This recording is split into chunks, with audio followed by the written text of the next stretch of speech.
Ladies and gentlemen, episode number 398 live. Welcome back to another skin-braising, hair-raising, electrifying experience that only the late-night place to be and the most must-see show on Twitch TV can bring you, which is the very best in fantasy wrestling excellence, bar none, period.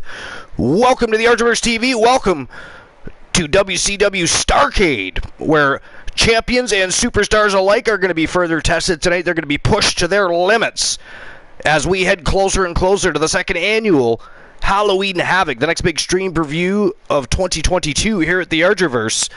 And of course, it is going to be a thrill ride. Three brands battling over bragging rights, supremacy, championship gold. It is going to be epic. But we got an epic 8-match card tonight. We have 4 championships on the line. We got some faction wars. We've got some up-and-coming superstars getting some opportunities. It's going to be a fantastic evening here on WCW Starrcade. First and foremost, before we get to any of that, we're of course going to introduce our co-host with the most from Team Glenola. He is the great Glenola. We're welcoming Glenola to episode number 398, Glenola. Damn. I know it's weird, right? Because we know we're getting closer, but every single time we get closer, it's like, damn, that's still, even though we know we're there, it's still weird to hear it. Still weird to hear it. The fact that that means I've been here over 300 episodes. Oh, well over. It'd be over 350. Well, that's why I never could remember what episode I actually started on. I just know it was less than 100. It was definitely less than 100. I think it was right around the 50 mark, in and around that area somewhere. I wouldn't know. Like I said, I lost my first, 80-some VODs to Twitch for some whatever God-known reason. So I didn't get to upload them. There was a few left, but I wasn't going to upload, episode 89, and then skip to 100. So I decided to start at 100 and go forward, and that's what we did. But yeah, that's unfortunate. But anyways, how was your day? What's new and exciting? Anything? I had a great time with doing sound for a Gatsby murder mystery party. Oh, that's right. How did that go? It actually went really well. Fantastic. Glad to hear it. Archer, I was wondering. Indeed. Did you know that Diamond Dallas Page and Danny Trejo co-starred or starred in a movie together? Excusez-moi? Yeah. It was directed, produced, and written by Rob Zombie. Really? Yeah, The Devil's Rejects. The Devil's Rejects. Joe Link. Hey, Joe Link. But it's do the new shoutouts? 1,000. Not that I plan on really utilizing them, but do the new shoutouts work here? I don't even know. Well, we'll find out for you real quick. I mean, I probably won't ever use them. I'll just utilize the same old shoutout command I always do, or what have you. But you guys are free to use them if you want to, if it works. And doesn't seem as such. Let me try. Joe Link says, yeah, they do. I mean, I don't see anything. Well, there you go. It worked there. So. Oh, you put exclamation point. It should be backslash, right? Oh, I think that's what it is. Let me. Yeah. Yep. You shouted yourself out, you savage beast, you. Join us in following Glenola. It's actually a cool feature. I'm just too lazy to actually type that out. Yeah, well, that's the thing. You gotta type it out rather than just a shortcut. Yeah. Joe Link says a banner appears to follow. Fantastique. Like I said, you guys are free to use it. Show people out the way you will. It is up to yourselves. But anyways, back to the DDP having a movie. It's an action movie too. An action movie. Yeah. It was. Yeah. Let me find the title again. The Devil's Rejects, which is a sequel to the 2003 film House of a Thousand Corpses. I never watched that. Was it good? I never saw it myself. Okay. But I'm going to have to, because I want to watch this Devil's Rejects. It's now you know what? Do you want to watch it on Discord? Maybe another night. I can't tonight. Well, I'm not suggesting tonight, but at some point. But that would be, that would be cool. But all right, let's do it. They it was released July 22nd, 2005.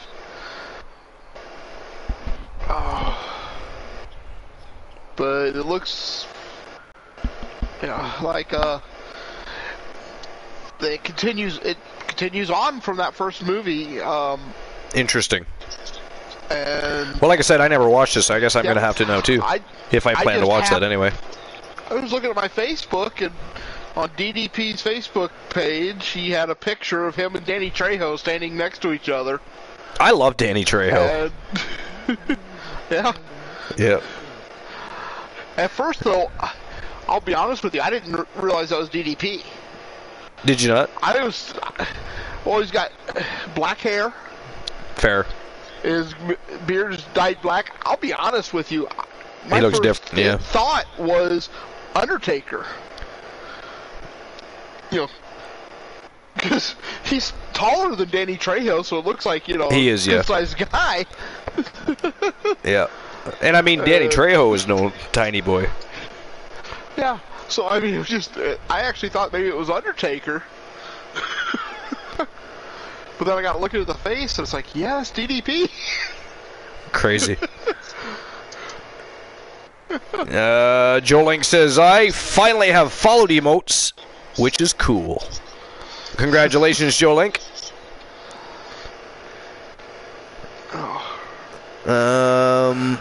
He also said, yeah, it's a Twitch command, so it always has to have a backslash. Yeah, that makes sense.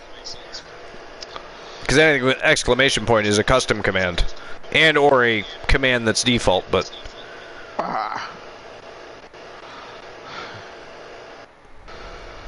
yeah, so that makes sense. But anyways, so that's interesting. What's it called? Devil's Rejects. Yeah. And what year was that movie made?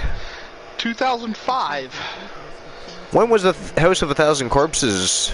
2003, I believe it said. Let me double check. Yeah, 2003. 2003. Interesting. Joling says, yeah, it was locked for a bit. Then they unlocked yesterday after my broadcast. Nice. This is good. Oh, yeah.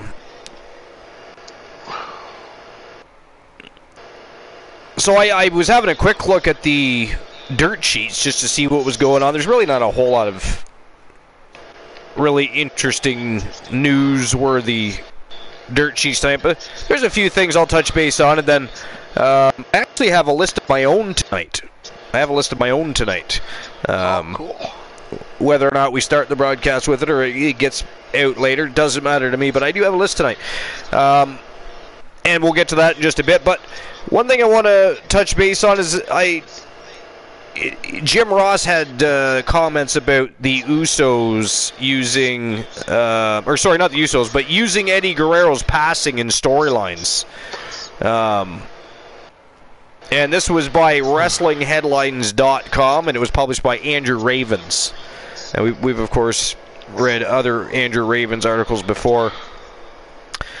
So Jim Ross recently talked about a wide range of topics on his Grilling JR podcast, and during it he looked back on Eddie Guerrero's passing in 2005, WWE using it in a storyline for Rey Mysterio, and here are the highlights from that. So the first highlight is his reaction to Eddie Guerrero's passing in 2005. He said, I'm not so sure Bruce Pritchard didn't break that news to me. Bruce and I were working together, and when you look back at when we started working together, it was 30 years. I think maybe Bruce told me the surgery I had was rough, but it wasn't nearly as rough as getting that news. I'd go through another surgery if I didn't have to hear that. It was just heartbreaking. 38 years old. Conrad, my God, it was heartbreaking. There's no other way to describe it. You just wonder why things end the way they end sometimes, and sometimes there are no answers. That's a tough You don't know the answers. That's another thing that helped change things there in WWE, and guys getting full physicals, blood work, and all these things to make sure the heart is good. And some of the tragedies, and they were tragedies, some good came out of it because of testing. Eddie looked great, was feeling good, had no problems that I'm aware of. As I said, if there were, I would have heard about them. It caught up with him. Eddie's legacy, he said, I prefer to think of Eddie's legacy as Eddie Guerrero became the biggest undersized star in the history of wrestling. We're talking 5'8" here. The fans go back and YouTube the Lesnar match with Eddie from the Cow Palace. You'll see exactly what I'm talking about. He had so many memorable outings. You could say, who did Eddie wrestle that he wasn't smaller than? I can't think of anybody significant off the top of my head. I prefer to remember him as the great talent that he was, and he could have great matches that virtually anybody has a mute button. WWE using Eddie's passing and storylines. Said it was the shits. As my granny would say, even worse, it's the drizzling shits. I didn't like that. I thought it lacked creativity. There were a lot of ways you could use this whole matter, make it about Rey Mysterio, not about Eddie. But that's not how it went down. I wasn't comfortable with that personally. And I guess that's all he had to say about it, really. I mean, I'll be honest, I don't know. They've always got their reasons, right? But I'll be honest, I personally wasn't a huge fan of using Eddie's passing in storylines either. It just wasn't. I'm not either. Do you not find it poor taste? You know what I mean? Unless it's unless it's being mentioned in an honorific way, which it most certainly was not. You know what I mean? It was anything but at the time, so... Yeah, I don't know.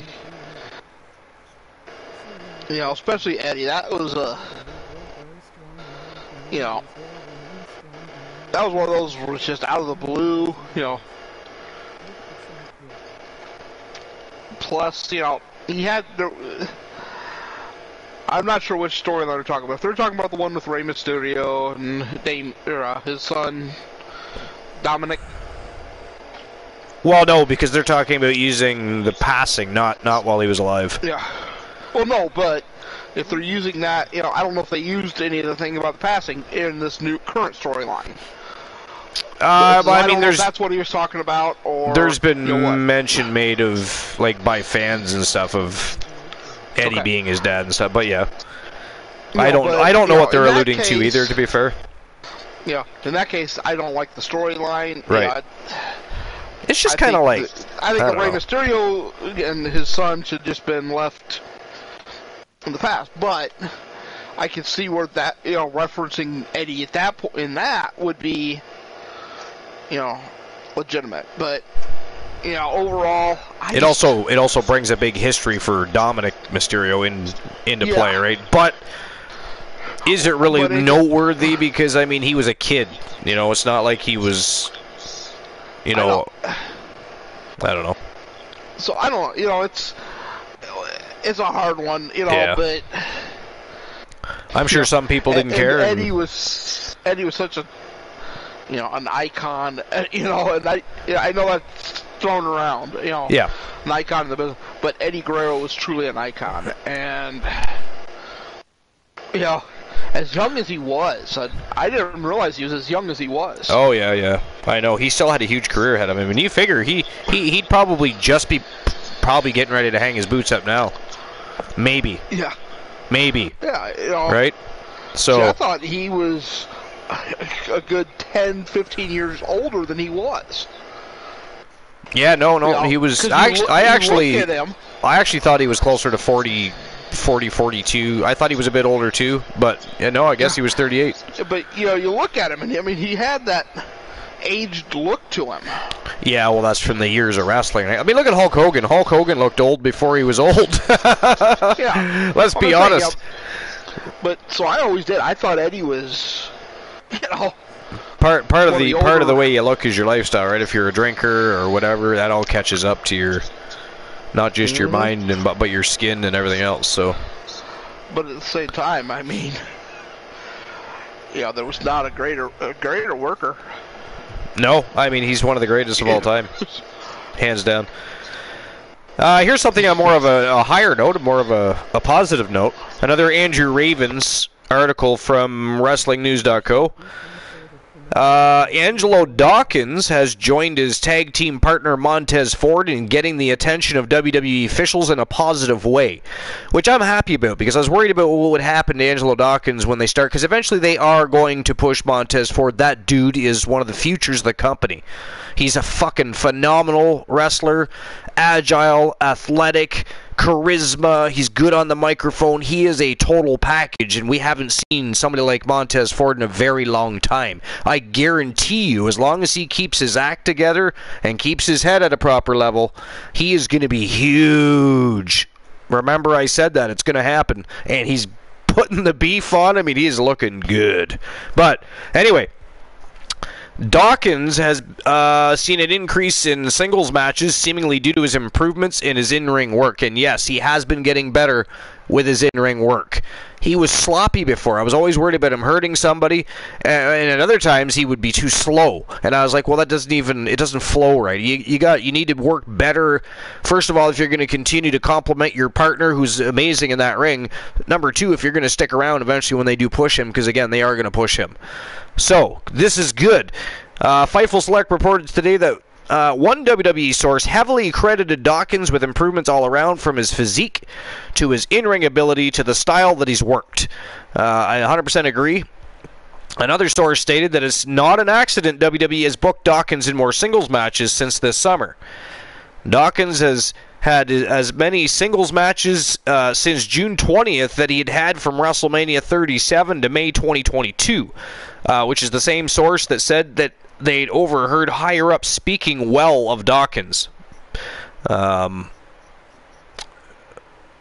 AEW wrestler apparently spoke with Fightful and noted that they felt like Dawkins could be a breakout member of the group if he gets opportunities. With singles matches, the expectation is that Dawkins will keep getting put into singles matches at a rate that exceeded this summer. WWE is also using Dawkins in singles matches because Ford is currently dealing with an injury. At the WWE Money in the Bank pay-per-view, it looked like WWE was going to be splitting up the Street Profits in the near future, but those teases dropped once Vince McMahon resigned and Triple H took over creative. And that's perfectly fine with me and absolutely okay, guys, because listen, I've said it 1,000 times, you don't have to break up a tag team to push one of them. Right? They now have instant backup. They have instant support, and they can still run tag matches. They win a singles championship. That's a great way to avoid defending that title, isn't it? You could run with your tag partner, have some tag matches. Suddenly, people are like, "Why isn't he defending that title?" Right? It depends if you're going to be heel, face, whatever. But there's a lot of opportunity, a lot of things that can be done with that angle. I'm just going to throw two names out there: Jim the Anvil Neidhart and Bret Hart. Yes, right? Thank you. Exactly. It can be done, and it can be done very easily and well. So, as previously reported, WWE officials have been high on Ford for a while, as they should be. And at some people in that was poorly worded by them. As some people in WWE management wanted to push him as a single star, while McMahon was still in charge. But yeah, that's going to happen. Everybody needs to get ready for that. Not Angelo Dawkins. Well, actually, the way he's going, he might be having some success too. I mean, they're not going to push him on the same level they pushed Ford on, because let's face it, he's nowhere near Ford level yet. But it's really cool because you could see, they could become the next tag team that also wins some singles titles. You know what I mean?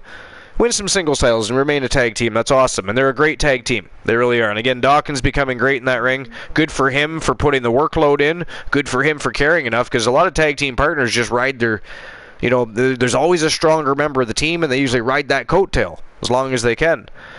Not every team has an Angelo Dawkins or a Jeff Hardy or what have you.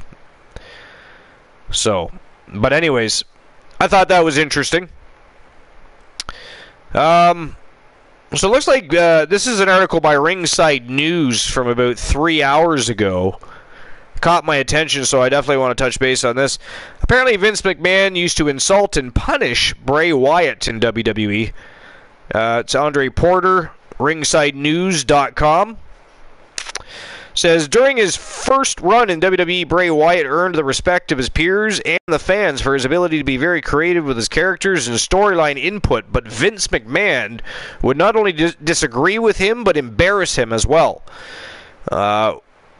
When speaking on his The Extreme Life of Matt Hardy podcast, AEW's Matt Hardy discussed his former tag team partner Bray Wyatt's run in WWE. He thought Wyatt and McMahon's relationship had been very strange and compared it to a father and son relationship. He said, Wynn and Bray Wyatt has always had a very strange relationship with Vince. Very strange, like I almost felt like Vince looked at him like a son in some ways. When he would do things that he liked, he would love him and he would really give him everything that he could possibly give him. He would bend over backwards to try and accommodate him, but then when he did something he didn't like, he hated, like he was going to lock him away for good. It was almost like a really weird, a really strange and different duality that Vince shared with Bray. When he liked him or loved him, he was all about him, but when he disliked him, oh my God, it was really bad, and he would like punish him and insult him. To me, it was so strange. It was almost like a parent. Matt also gave his thoughts on Wyatt's creativity. Hardy praises Bray for being unique and special with his talents. He's just an out-of-the-box thinker. He's also a very interesting person, so some of the material that he reads and studies is stuff that is just really out of the blue, things you wouldn't expect. He's very well versed and an educated person, and he has a lot of interests. I feel like that makes him overly creative in many ways. His thought process of trying to do things new and differently is very unique and very special just to himself. Not a lot of people think like he does. He's very unique, and it really is a very special talent and gift that he has when it comes to being creative. It's a shame that Vince McMahon never saw Wyatt's true potential with his creativity. It wasn't right for him to go off on Bray for whatever reason. Vince McMahon will always be a strange individual. Hopefully, with Bray Wyatt's second run with WWE, he can really break out as a star. It's only a matter of time, and we'll, of course, find that out. So, and I agree with that. Now, I mean, let's face it, Matt Hardy is just repeating, in my opinion, stuff that other people have already said prior to him in interviews and what have you. But at the same time, he's not wrong. Bray Wyatt is a very unique individual. He's very talented. It's well documented how crazy and great of a mind he has for the business. As Triple H said, he just has to be controlled and guided, or else it can get away and get a little chaotic. So, I mean, you can see that. Bray Wyatt looks like a bit of a chaotic person, doesn't he? So, I mean, look at all the different incarnations of Bray Wyatt. And so, but, yeah. But he's awesome. He is awesome. What do you think about that, though, Glenol? I don't really have much to say. I think it says it all. I mean, are you surprised that McMahon did that to him? Or no? Yeah, me neither. Me neither. I mean, Vince McMahon turned out to be a lot more of a scumbag than we already thought he was. You know what I mean? I'll always respect for him for what he did for the business, and I loved his character, and I liked what he did on television and what he did for television until he got to a point where either his mind wasn't working the same way or he just didn't care as much. I don't know which, but he should have let people in, and he should have taken and handed the reins down sooner and allowed more people to get involved and evolve that business sooner. It shouldn't have taken this resignation for all of this to start happening, you know what I mean? It shouldn't have. And it's a real shame that the savior, and I will repeat that, and I do mean it, and if you don't understand what I mean by that, then I don't know how long you've been watching wrestling, but that's definitely something you should research. But Vince McMahon, the savior of professional wrestling, was one of the greatest minds in the business ever. Obviously, he made a multi-billion-dollar enterprise, an empire, out of a profession that was just about dying to the point where it was going to be back to bingo halls and just in certain territories. You know, it would basically be sideshows, circus acts. Now they are global superstars. They're in movies, TV shows, commercial ads, magazine ads. They are doing charities. They are raising money for you know what I mean? Like they are truly superstars. And that's because of Vince McMahon and other people. It's not like it was just him. There were many other people, but he is the monster behind it all. We just didn't realize that monster was also bipolar, and the other side of that monster was worse. So, unfortunate. But, you know, now that that's over, we can put that aside and stop worrying about what he did with his personal life and just worry about what he did for the business. I believe Vince McMahon should go into the Hall of Fame. Oh, no doubt. No doubt. Oh, hey, there's some people that think he shouldn't be in the Hall of Fame because he's the owner, he's the founder, and you know what I mean? But, I mean, okay, so if you want to go that route, then we don't put him in the Wrestling Hall of Fame, we put him in the Celebrity Hall of Fame. The Business Hall of Fame. Right, whatever. Like, if you can have referees and other people from the business inducted, you can certainly find a way to induct Vince McMahon, who, unlike other promotion owners, actually deserves to be in his own Hall of Fame. Mm-hmm. Right? The other thing is, I wish they'd finally pull the trigger on creating a physical existence for the Hall of Fame. They have talked about it quite a lot over the past 10 years. Not sure where that stands, especially after COVID and everything else, but it has definitely come into discussion.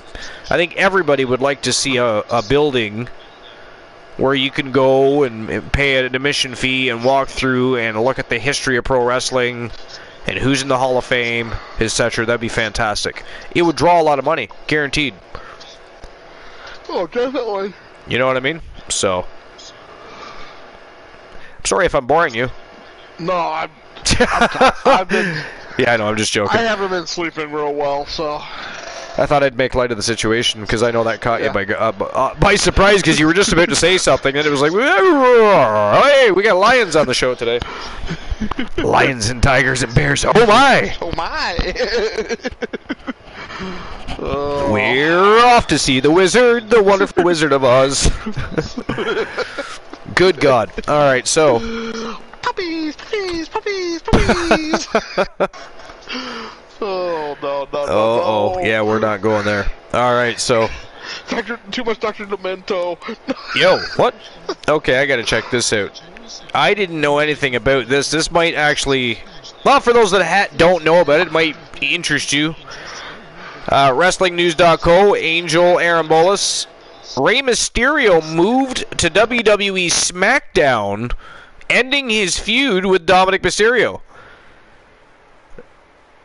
So it has been announced tonight that Rey Mysterio has been moved to SmackDown. During tonight's show, Mysterio went up to the Triple H backstage and told him that he could not be around his son because he doesn't want to fight him. Mysterio told Hunter that he wants to quit the company, but Triple H brought him into his office and worked out a deal. It was announced later in the show that Mysterio is now officially part of the Blue Brand. Mysterio also won a fatal four-way match to become a #1 contender for Gunther's Intercontinental Championship. Actually, you know how? Not that I want Gunther to really lose that title, but how cool would it be if Rey Mysterio won the IC title again before he hung up his boots event? Because, I mean, that's got to be coming sometime soon.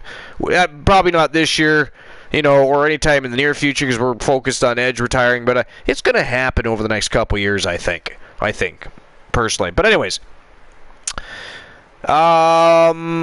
so it looks like this is being done to give them time off for the storyline until they resume it for WrestleMania season. So that's interesting. That's a twist in the story. I don't know if they'll actually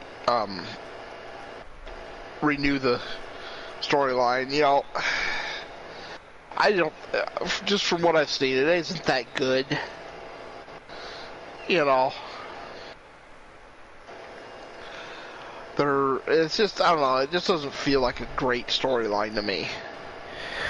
Well, I was never interested in the storyline, because we all knew it was going to happen, first and foremost. We knew that was going to happen. As soon as they had the father-son tag team, we knew what the plan was. And I'll be honest, I don't think it's just you and Meagle and all. I don't think there's many wrestling fans that have been really invested in the Mysterio family feud. Yeah, so that's what I'm saying. You know, I think they're going to end it. Just let it die. Here's some other interesting information. You know what? You know what? People are here for a show, Granola, and we have been talking now for about a half an hour. I think we've got an 8-match, absolutely fire card. 4 championship matches, faction wars. We're on the road to Halloween Havoc. The second annual Halloween Havoc is just around the corner. It is next Sunday night. I say we get the party started and get those hairs raised, the electricity flowing, and get the show a crack-a-lackin'. What do you think? Let's get this party started. Let's get this party started. All right, here we go. Episode number 398 live. Let's go. Yeah.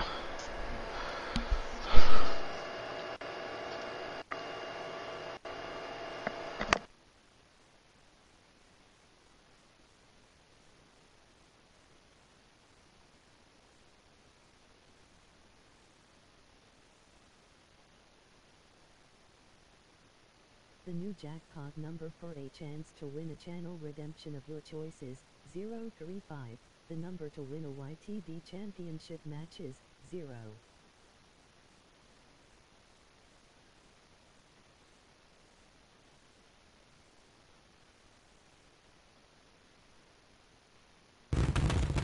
And here we go. 8 matches. The road to Halloween Havoc.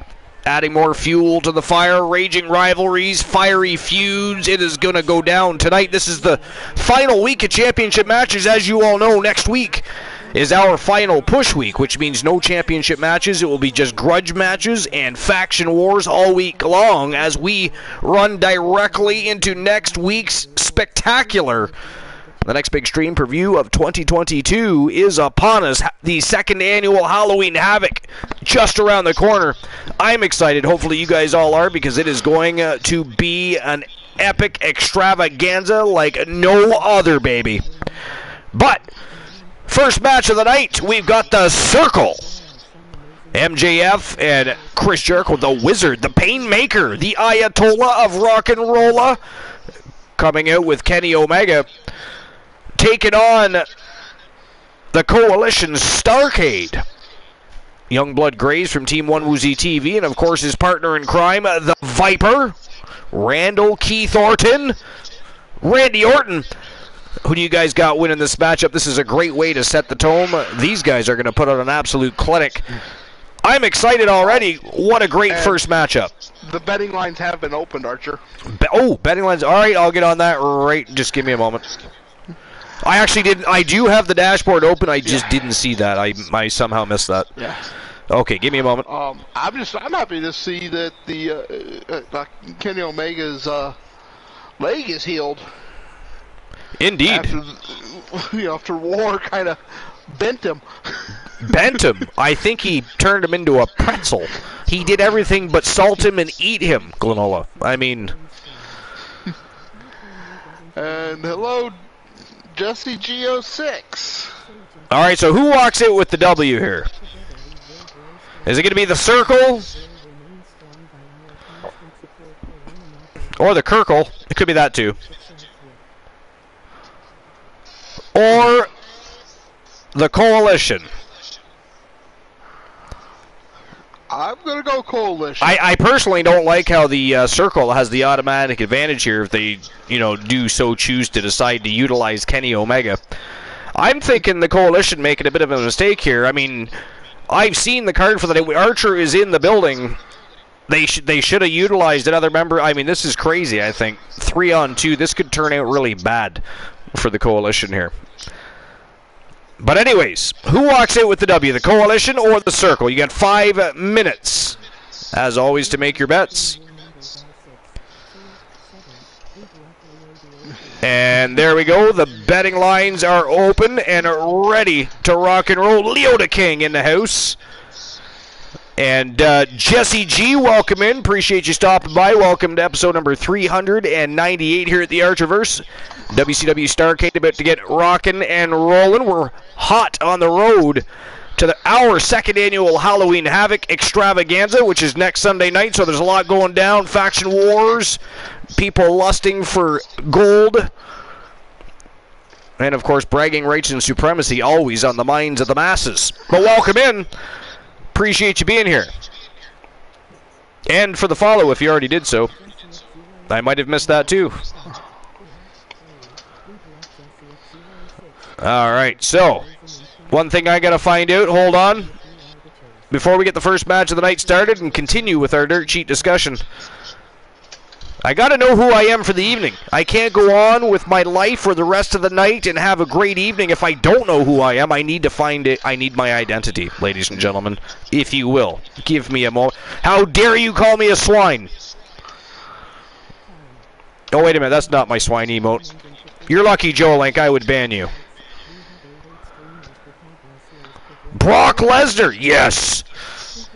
I was waiting for it to say, like, you know, Trish Stratus, China, Ruby Soho, all of the above. Who knows?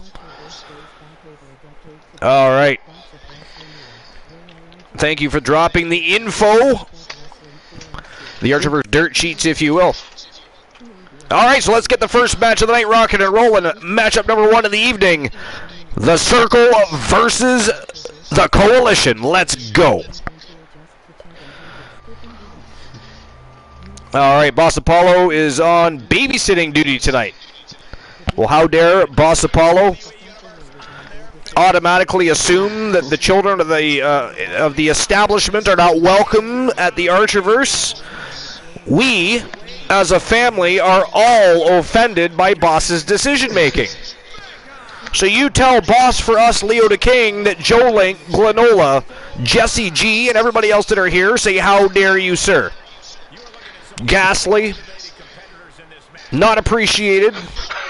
That is the younger audience. What? Oh, Leo the King, that is not funny. poor Leo. How dare you? Alright, anyways. Froggy and I are the Usos. You're both the Usos? Yeah, I got... that is beautiful. I got Jimmy and he got Jay. Alright, so here's something interesting. And again, it's kind of a more feel-good, newsworthy, and worth mentioning. RingsideNews.com, and let's see, who was the person that posted the... Sunil Joseph. So the Good Brothers, Gallows and Anderson, of course, is who they're talking about, signed a big money deal for a WWE return, and I like that. They are definitely long overdue and deserving of a big contract.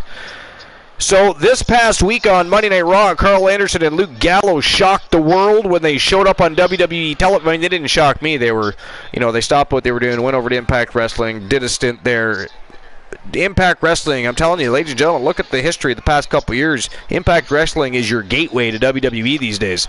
New Japan always will be, and Impact Wrestling has reached the status of what ROH used to do for them.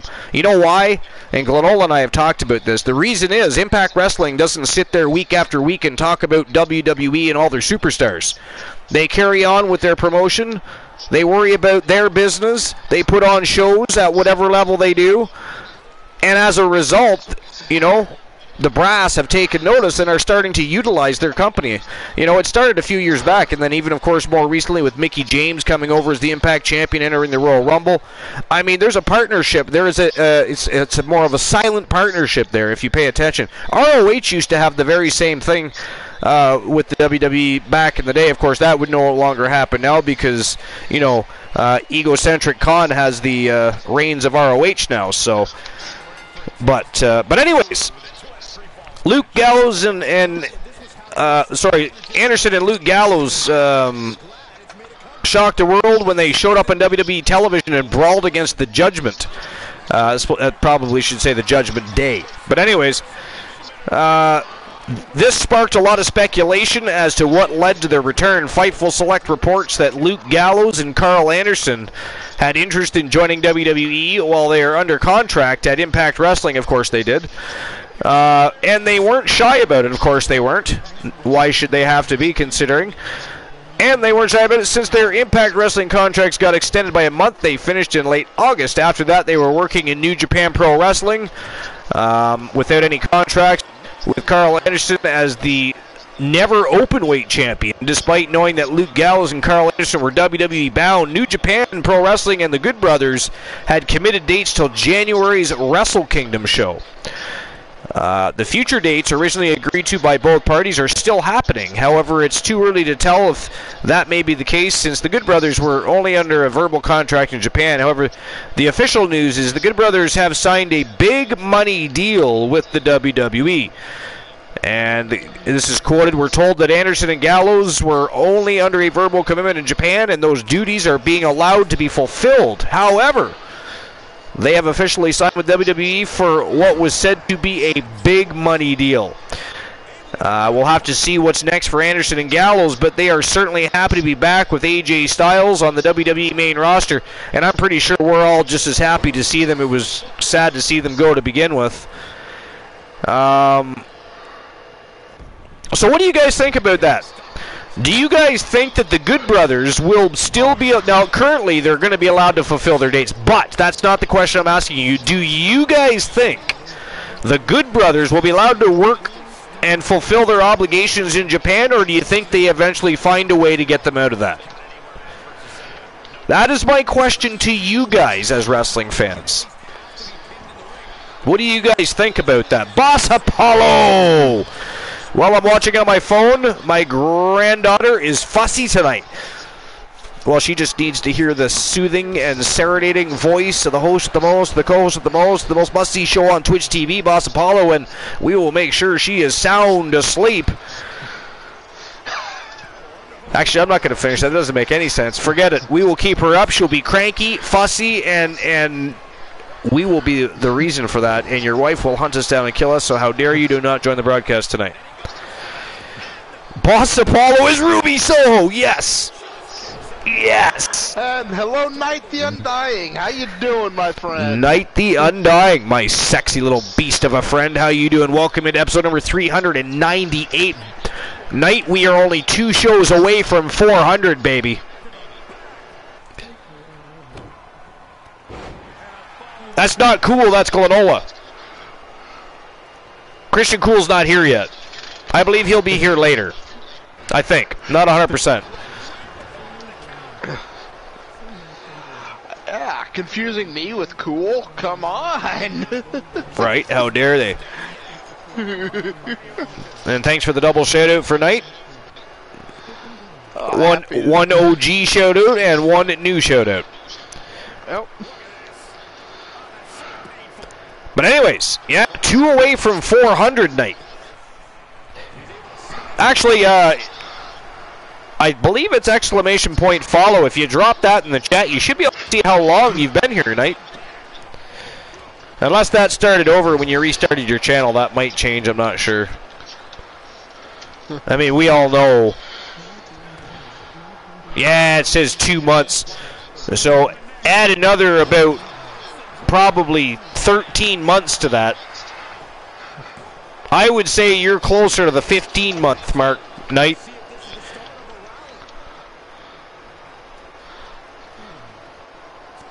There we go. Glenola is 1 year, 6 months, so that is, yeah, that's 18 months. So yeah, Marshall Omega's been around a long time. I'm gonna guess that Night is closer to, well, to you probably, by a margin. Yeah. Night the Undying used to be called, now I forget his old name. How dare I? God damn it, Night, how dare you change your name? I was one of the first people. Really? Wow, that's honor. You know that I'm always honored. The Honorary Night. Thank you. God damn it, how did we not remember that? I don't know. Oh my God. I'm so used to seeing the new name, drew a complete blank. Right?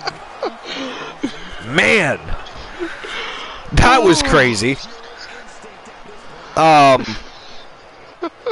You know, I just realized we're not even paying attention to what's going on. I have no idea if there's been a pinfall or submission yet. This is a best 2 out of 3 tag team falls matchup. So, Joe Link, has there been a submission or a pinfall yet?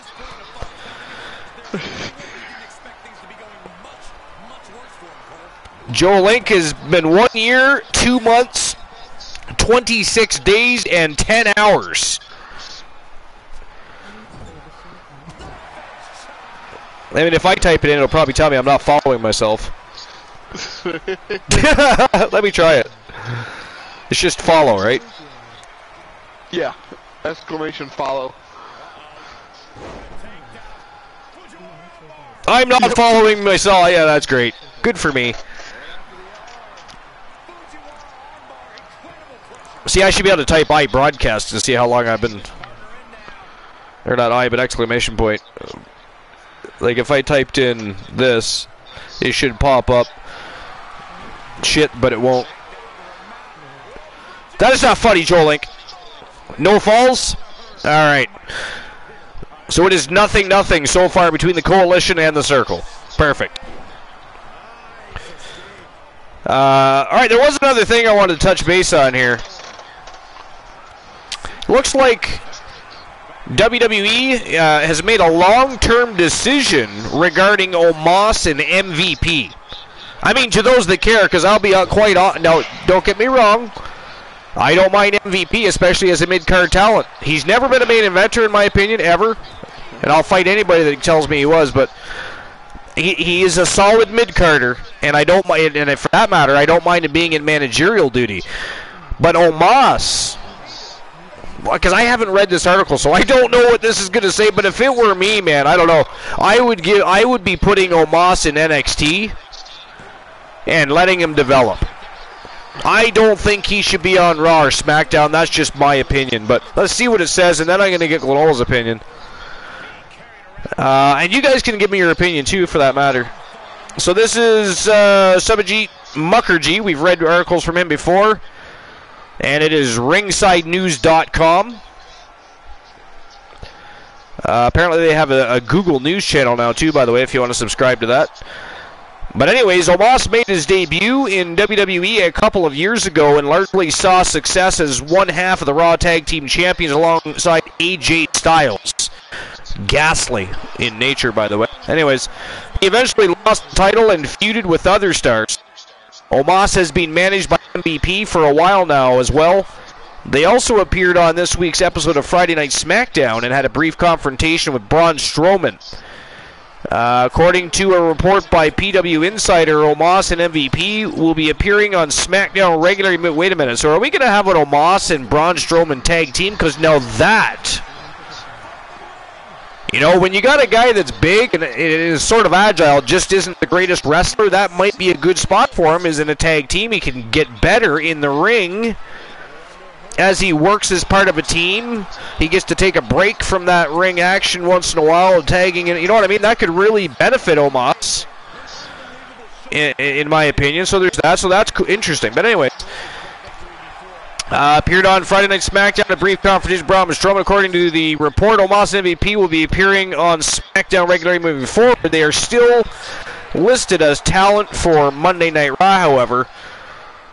Omos most recently wrestled on the October 10th edition of Raw, also notably scoring a victory in a 2-on-1 handicap match. It is likely Omos and Strowman will clash. Oh, okay. Well, that's strange, because Braun Strowman would easily eat Omos for breakfast. Shit him out for lunch, repackage that puppy for a snack for after supper.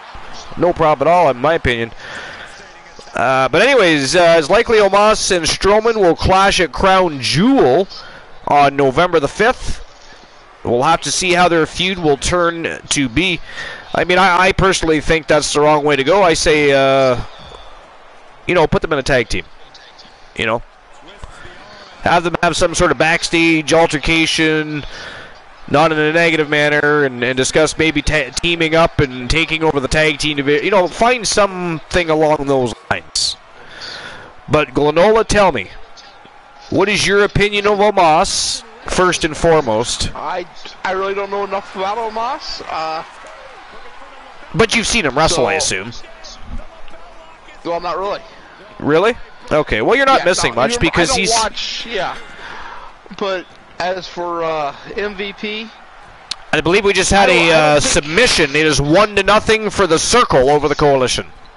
Yeah, I disagree with you on MVP. I don't even think he's a solid mid-carder. I think he's an overrated piece of crap. I don't know. I mean, he's got some ring skills, and I don't mind him seeing in the mid-card level. I just never liked him as... I don't think he ever belonged in the main event scene at all. Oh, definitely not. We agree on that part. Yeah. I just really don't.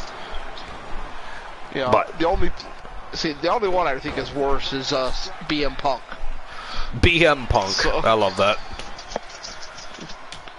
But yeah, well, I mean, I've never, you know me. I've never not been a fan of Punk. To be fair, I've just never been a fan of Punk. You know what I mean? Yep. Well, what's there to be a fan of? He's a piece of shit. Yeah, well, and that becomes more and more evident as time goes on, right? Yeah. You know, there's wrestlers I'm not a fan of, but I can acknowledge her at least, human.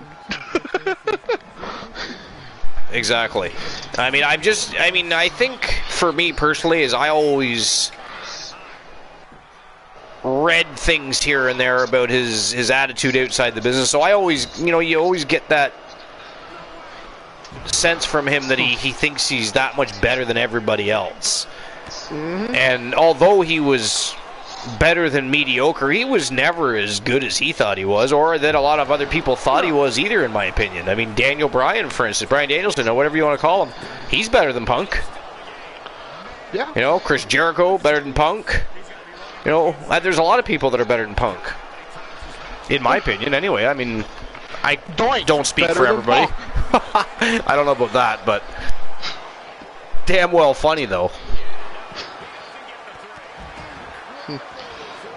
The gobbledygooker. Better than Punk. Gobbledygooker. Woo, Pete Rose. Anyways, do you have any Punk matches you enjoyed? Off the top of my head, I don't even remember any real matches with Punk. None of them stick out in my head as memorable. I said that not long ago. Like, he had a couple, don't get me wrong. The match with Cena, the match with Taker, a couple. But it's not like he won those. Well, sorry, he beat Cena, but he didn't beat Taker. There's nothing overly... I mean, those are his only claims to... Wow, the Circle just picked up a second straight fall over the Coalition Starrcade. So the winners of the match, MJF and Chris Jericho, the Circle, picking up a big W as we head into Halloween Havoc. Wow, that puts them in an interesting spot as far as the tag team division goes as we approach. Now I know there's no title matches next week, but who says at this point, after a big win like that, they couldn't challenge at Halloween Havoc? You know what I mean? Yeah. I mean, I'm surprised but not shocked. I actually thought the Coalition would have done. I mean, they did not look good at all in there tonight. They did not work well as a unit. I don't know. Something was off about the Coalition there tonight, in my opinion. Yeah. By the way, speaking of action, was anybody paying attention to the YTD Academy today?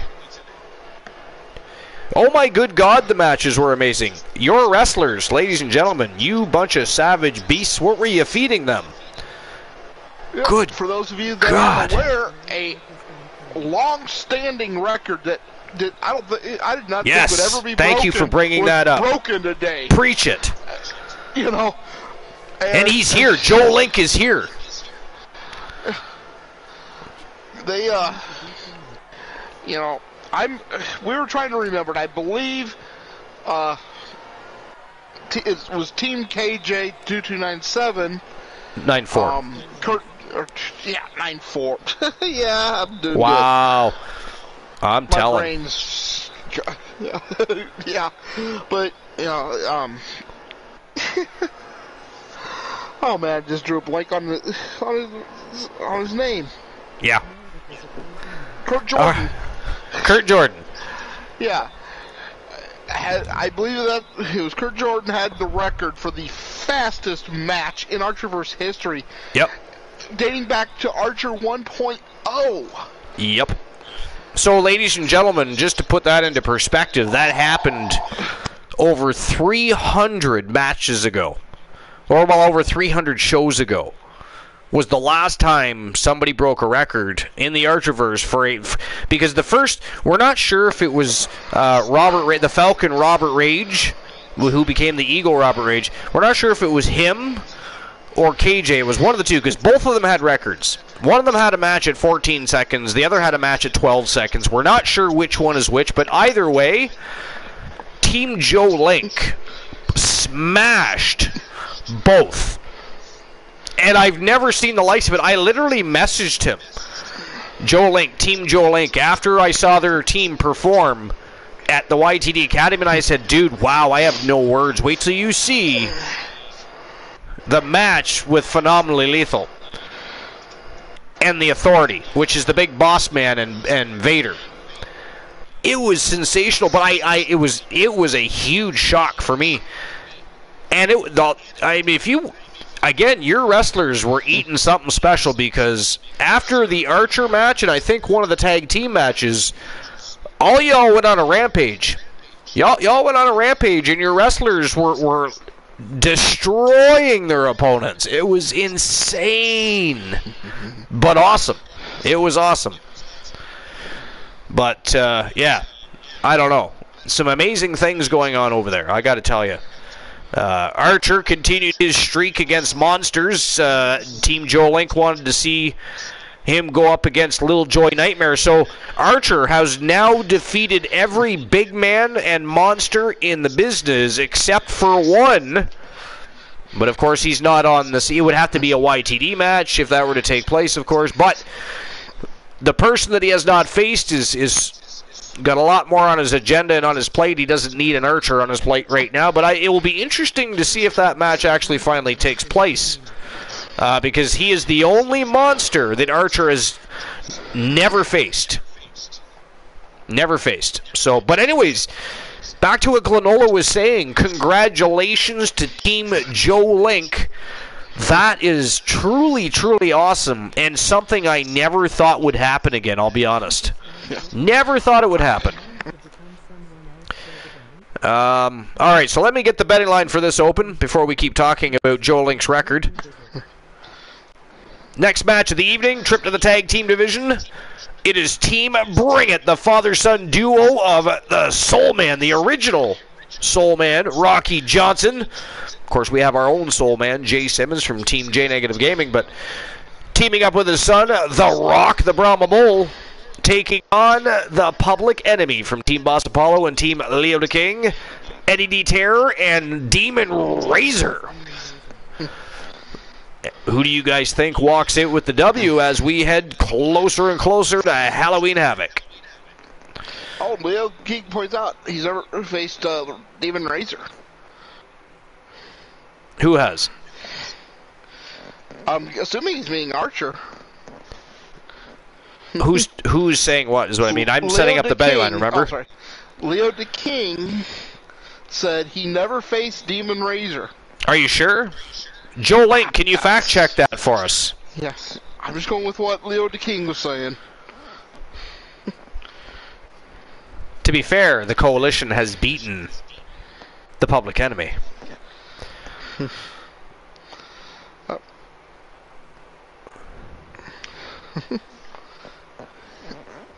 I assume that Joe Link is doing some research for us here. All right, so I'm opening the betting lines right now. You have 5 minutes to make your bets.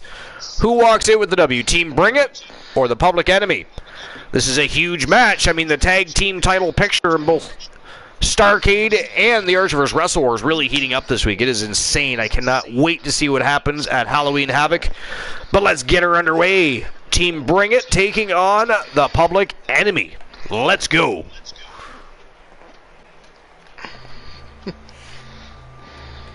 All right.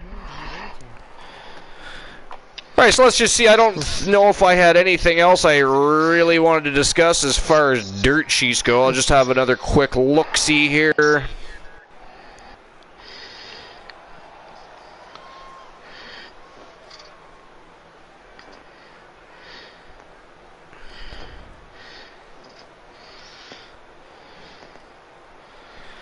Well, here's something interesting I want to take a look at, just because of the content it might have in it. So Ethan Page opens up about AEW's in-ring safety protocol. This was supposed to be about 5 hours ago.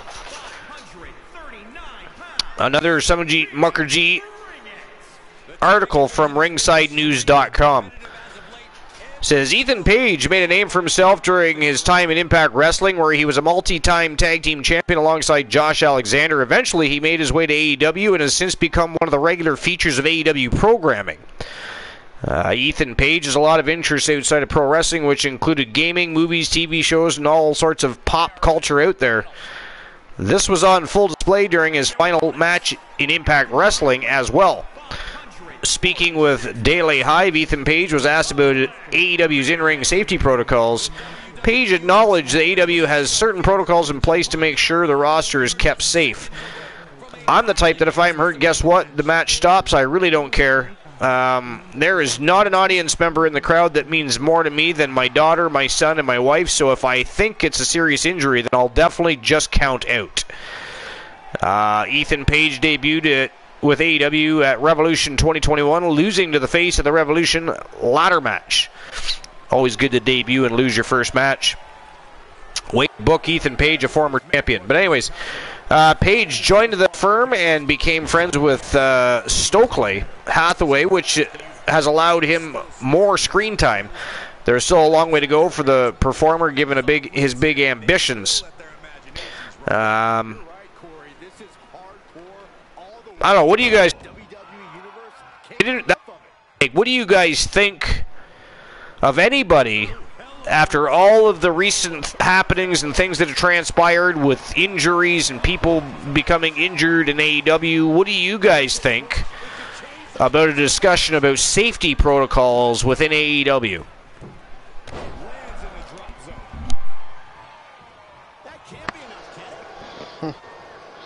Well, yeah, maybe they've gotten them put in recently, which is a great thing. But if these are long-standing, well, then they are obviously not being followed. Sure. Fortune favors the bold. These risks could be a winning strategy. Hey, what do you think their biggest problem concerning safety probably is? I really don't know. Probably a combination of overworking them. Using the same people. Week after week after yeah. And I have heard. Now I don't watch AEW. I've watched a couple episodes or a couple matches on Dark just here recently. But I have heard they do a lot of the. To Papa Don, don't be shy and bashful. Make sure we shout out Papa Don. I mean, he is definitely. 20, 21, 22-year ring veteran. He deserves to be shouted out. Is it 20? Okay. I stand corrected. The Greek god Papa Don. Yes, sir. And he's actually a great wrestler and great heel. He has a great knack for being a heel. But he was in a couple matches last week on Dark. So, but I have. If you guys watch Dark, I don't know if you do or don't, but if you do, make sure you check that match out if you missed it. Yeah, they were. I mean, both matches were good matches. Really, I was impressed. And I'm not saying I was impressed by Papa Don. I'm impressed that AEW had some good matches. Yeah, well, there's that, right? Joe Link says they should have already had them in place. Yeah, it makes me wonder exactly what kind of rules and regulations they do have in place, because, I mean, there is a lot of people on that injured reserve list. So... but anyways, I thought that was a little bit interesting, at least. I really don't have a whole lot of other Apparently there's a big return match booked for WWE Raw. I guess that's probably the only last little bit of newsworthy information.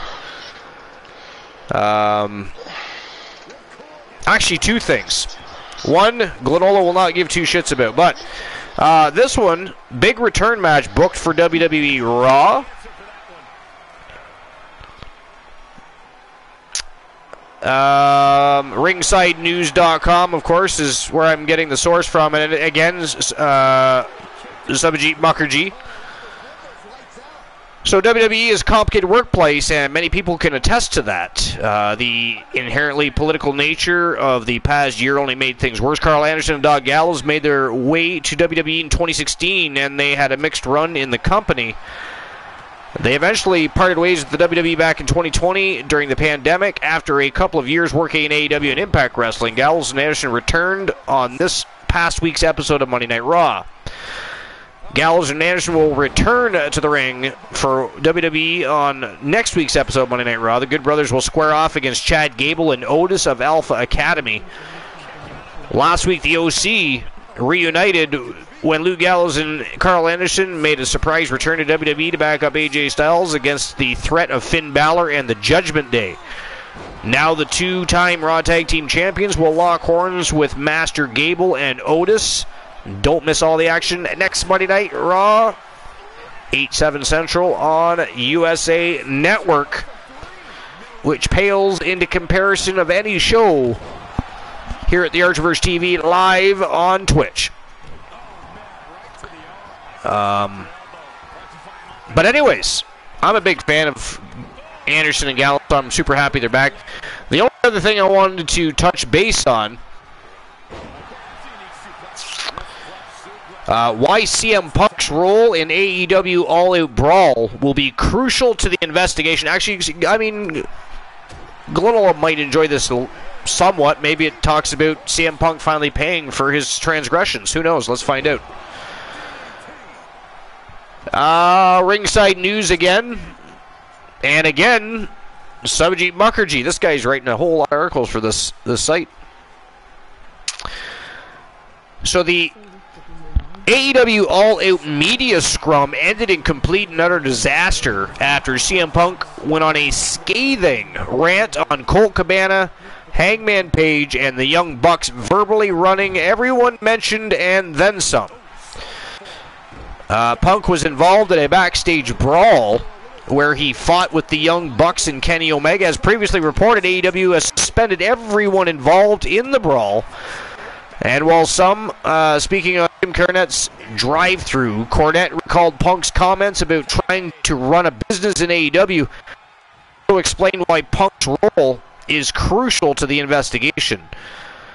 That does make that make that company. I'm trying to run a business. I assumed he was saying something in the effect of, I'm trying to be a businessman, right? This is business. It's late. It's the scrum. He's bleeding. He's got muffins, but that would change the complexion a little bit, and if that's the case, then maybe why this investigation is taking longer. Some people have said, well, there's some legal action. Wow, ladies and gentlemen, the winners of the match. And I believe they won by submission against Team Bring It, Eddie the Terror, and Demon Razor from Team Boss Apollo and Team Leo the King, the Public Enemy, picking up a big W heading towards Halloween Havoc. Congratulations, Boss Apollo and Leo the King. Then I'll just quickly finish this article before I issue the payout for that. Anyways, some people have said, well, there's some legal action being threatened, but now it's the duel of executive vice presidents. Or maybe Punk just got to be a regular vice president. Who knows? I don't know what the job titles are. EC3 also feels that AEW has a severe lack of leadership following the brawl at an AEW All Out. We will have to wait and see how AEW will weather the storm in the coming months. Incidentally, what are your thoughts on what happened at the scrum. What are your thoughts on the brawls backstage and everything else that's been going on? Luke the Gooner. Does Mickie James have a match in the Archerverse? Mickie James is part of Hardcore Country, a women's tag team in the women's division on Wednesday night's Archerverse Wrestle Wars, Luke the Gooner. But tonight, no. Speaking of Archerverse, did you know there is another Archerverse? Yeah. Yeah, I actually went into their stream today and attempted to get a conversation going, but they all but pretended I wasn't there. Now, I don't know if that's because somebody else with a name similar to theirs is coming in, they didn't know what to say, or I don't know why. But, yeah, Archerverse is the name of the other streamer. And you should all go visit that streamer at some point when they're live and say, how dare you not answer the host with the most of the single most electrifying wrestling promotion on the face of the planet? You are banned, sir. I'm just kidding. But you should do that, actually. So not so much kidding, but anyways, congratulations, Boss Apollo, Leo the King, and the Public Enemy. I'll get your payout issued right now before we get to the third match of the evening. But anyways, we know CM Punk is not your favorite. Glenola, but what's your thoughts on the investigation? Do you think he'll eventually finally pay for some of his transgressions? Now, as for legal action, I don't think anything's going to come of it. Yeah, probably not. Now, backstage, I don't know if AEW really has a wrestler's court. Yeah, like the WWE did. Yeah. Yeah. But,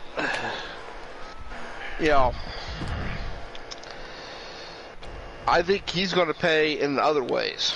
Yeah, I don't disagree. Because people, these other companies are seeing what he's doing. Yeah. He really, I think AEW is making a mistake keeping him on, or at least as a he's a vice president or something. He's toxic. He is. I've been saying this for a long time. It's just all finally unfolding. Mm-hmm. When everybody else thought the pipe bomb was such a special happening, I thought, okay, so basically, because he's got a contract and the WWE's already paid him a lot of money, they're just allowing him to whine like a bitch on live TV, complain about what he feels he's been, how he, the cards he's been dealt during his career, etc. It was shocking. Don't get me wrong. Shocking. It was compelling. A pro athlete would go out there and just whine like a little bitch. Right. That's what I was slowly getting to. You're right. That's the problem with it. Yeah. Especially, they weren't giving him opportunities, and they were this and that. They spent a large amount of money just so he could have a special entrance theme. Yep. Like a lot of money to utilize that specific theme song. I know exactly. But yet they weren't doing anything for him. It's people like Punk and wanting to utilize songs and causing problems with companies. The reason why we have copyright claims. But anyway, I'm just saying. Mm-hmm. Just saying. Because right around that whole time period is when things changed also for copyright claims, if you remember, and I'm, again, just bringing you facts and just saying. It's when WWE really started to, and then it wasn't just WWE, it became a lot of other companies to the point where we have copyright claims and can't even use music on our shows. Which by the way, they need to revise that, because I understand why they have copyright claims, but they shouldn't. It shouldn't affect us as streamers. At the end of the day, I don't know if anybody has ever thought about it this way, but at the end of the day, every single time I run a show, I am advertising for World Wrestling Entertainment and their video game. Exactly. I'm advertising their company. I'm advertising their superstars, even though I utilize them in my own universe and don't mention Vince McMahon and all the chaos that came along. But, you know, it is ours, but we are still advertising their game, their company, their superstars, yet we're punished, in a sense, by not being able to use... You know, it's not, you know, nobody cares that I don't have music. We love the shows for what they are because they're amazing with or without music. I get that. But it does still add that extra level of entertainment value to the entrances and the show itself. And I get that taken from me because of stupid situations that have transpired in the music industry with certain people and athletes and other such things. Right? So... Oh, yeah. But anyways, I don't have anything else really to discuss as far as dirt sheets go. But here we go. We're already, oh my God, this is moving along fast. Third match of the night already, ladies and gentlemen. And this, or is this the fourth? Is this the fourth? Is this our fourth match? Third, I think. Third match. Either way, it's moving very quick. Another trip to the tag team division. The Judgment Day rearing their ugly heads one more time, much like the Circle, you know. I was thinking about this the other day. Much like the Circle when they first came over and started interfering with factions on Wrestle Wars, on Starrcade. Of course, the Judgment Day now toying with not just Wrestle Wars and Starrcade. They're rearing their ugly heads over on YTD Academy as well, causing havoc everywhere they go.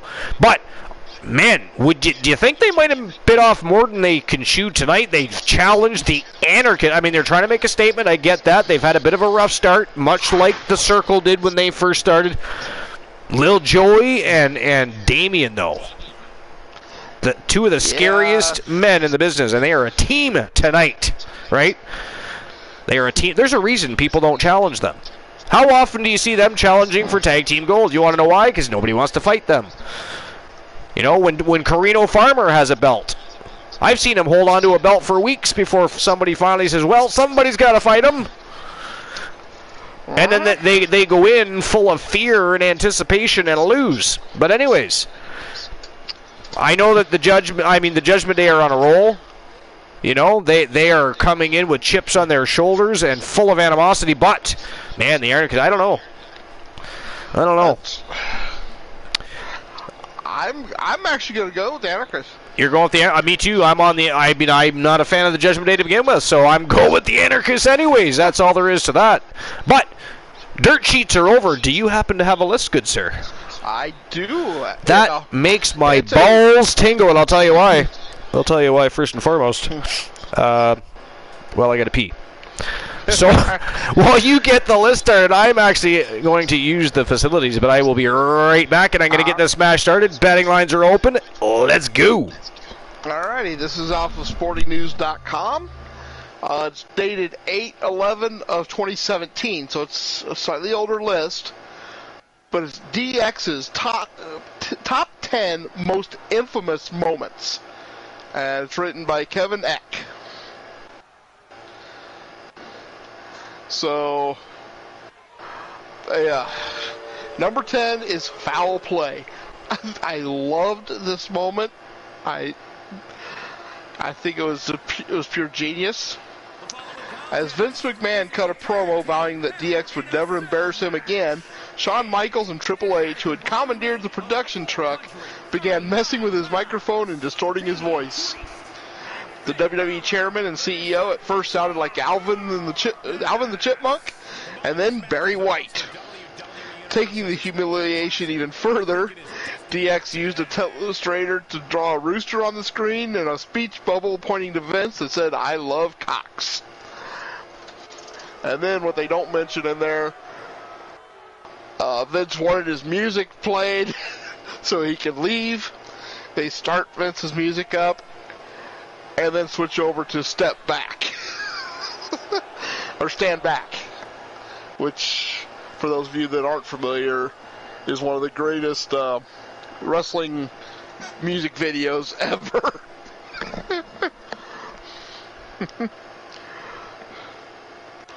Yeah.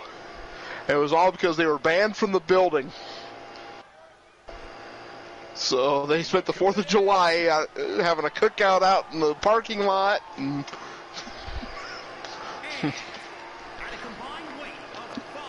Number 9, we have Weenie Roast. 1998 Royal Rumble. Michaels won a casket match over The Undertaker thanks to an assist from Kane, who went on to douse the casket with gas and set it ablaze as Undertaker was trapped inside. The next night on Raw, Michaels, Triple H, and Chyna held an in-ring barbecue to mock the dead man. Michaels and Triple H wore chef hats and used hot dogs, marshmallows, and a large salami as suggestive props. Triple H also had an apron with "Suck the Cook" printed on it. Yeah, I don't remember that moment, but yeah, it's classic. Number 8, we have the best promo ever. When Michael said he was going to introduce 2 newest members of DX, it turned out he was talking about Chyna's newly enhanced breasts. Michaels proclaimed that Chyna was the breast damn woman. My triumphant return is upon you all. Acknowledge me. I had to say that. I'm sorry. I feel better now. You may continue. Okay. What have I missed? Well, real quick. This is the top 10 most infamous moments, or DX moments. Oh, interesting. And number 10 was Foul Play, where they took over the production truck and messed with the mic and drew the "I love cock" on Vince. I'm sure. Classic moment. What is the name? Energy Eager Helsing? Oh, Energy Eager Helsing. Welcome to episode number 398 here at the Archiverse. Welcome in. You got timed out. You got to get used to the way things work around here. Much like Chris Jericho has the list of Jericho, we have a list of Archer.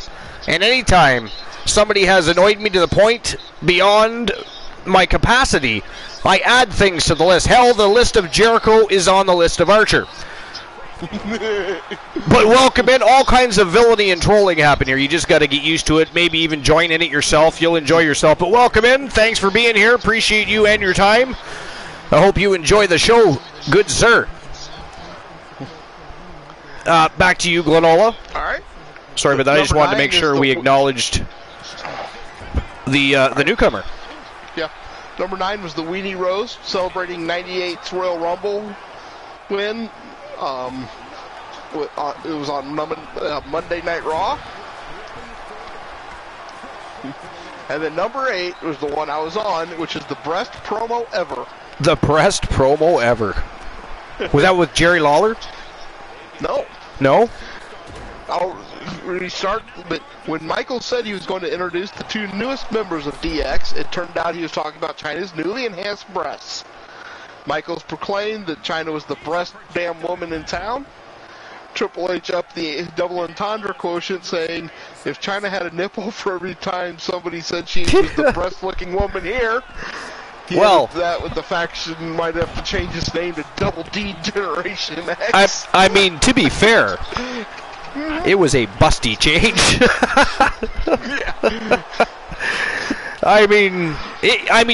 She wasn't the only one to do it, right? No. Just not a lot of people talked about it because they were consumed by what was going on in Chyna's life and the fact that she did it. But I mean, Trish Stratus had done it. Other people had done it. Oh yeah. Well, Gail Kim had one explode on her. That's right. I forgot about that. That happened in TNA when it was still TNA, did it not? Yeah. Yep. I liked Gail Kim, you know. Oh yeah. She was another. You know, nobody talks about Gail Kim enough. She should easily be on. If you were talking, if we were to bring up a list of the top 10 women's wrestlers in the world, there's no way she shouldn't be on that list. Oh, definitely. All right, number 7. Say it, don't spray it, Sarge. Segment included Michael and Triple H embracing a young Michael Cole and making fun of Hulk Hogan, who was on top of in rival WCW at the time.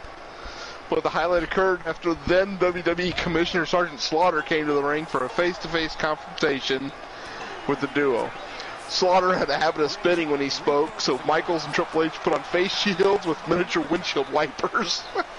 Yeah, I was just going to say, that was hilarious when they had those face shields with the wipers. Uh-huh. Oh, look at this. Finn Balor going upstairs. Damien's still on the ground, though. He won't be joining him just yet.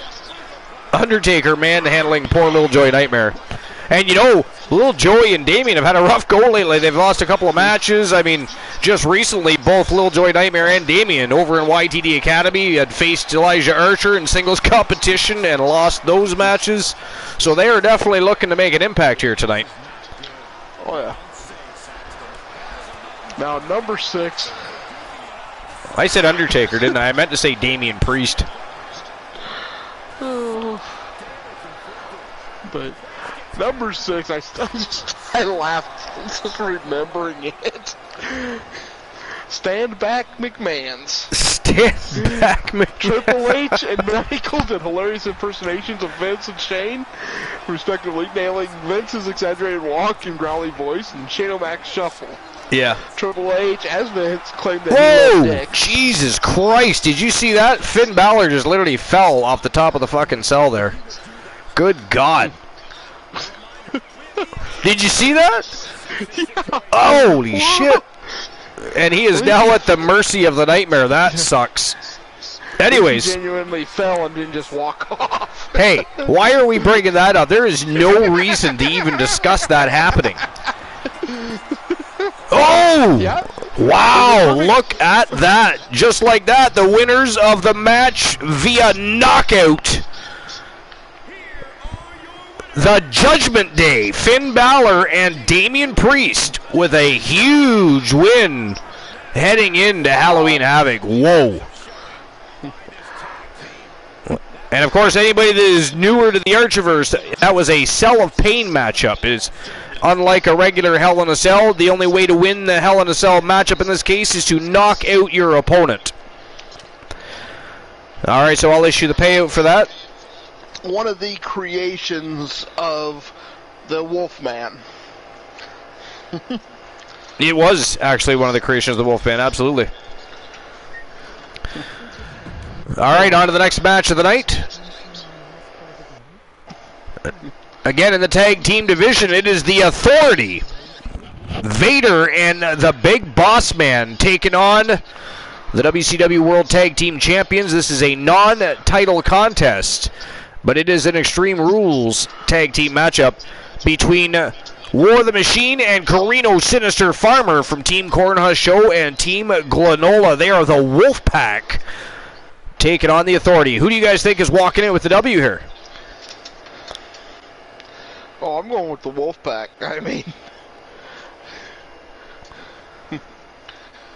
Well, the Wolfpack, well, as concerning War the Machine and, of course, the Wolfman Alan Severn, they were undefeated as a tag team. War the Machine is undefeated in singles competition.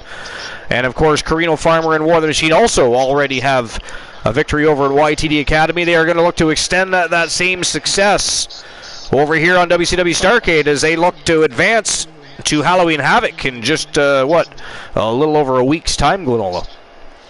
Yeah. And, you know... I like the way you said that. Yeah. It sounded very, like, what do you call it, dignified. I don't know, you were dignifying your own remark. But, you know, and right now, the Authority's in the way. They are. Anybody put up against War right now that is not Kenny Omega. Or Kenny Omega. Yeah. Kevin Sammartino. Oh, Kevin Sammartino. Yeah, we haven't seen him in a dog's age now. Yeah. If it ain't Sammartino, War, his opponent's in the way. I mean, to be fair, the Authority's got to view the Wolfpack in the same manner. I mean, they are on the hunt for tag team gold for the very first time as a tag team. Hungry. I mean, they've got a very tall mountain to climb, don't get me wrong. I mean, what a crazy team is Carino Sinister Farmer and War the Machine. I mean, who would have ever thought that would become a tag team? Who would have ever thought that Carino Farmer would be part of the Wolfpack? Who would Crazy. Carino Farmer would be in a tag team? Well, that too. I mean, I'm surprised him and War of the Machine. I mean, I'm surprised they aren't battling amongst one another. He's trying to eat War of the Machine trying to behead Carino Farmer. I mean, somehow they managed to click as a unit, and I don't know how they managed to do it or how the Wolfman, maybe he drugs them, I don't know. Sedation, heavy sedation, perhaps? It's a, they recognize each other. No bet so far. Nobody's betting on the match. But, they, You ever notice that happens a lot on Starrcade, though? We get a lack of betting on Starrcade, and I don't know why. But, they recognize the darkness within each other. And they not only can utilize that, they enjoy it. Well, they definitely have that. There is definitely a darkness inside both of these crazy monsters. And they are the reigning defending WCW World Tag Team Champions. I mean, that is crazy. Yeah. Oh, look at this! What?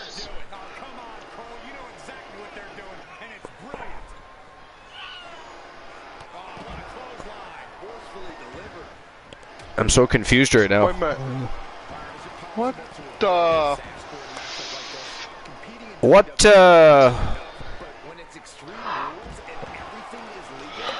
I mean, ladies and gentlemen, Elijah Archer and War of the Machine both came out and seemingly attacked Carino Farmer, who is supposed to be War of the Machine's tag team partner. I see Vader. I do not see the Big Boss Man. And as for exactly what is happening right now, I don't know. Does anybody know? I'm very confused right now. Wow. What, I have no idea, Archer. I mean, we were just lately, but we were just talking about how Carino Farmer and War of the Machine clicked as a unit. And it looks like Archer's trying to feed Farmer to War of the Machine here. I'll be honest. See, now Vader, War of the Machine is staring down Vader. What? Archer just knocked out Carino Farmer, and the referee awarded the match to Archer and War of the Machine. What? That's twice.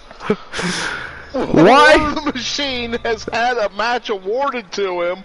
Why is the Coalition working with the Wolfpack again, and what did Carino Farmer do?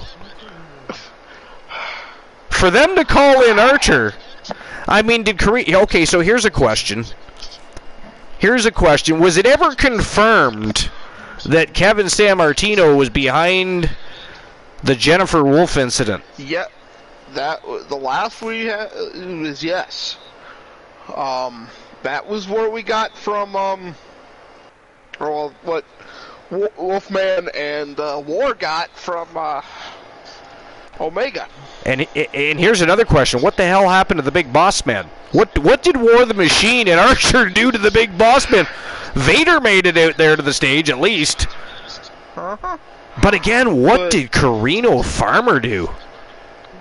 Is that an initiation? Like, what is happening right now? It could be, but I mean, the Wolfpack is strange. No offense. But y'all have cosplay superstars and there is a possibility too. That's the only thing a double initiation. You know, we know the Coalition has helped the Wolfpack in the past on very rare occasion and for very good reasons, but yeah, this is mind-blowing. Is this an initiation because Carino Farmer and War of the Machine have only tagged together. Their team has only existed in YTD Academy. They've never made it in Starrcade. This is their first match together on Starrcade.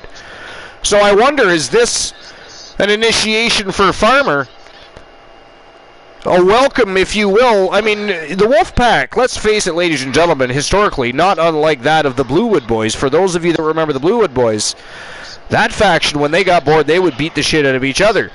They didn't even need opponents. If they were bored, they'd fight one another. You know? When they got bored? Or just for the sake of doing it. You know, they didn't even have to be bored.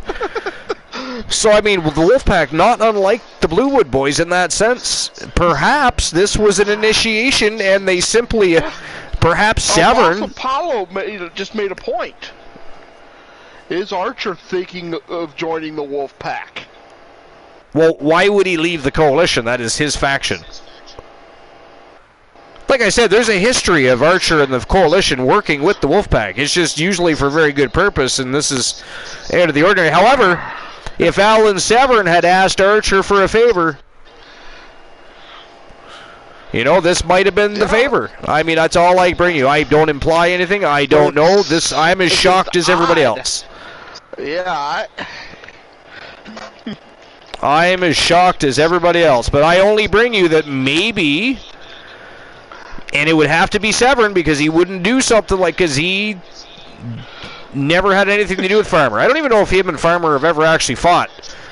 We better fact check that. Maybe there's another monster that Archer might have to face in YTD Academy. Joe Link, you better fact check that. Yeah, I don't think they faced one-on-one. I don't think so either. Joe Link, I think we might have missed one. But anyways, how crazy is that? Archer comes out and helps War the Machine, and War the Machine and Archer pick up a victory over Carino Farmer, who Archer very handily knocked out outside the ring. That was crazy. You know, the weird thing about that is, the Wolfpack just got a victory by knocking out the Wolfpack. I don't even think the Bluewood Boys accomplished that one. That is a very, very good point. Wow, never thought of that. That is awesome.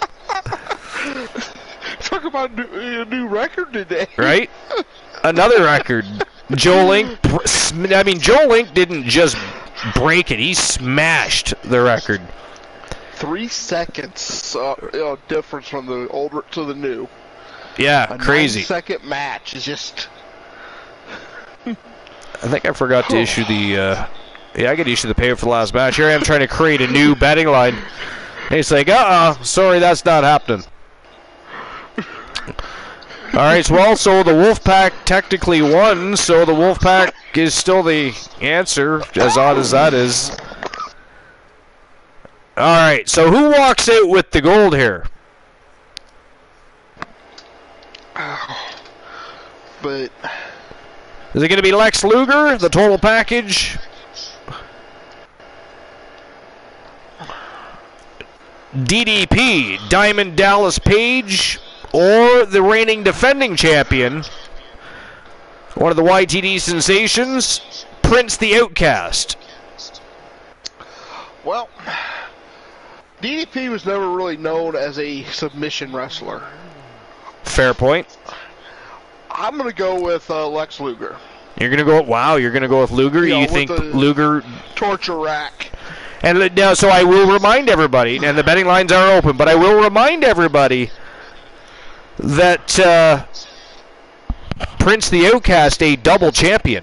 He is also the YTD Academy European Wrestling Champion and has been defending that championship almost round the clock. He is a hot commodity right now, I tell you. So I only bring you that. I'm not implying anything, because I'm actually going with DDP. No offense to Team the Outcast gameplays. No offense to Team Lex Luger. I think DDP's going to shock the world tonight. I think he's going to have an upset victory. I think he breaks out. I think he becomes the pure wrestling champion here. He is not known for his submission skills, but he does possess some. And I think he shocks everybody.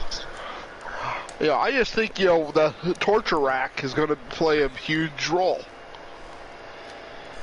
Yeah, well, you're not wrong. I don't dispute that. To beat every monster.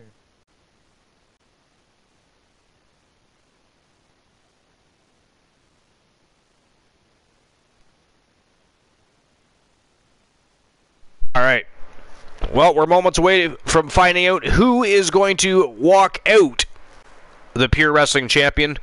And again, for those newer to the Archerverse, this is the only cross-brand championship that the men's division possesses, and it is challenged for on Wrestle Wars and Starrcade by both members of both rosters. And the women's division now has one as well. The Women's Pure Wrestling Championship has taken the place of the WCW World Television Championship.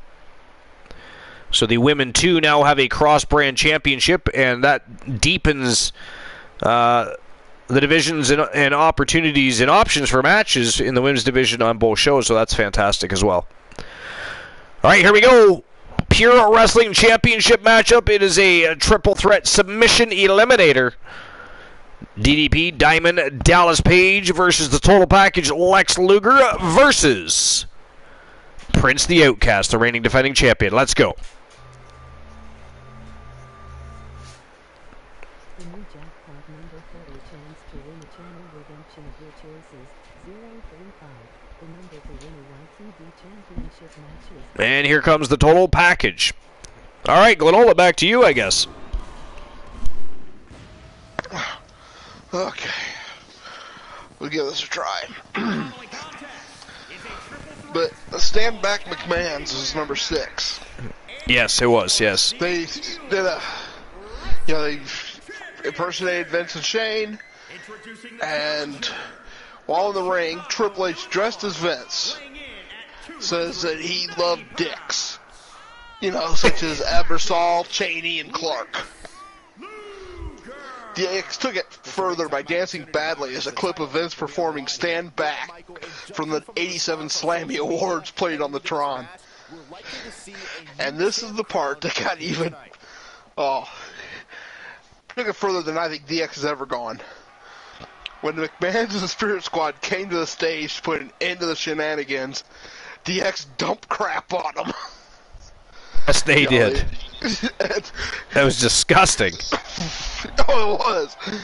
But the Triple H makes the joke that Shawn had used the porta potty earlier, so that was actually holy crap. Wow. Yeah. I mean, some of the stuff they did was funny as hell. Other stuff was just like cringeworthy, wasn't it? Just. But. Yeah, but it was cringeworthy, but it was hilarious. That one was. Oh, absolutely. Yeah, absolutely. I don't disagree. But it's like the Attitude Era in itself, right? A lot of greatness came out of the Attitude Era, but a lot of schmutt came out of the Attitude Era. A lot of lost opportunity, poorly pushed superstars that could have really made a difference on television program. There was a lot of things that went poorly, very poorly with that era. And again, if you look at it as a whole, it was really, a few handfuls of people that were really pushed as a whole. So, Team Dogface in the house, France with 2 L's. How dare you? I see you. I see that. You're not tricking me tonight, sir. I've got the dashboard up, rocking and rolling, ready to roll.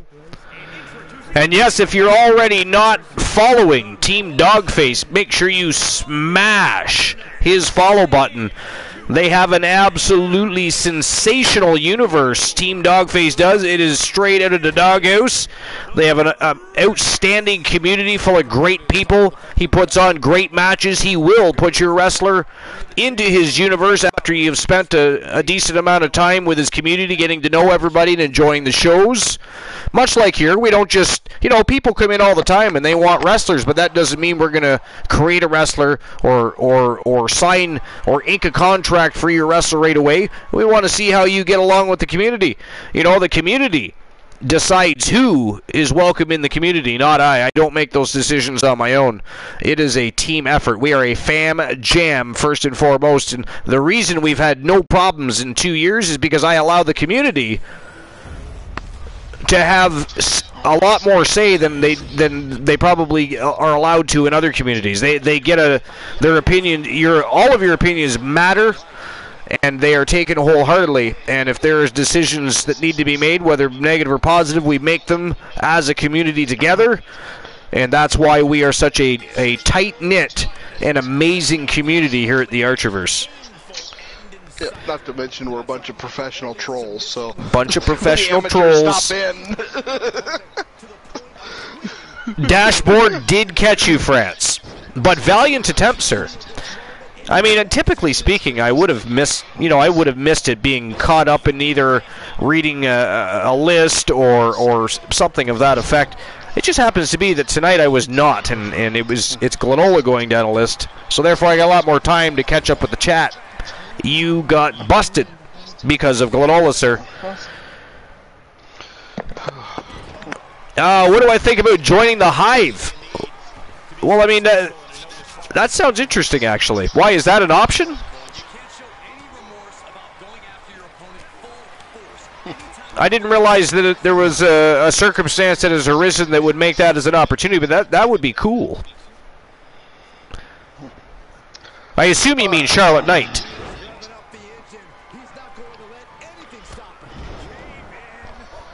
Alright, number 5 on my list is you can't say that on TV. In a presidential speech parody, Michaels and Triple H announced the network was drawing the line on standards and practices in regard to DX's gratuitous raunchy antics on programming. Triple H read a statement explaining which words DX could and couldn't say, with the latter being censored. Uncensored version appeared on a DX home video, which if you haven't watched it, it's hilarious, because Triple H lists all these words that they will never say and all this, and then Shawn ends up saying every one of them. Sorry, I got to interrupt just for a quick moment. Honeybee drafted Elijah Archer over at the Doghouse. Woo! And Charlotte? Elijah and Charlotte? Fuck yeah! Congratulations. That's awesome. I mean, there's going to be some great matches and storylines come out of that. Fantastic. How did I miss that? What was I doing? I was working. Yeah, of course I was. God damn it. I'm going to watch the VOD later. That is awesome. But then, to top everything off, Michaels takes the podium, and he, see, this, if I can, hopefully I can do this. Despite the belief that the current pastime in the Oral Office is swallow the leader, I did not, I repeat, did not sleep with that young intern. As a matter of fact, we were up all night. And that was hilarious. I mean, yeah, like I said, some stuff was downright hilarious, and other stuff was just cringeworthy. It just depends on. But I'll try to find the uncensored version and put it in the Discord, because it sounds is good. Hilarious. And China, the whole time, China's just standing there like,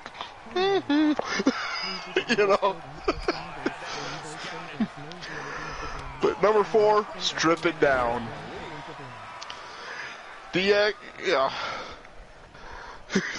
Yeah, they said wrestlers holding a show hostage by staging a sit in the ring to get what they want has become a pro wrestling trope. But DX took it another level. Announcing they wouldn't leave the ring until their nemesis Owen Hart came out, Michaels, Triple H, and Chyna decided to play a game of strip poker while they waited. Chyna won every hand, causing Michaels to end up in his underwear. DDP has been eliminated.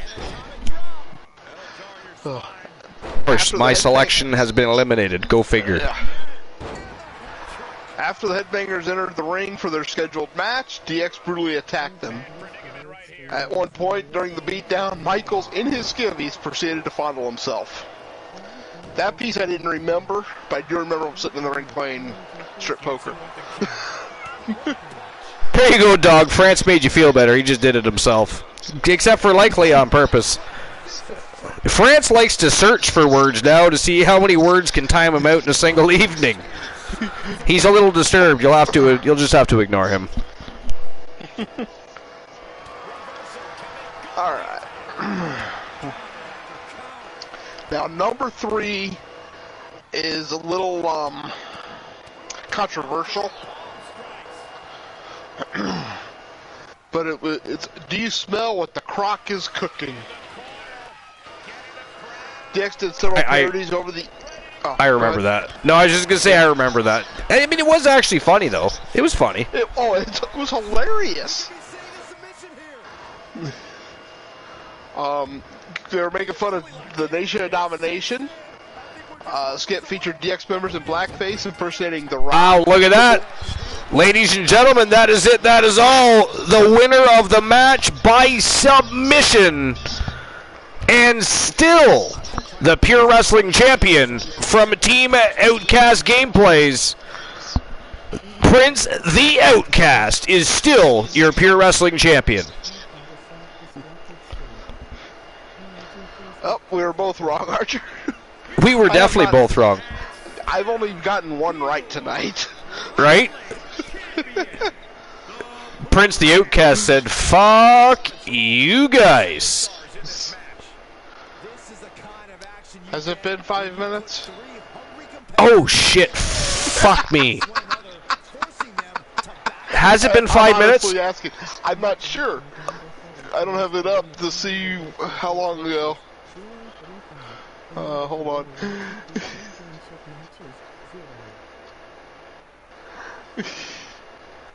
Let me pull up my mod view.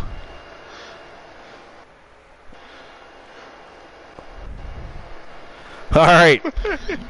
Well, while Glenola's checking that out, Prince the Outcast still your Pure Wrestling Champion. Congratulations to Team Outcast Gameplays. All right, next match of the night for the Women's Pure Wrestling Championship. Stacy Keibler representing the Wolfpack, taking on Ashley Shang from Team Asia Invasion. The Asian Nightmare putting her title on the line. Who do you guys got walking out with the gold here? This is a last woman standing match.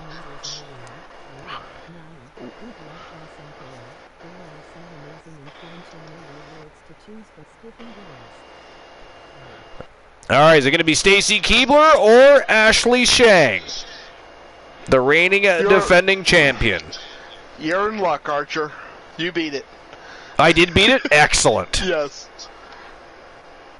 Fantastique. That's what I like to hear. I really wasn't sure. All right, betting lines are open. Yeah. Let's go. Oh, this one, there's no doubt who I'm voting for in this one. You're going, well, yeah, you're going with Stacy Keibler, yeah. I'm going with the champion. I'm going to go with the champion. I think the champion's going to retain here. Stacy Keibler, I mean, she's been around, but she hasn't been in the ring in a hot minute, so I don't know. Is she going to overcome the ring rust? Yeah, but that's a point. I mean, it's not Tia Stevens. This is Stacy Keibler here.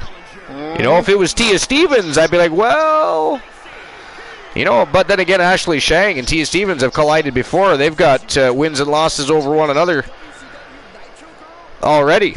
So I believe Tia Stevens is 4 wins and 1 loss when it concerns battles over time with Ashley Shang.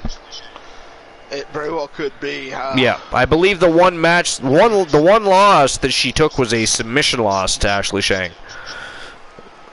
So out of 5 matches, Tia Stevens has won 4.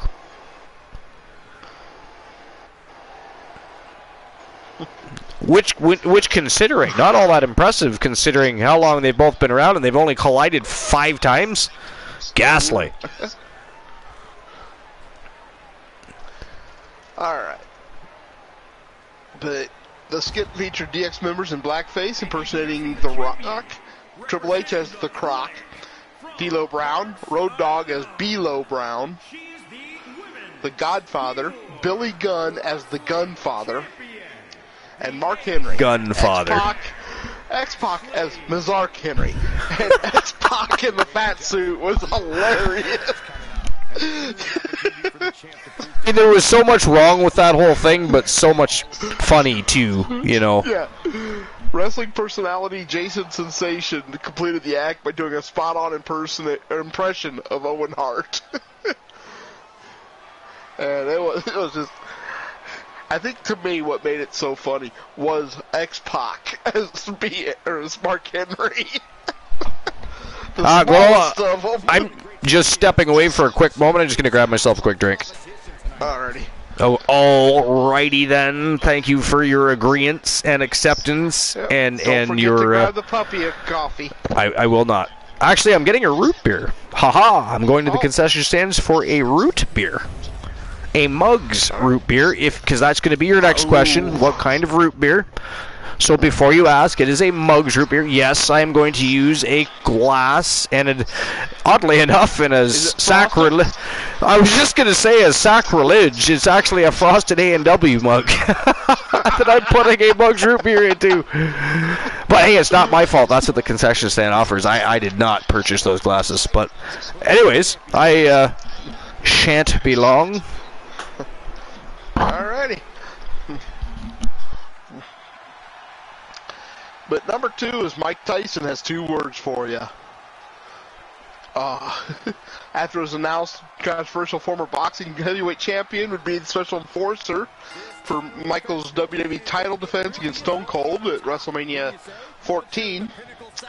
Michaels confronted Tyson in the ring and challenged him to a fight. Just as the Heartbreak Kid and the baddest man on the planet were about to throw hands, Michaels ripped off Tyson's WWE Attitude t-shirt to reveal a DX t-shirt. Tyson, Michaels, and Triple H celebrated the ruse with a flurry of cross chops. I can't even talk. So,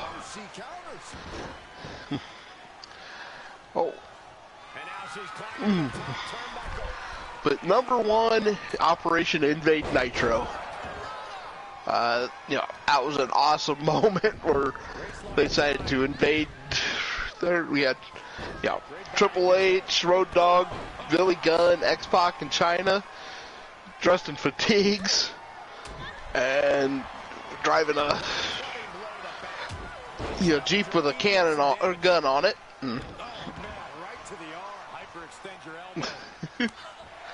That was just another classic DX moment. So that was the list. You have to worry about everyone in the locker room that they're aligned with. The odds in this match can swing with or against you so fast.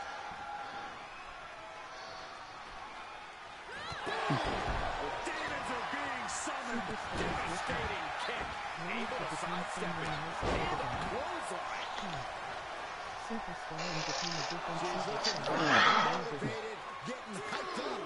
There's that spin kick. I love that Stacy Keibler spin kick. Always did. Of course, I was a Stacy Keibler fan from the time when she was Mrs. Hancock. This is not good. Standing shooting star press, incredible. She's getting fired up, ready to show her opponent what she's got.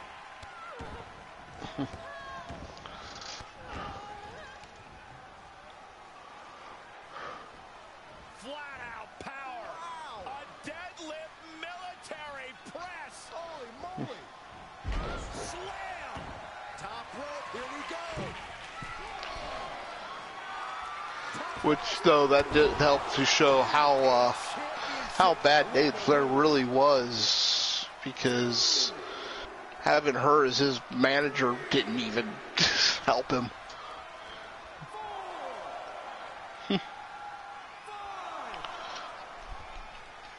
She's broken the referee's count. She's doing this vault. Ruthless striking. And she had Stacy's number there. Ooh, she just turned it around.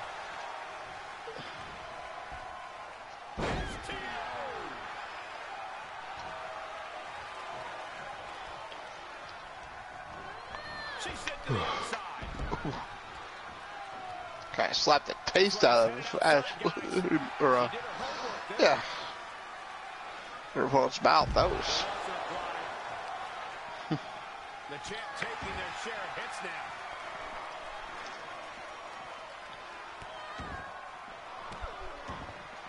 Golly, an endless trampling there.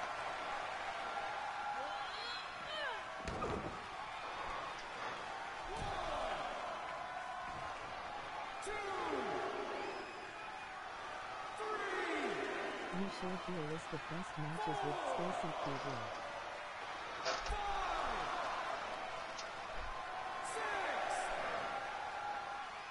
Oh man, the referee just counted to 7. Taking a moment to get pumped off of this crowd's incredible energy.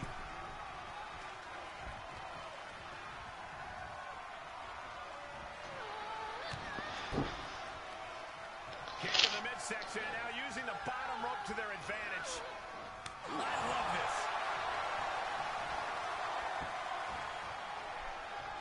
What are we going to see here? Expertly applied suplex. The effects of this match are showing on the champ. And taking this kind of damage is unsustainable. Getting up from the count of 10 is going to be impossible at this rate. So I won't be too much longer. What I did decide to do while I was grabbing a beverage is I figured it'd be smart business to let the giant puppy out for a wee bathroom break himself. However, I'm paying for my transgressions because he has decided he does not have to listen, and therefore I have to go collect him. So I won't be much longer. It is not funny. But I don't know if you have another list, but if you do, I have one too. So, well, two things. One is, do I have another list? Yeah, I know. But if you want to go ahead and start one, good. But I don't care how many lists you have tonight. You have to pause after the second list because I have one. I actually have a list tonight. No, But anyways, I'm gonna wait. I'm not gonna be able to do a second one. Don't think. okay, that's no problem either. For you to get back. Well, entertain the masses with Tiliana's favorite "Tiptoe Through the Tulip" song. I can't. I honestly couldn't do it tonight. Yeah. Unfortunately, I would, but my breathing ain't strong enough. But there's those legs in action.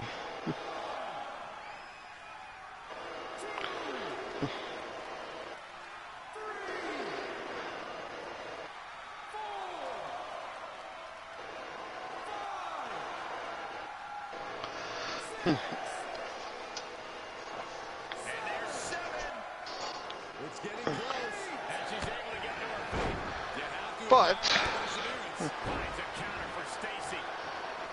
oh yeah. Oh, okay.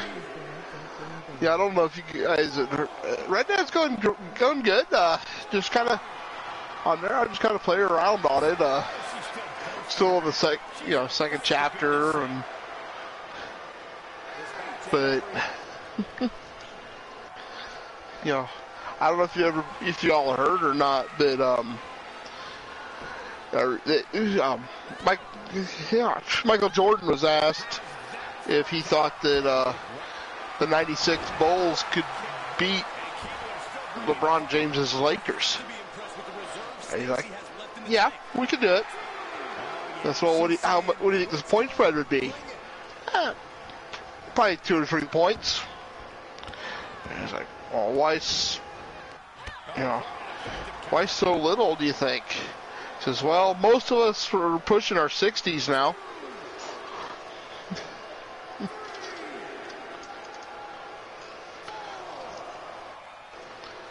A little bit of a free joke time there for you.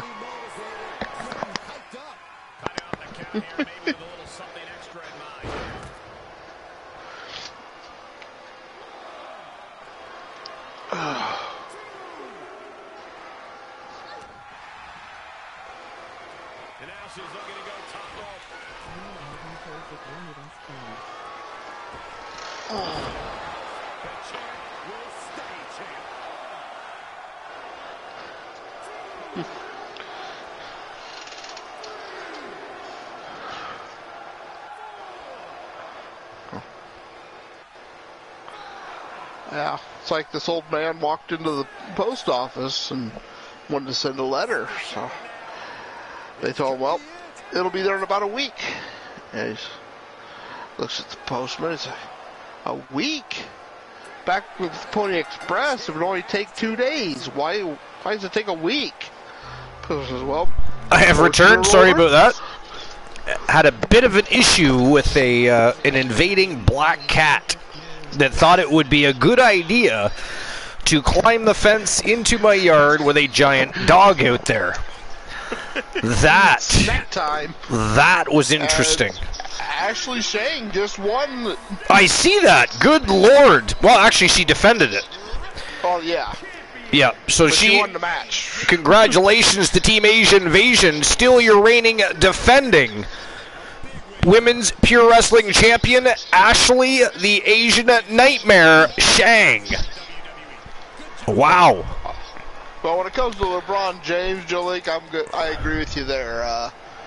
Michael Jordan, 10 times the athlete LeBron is. Well, if you bring up their accolades and achievements, they speak for themselves, and they far outweigh anything James has done. So, yeah, it's really a moot conversation. I mean, it's fun to debate. It would be fun to see the two square off and have a one-on-one contest just for fun. But I mean, all right, there we go. Payout has been issued. Now on to the co-main event of the evening. This is for the WCW Women's United States Championship. And look at the Vixen Villains in this matchup from Team Queen Cheyenne McKay. We got Cheryl O'Grady. She is a former champion herself. Taking on the former WCW Women's World Champion, Erica Ann Smith from Team Christian Cool. Then we have Akira Blade. Of course, the partner in crime of Alicia Blade, and the reigning defending champion, who's in the United States Championship on the line tonight, the Queen of the Ring herself, Charlotte Flair. Well, who do you guys think is walking out with the United States Women's Championship here? I'm not even going to hazard a guess on this one. It is an elimination matchup. Well, you know what? I'll say Charlotte Flair, but no real reason. Just Flair to retain. You're going to say Flair retains? Yeah. And while you're away, Archer, number 2 was Mike Tyson being revealed to be part of DX. And then number 1 was the Operation Invade Nitro. Ah, yes.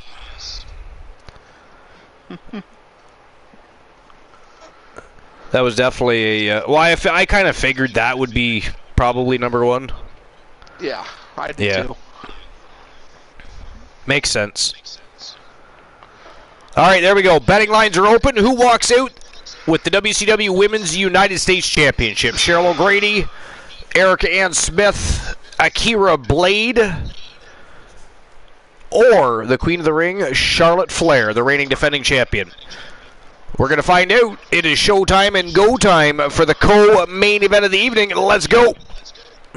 All right, and I have a list.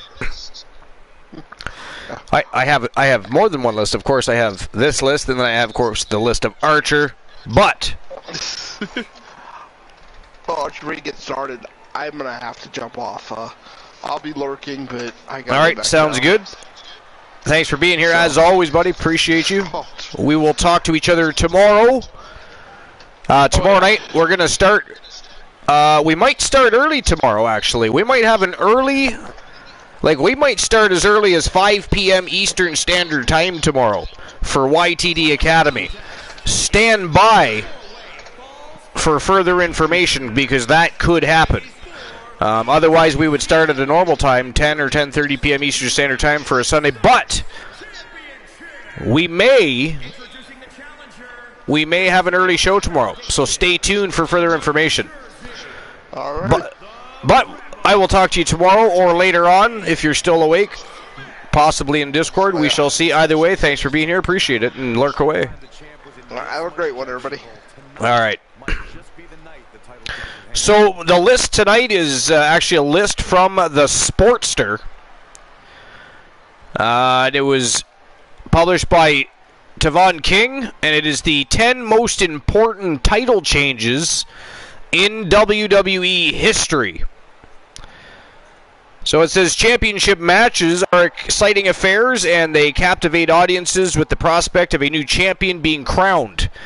Throughout WWE history, there have been some iconic title changes that fans still talk about in the modern era. The likes of the WWE Championship, Intercontinental title, and Women's Championship have featured a plethora of memorable title changes. Important title changes can range from a passing of the torch moment or a controversial one, which still had a significant impact on the wrestling industry in WWE.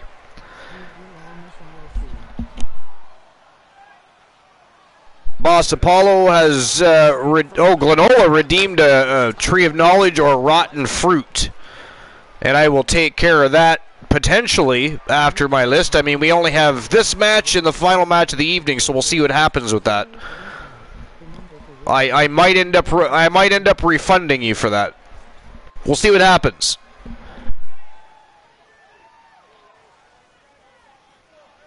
Alright, so number 10 on the list, Rob Van Dam defeats John Cena. For the WWE Championship, it was ECW One Night Stand in 2006. So Rob Van Dam had been a mainstay on WWE programming for 5 years, and many wondered if RVD would ever capture the WWE Championship. At ECW One Night Stand 2006, RVD had a glorious opportunity, and he cashed in his Money in the Bank contract against John Cena for the WWE title. Big Match John had a hostile crowd to contend with. This was one of the best matches in RVD's career. With a little bit of help from Edge, RVD defeated Cena for his first WWE Championship reign. It was a hallmark moment in RVD's career, and the roof almost blew off the Hammerstein Ballroom when he prevailed. Number 9. China defeats Jeff Jarrett for the Intercontinental Championship at No Mercy 1999. So, in the fall of 1999, China feuded with Jeff Jarrett over the Intercontinental Championship. The Ninth Wonder of the World was looking to give the chauvinist Jarrett his commie-paws, if you will. And she was biting to make history as the first woman to hold the Intercontinental title. China looked incredibly strong in their Good Housekeeping match at No Mercy 1999. Jeff Jarrett was seeking greener pastures in WCW, but had to drop the title to China. Nevertheless, the Ninth Wonder of the World captured the Intercontinental Championship, and it was a groundbreaking moment for the women, and for a woman to win the prestigious Intercontinental Championship title. Number 8. Glenola will love this one. But CM Punk defeats John Cena for the WWE Championship, Money in the Bank 2011. CM Punk was on his way to superstardom in 2011. The Second City Saint relished in his new role as a top star in front of his passionate hometown fans in the Allstate Arena at Money in the Bank 2011. Punk challenged John Cena for the WWE Championship. This was an instant classic, and there was an added caveat as Punk's contract was expiring. Punk proved his worth as a top star, and this was arguably the best match in Big Match John's career. Ultimately, Punk prevailed in a remarkable WWE title match, which instantly made Punk a certified main eventer. And I'm sure Glenola would agree that he was one of the best ever. A main eventer, absolutely. Glenola, I mean, would we be mistaken to think that you agree that he is a main event mainstay?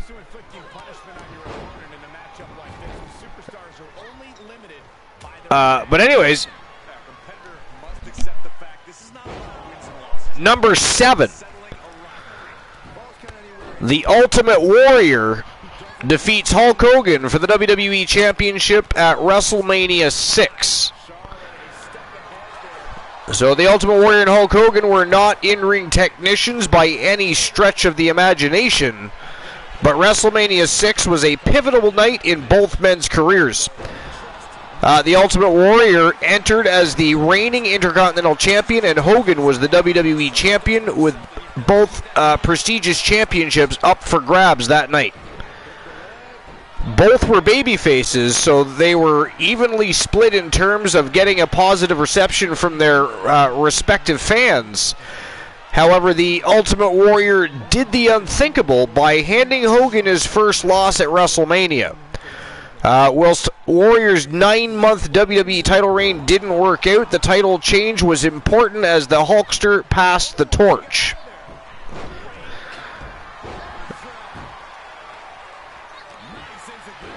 And I was just catching up on the chat, getting a shout out for Mickey D187. Mickey D187, thanks for coming in. Welcome to episode number 398 here at the Archerverse. Appreciate you stopping by. And Elite Matt Daddy, welcome in. Thanks for being here. Appreciate you. This is actually the co-main event of the evening, WCW Starrcade. We're actually on the road to our next big stream preview of 2022. It is our second annual Halloween Havoc coming up. It's just a little over a week away. It is next Sunday night, so a lot going on between factions, some heated feuds and rivalries. But anyways, welcome in. We're actually just running down a list, and this list is the top 10 most important title changes in WWE history. And I will recap the rest of the list you've already missed once I'm finished. But right now we're in the middle of the Hulk Hogan Ultimate Warrior. Actually, we're past that. That was number 7 on our list. Being important because at the time it was Hulk Hogan passing the torch. Number 6 on the list is Becky Lynch defeats Ronda Rousey and Charlotte Flair. It was Raw and SmackDown Women's Championship, WrestleMania 35, when she became Becky Two Belts. So women's wrestling was overlooked for many years, but it was finally taken seriously in 2015 with the growth of the women's evolution. At WrestleMania 35, Becky Lynch, Ronda Rousey, and Charlotte Flair had the privilege of becoming the first 3 women to main event WrestleMania, which seemed mission impossible. The stakes were huge as Rousey's Raw Women's title and Charlotte's SmackDown Women's title championship were hanging in the balance. Unfortunately, the match didn't pan out the way it intended to, but the man walked out of the WrestleMania matchup as the new Raw and SmackDown Women's Champion, creating a memorable WrestleMania moment. WrestleMania, I say. Number 5 on the list, Stone Cold Steve Austin defeats Shawn Michaels for the WWE Championship at WrestleMania 14.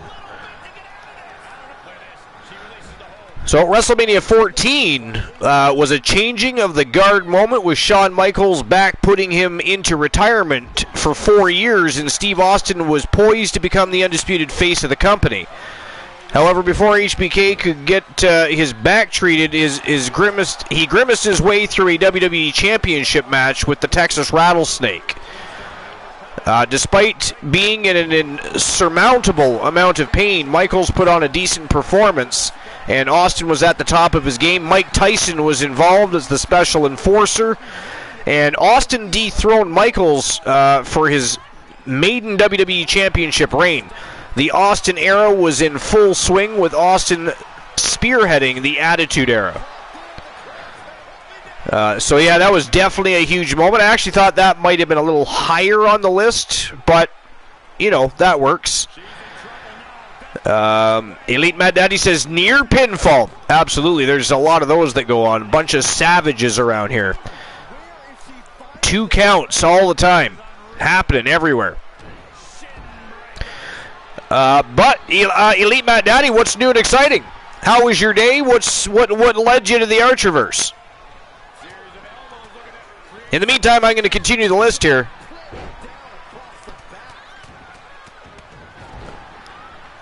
So number 4 on the list, and again, I actually thought this might have been a little bit higher on this list if it were on here, but it is what it is.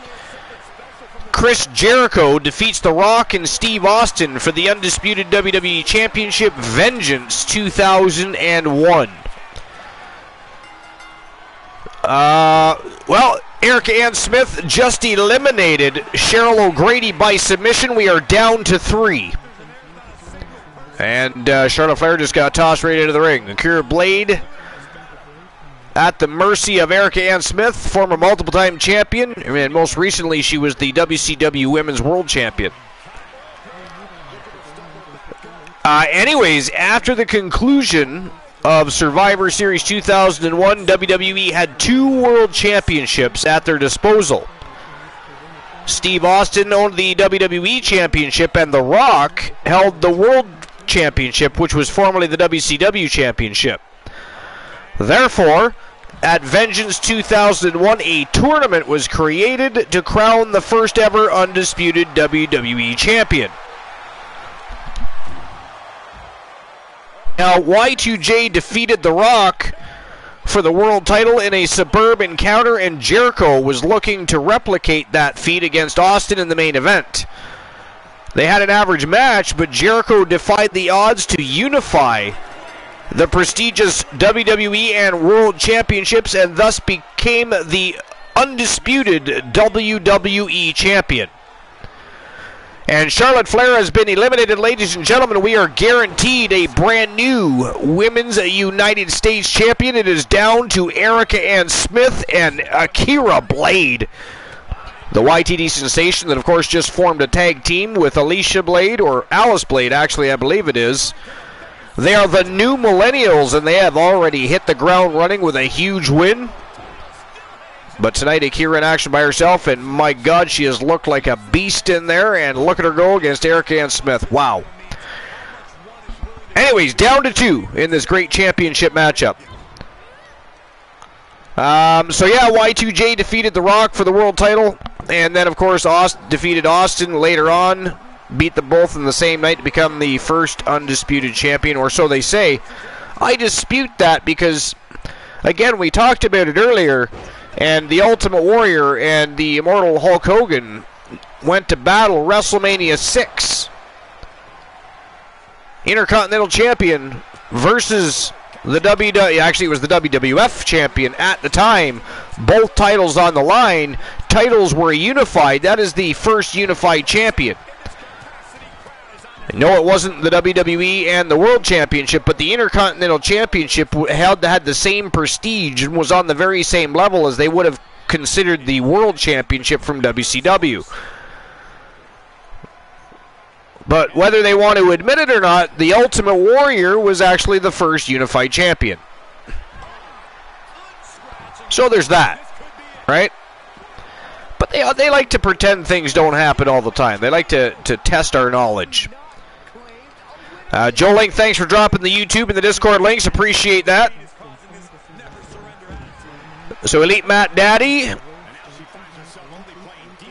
And, of course, Mickey D1, if you want to join the Discord and, of course, jump on over to YTD Academy on YouTube and subscribe. It is free to subscribe on YouTube. YTD Academy is the development league for both Starrcade and Wrestle Wars. And, of course, a lot of action happens over there. You know, you've got people that have had a bit of a tough go on Starrcade or Wrestle Wars that go over to YTD Academy to rejuvenate themselves. We've got newcomers that have joined. Wow, look at that, ladies and gentlemen, the winner of the match by submission and new WCW Women's United States Champion from Team Christian Cool, Erica Ann Smith is your new Women's United States Champion. And I'll go ahead and I'll get the betting lines open for that. Or sorry, the I'll get the payout issued and get the betting line ready for the main event, is what I meant to say. Apparently I don't know what the hell I'm saying. Big matchup and big victory for Erica and Smith heading in to Halloween Havoc next weekend. And don't forget, ladies and gentlemen, this is the final week of championship matches. As you all know, or some of you that are newer to the Archivers may or may not know, the final week of every month we consider the final push week. Only faction wars and grudge matches lead into the stream per view.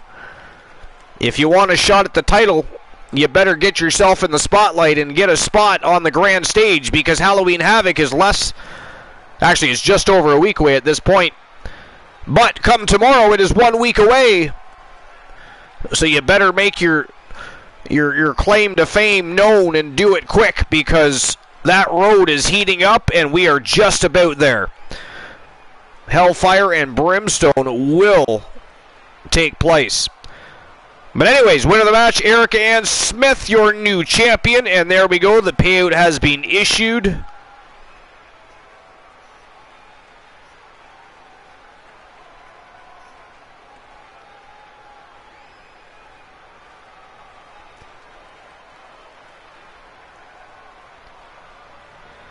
All right, here we go. Main event of the evening.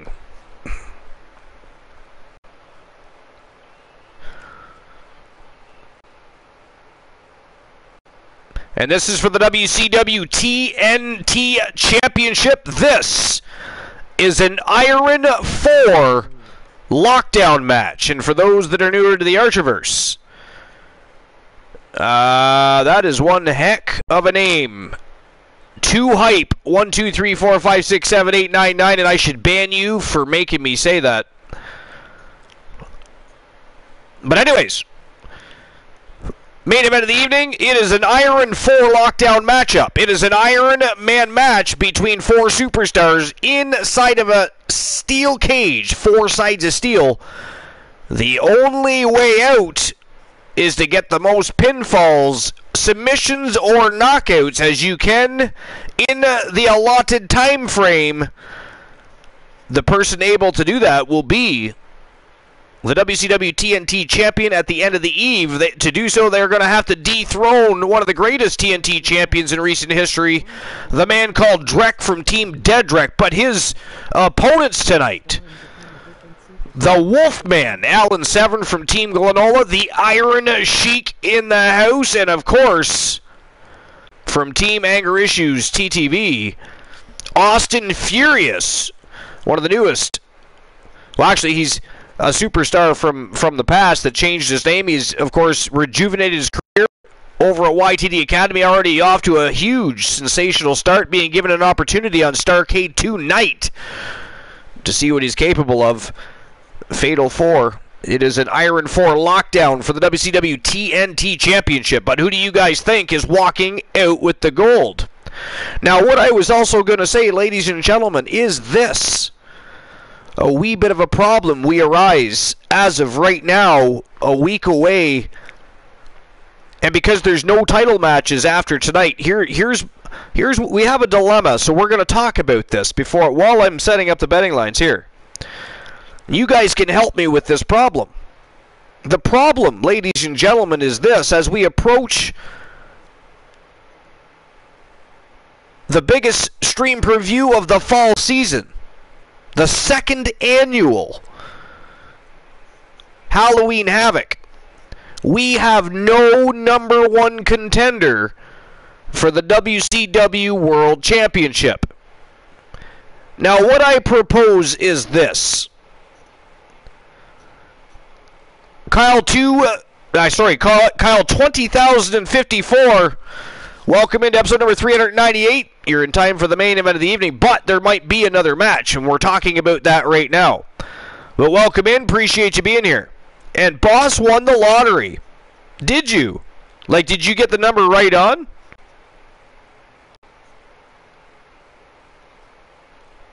Or you just came the closest to it?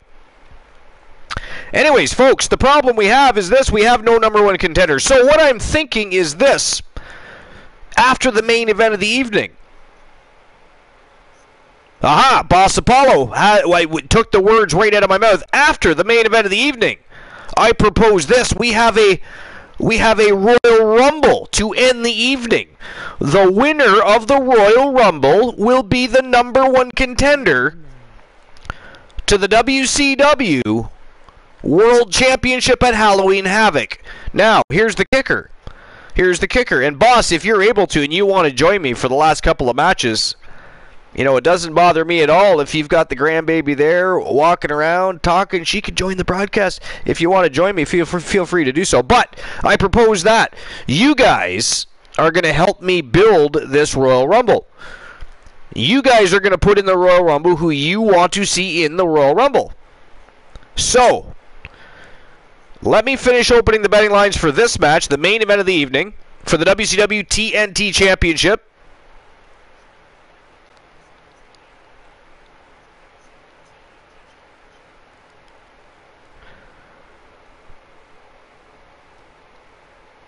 That way you guys can decide who you think is going to walk out with the gold tonight.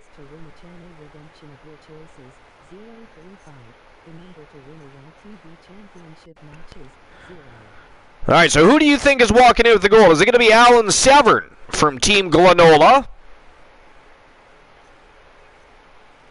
Is it going to be the Iron Sheik? How about Austin Furious from Team Anger Issues TTV? Or perhaps the reigning defending champion simply retains his gold and walks out with the WCW TNT Championship. The man from Team Dedrick, straight from the doghouse, representing Team Dogface. The man called Drek is your reigning defending champion, putting the title on the line.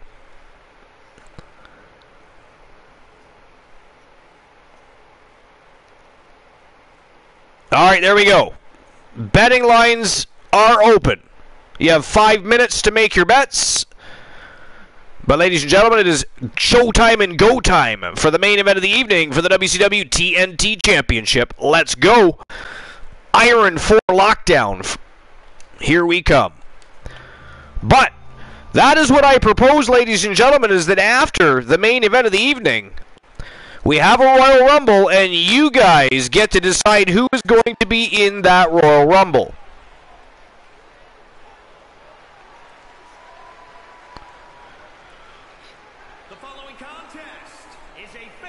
Alright, so while everybody's making their way to the ring for the final match of the main card, I can finish my list.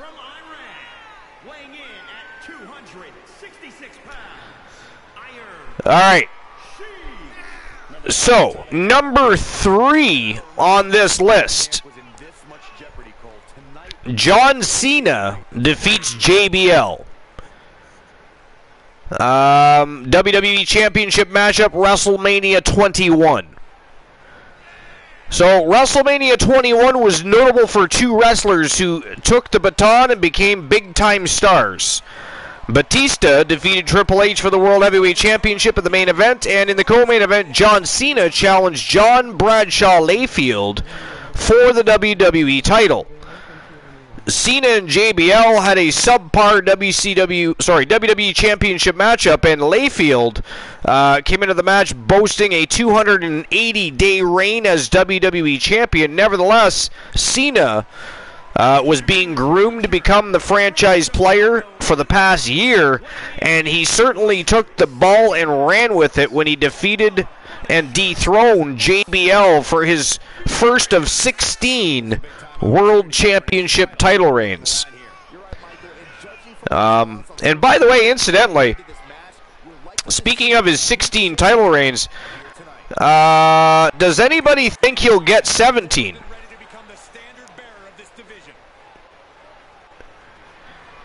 Joe Link, just for this one time only, we're going to open the Royal Rumble to all contestants.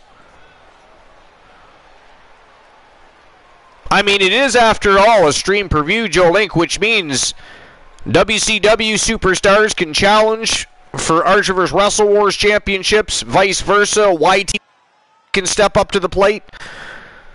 So in this instance, we can open it up to everybody. Elite Matt Daddy, thank you for participating. It's actually odd on usually this show is on Friday nights, just first and foremost. Our schedule is actually Wednesday, Fridays, and Saturdays. Just we had something out of my control that, of course, caused me to push the show to Saturday, Sunday, as opposed to Friday, Saturday. But it's weird because on Saturdays and on Wednesdays, everybody participates in betting like it is going out of style. But for some reason, Starrcade, it's like people are afraid to bet on the matches. It's crazy. We don't get as much participation in the betting on Starrcade for some reason. Is Alan Severn the Undertaker? He is the Wolfman. But I mean, historically speaking, he has always spoken very highly of the Undertaker, and of course, the Undertaker, one of his I guess you would say role models as far as professional wrestling goes. Yeah, I mean, if Alan Severn actually has a role model, that's definitely one of them. Anyways, what I was going to say,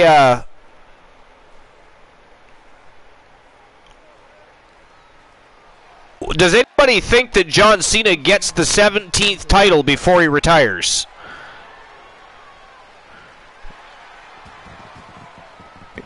Because I'm assuming he's still got, time left in some gas left in the tank to at least have some occasional spots. Maybe even a few months where he can rally together and I don't know. What do you guys think about that? What do you think of the champ's chances here tonight? I love him. Elite Matt Daddy says, I love seeing people winning the title just to get squashed. I mean, that can be fun, yeah.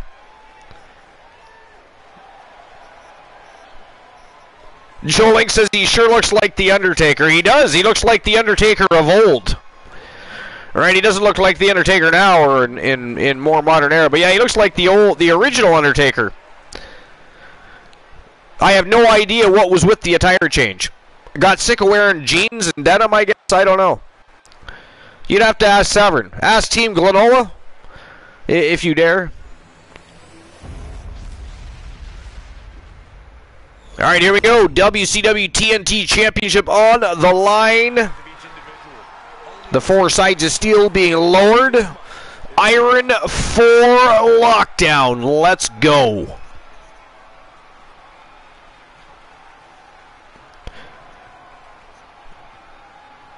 And Elite Matt Daddy, I don't know if you already did, but you can also jump on over to YouTube when you get the chance and subscribe to the Archiverse on YouTube. During the week, we have dark matches all throughout the week, including championship matches, and then every Saturday, except for this week, it's Sunday, because tomorrow was Sunday, we have our YTD Academy live show. Tomorrow is our 6th live show for YTD Academy, and it will be episode 399 for the Archiverse as a whole. We are getting closer and closer to episode number 400.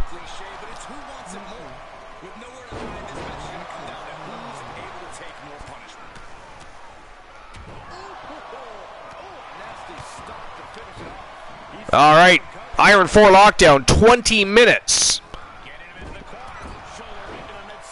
of battering, bruising, and bloodying one another over the WCW TNT Championship. And don't forget, ladies and gentlemen, you can't walk through the door. You cannot climb up over that cage.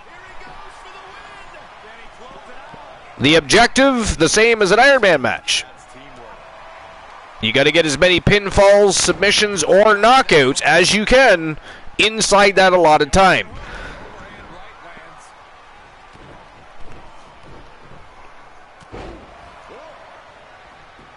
Elite Matt Daddy says, Wolfman out there doing band moves. He is a savage beast, believe me. Nobody tells Alan Severn what to do. He has a temper issue. He likes to destroy property. He doesn't even care that it's not his own property. He has destroyed locker rooms, offices, garages, and that's a whole other conversation. But anyways, while this matchup is underway, let's get back to my list. But yeah, what do you guys think? Does John Cena get a 17th reign as champion? Does he defeat the Nature Warrior Ric Flair, or do they remain tied? And perhaps it is Charlotte Flair that beats that 16 championship reigns. Wow, Elite Matt Daddy is going all in on the Wolfman winning the title tonight. We got a Wolfman fan.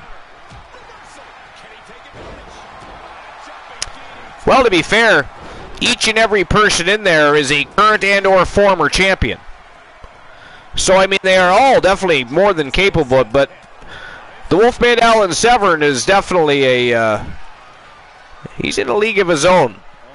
And in his own mind, too, by the way. I mean, but yeah, Joe Link, what do you think? 17 titles for John Cena or 17 titles for Charlotte Flair?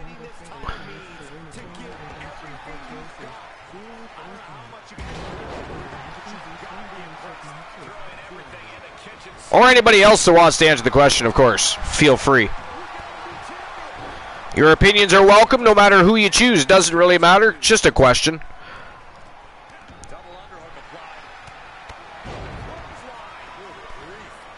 Joe Link says it's the cosplay is spreading. Yes, Hulkadexter and Macho Mally have rubbed off on the Wolfman, apparently. Wolfman looking a little gothic tonight. Boss Apollo says 17 for John. Elite Matt Daddy says 17 titles for Cena. But honestly, it depends who he faces for the title. Fair point. And we're just gonna call you Matt. Elite Matt Daddy, too long, not calling you Daddy. That's not fucking happening.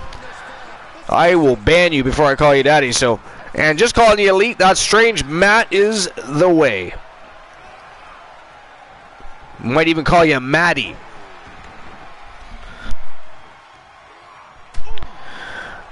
But anyways, that is a very fair point there, Matty. I actually agree with you on that one. Joe Link says, I think John will get 17, then put over someone else like Austin Theory. I agree with that, Joe Link. I mean, Austin Theory is really pushing for a match against Cena, so, I mean, an opportunity like that. I mean, let's be honest, that would actually be a pretty interesting match. I mean, John Cena's got better at wrestling over time. Austin Theory's already a better wrestler than John Cena ever was. So, I mean, there's a lot of potential there.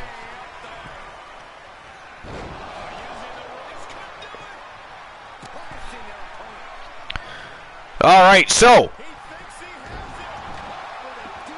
that was number 3, John Cena defeating JBL for the WWE Championship, WrestleMania 31. Number 2 on the list, Shawn Michaels defeats Bret Hart, WWE Championship, Survivor Series 1997. And of course, we all know that match very, very well. Despite having real-life hatred for each other, Shawn Michaels and Bret Hart's chemistry together was magnificent. However, Survivor Series 1997 was one of the most controversial pay-per-views in WWE history, and I am actually going to up the ante on that. It was the most controversial pay-per-view in pro wrestling history. WWE Champion Bret Hart was heading to WCW, and he defended his title against Michaels in Montreal. They had a decent match, but it ended prematurely as Michaels locked Hart in the sharpshooter, with referee Earl Hebner calling for the bell, which allowed HBK to win the WWE title in an unplanned finish. The Montreal Screwjob was born, and Hart was away from the company for over a decade. And that was definitely a big moment in pro wrestling history, much less just a big title change, right? That was a very pivotal moment in the history. Joe Link says, yeah, Austin Theory is like John Protege. Yeah, he really is. He's having very much the same type of upbringing, if you will, for lack of a better term. But Austin Theory is a better wrestler than John Cena was early in his career, so there's that. All right, John Cena was mostly a powerhouse. He was a bodybuilder first and foremost, right? He was very, very good on the mic. He had many talents. Wrestling wasn't one of them at the time, but he had many talents, and they were grooming him. And over time, John Cena did get better at wrestling. And I do give him that. Yes, Severn has one fall. Yes, it is 1-0 to nothing for the Wolfman Alan Severn with 12 minutes and 10 seconds remaining.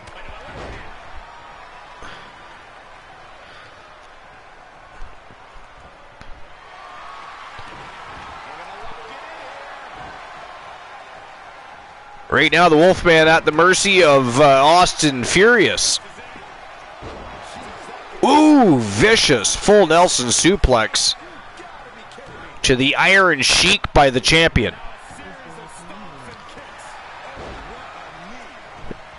Is there a time limit on this match? Yeah, that's why it says 11 minutes and 30-some seconds up in the right-hand corner there, Maddie.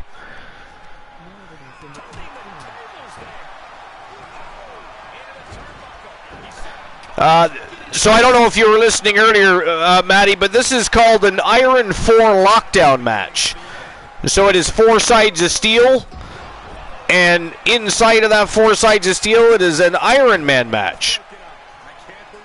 So the only way to win is to garner as many pinfalls, submissions, or knockouts as you can over all of your other opponents in the allotted time. You cannot go over the top of the cage. You cannot go through the door. You are literally locked in there. Hence, Iron 4 lockdown.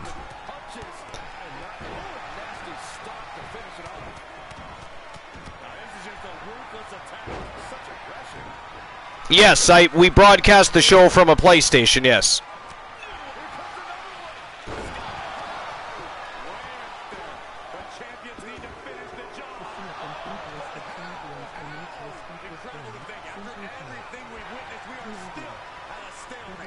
All right, so back to my list.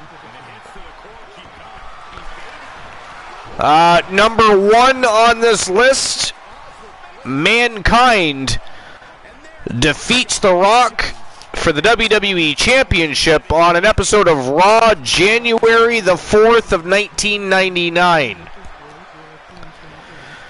So during the height of the Monday Night Wars, WCW revealed the results of Monday Night Raw in an attempt to get viewers to tune into Monday Nitro. On the January 4th, 1999 edition of Raw, Tony Schiavone revealed that Mankind was going to defeat The Rock for the WWE Championship. The plan backfired as many changed the channel from Monday Nitro to Raw to witness Mankind capture his first WWE Championship. It was a monumental moment as WWE ultimately won the Monday Night Wars, with WCW ceasing to exist in 2 years from that moment. Yeah, that was kind of crazy, that whole thing, the Monday Night Wars. I mean, personally, I would like to think that looking back, they regret shutting down WCW, because they could have continued to utilize WCW much in the same manner that they utilize NXT, except for it was on a much larger scale. That's all. I think that they should have kept it open. Even if it's a competing company of its own, it's still good for business to have 2 companies as a platform for independent wrestlers to look for a professional. Well, they're already professional wrestlers, but on a larger scale in front of a national audience, if you will. Joe Link says it's 2-1 to nothing. So Alan Severn 1 fall ahead.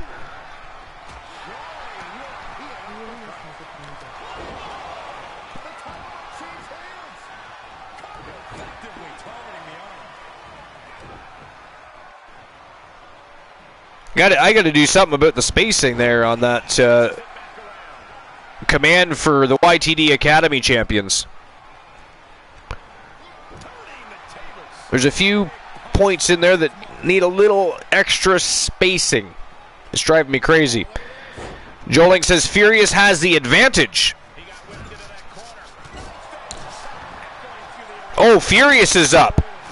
Oh, well, originally we said it was 1-0 to nothing so I thought you were continuing that. So it is 2-1 nothing in favor of Austin Furious at the moment. I stand corrected. I was, of course, reading the list, so I wasn't really aware of that.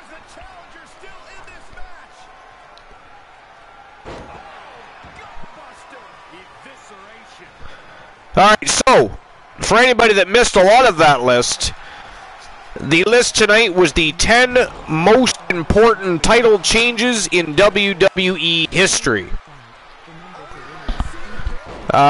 Number 10 was Rob Van Dam defeating John Cena for the WWE Championship ECW One Night Stand in 2006.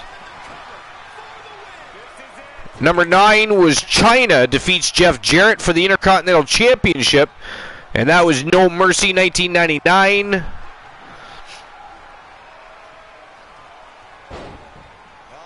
Number 8 was CM Punk defeats John Cena for the WWE Championship, Money in the Bank 2011. Number 7, and again, this should probably have been a lot higher on the list, but The Ultimate Warrior defeats Hulk Hogan for the WWE Championship at WrestleMania 6. Number 6 was Becky Lynch defeats Ronda Rousey and Charlotte Flair for both the Raw and SmackDown Women's Championships to become Becky 2 belts at WrestleMania 35. Number 5 was Stone Cold Steve Austin defeats Shawn Michaels, WWE Championship matchup WrestleMania 14. Number 4 was Chris Jericho defeating The Rock and Steve Austin for the Undisputed WWE Championship at Vengeance in 2001. Number 3 was John Cena defeats JBL for the WWE Championship at WrestleMania 21. Number 2 was Shawn Michaels defeats Bret Hart for the WWE Championship at Survivor Series 1997.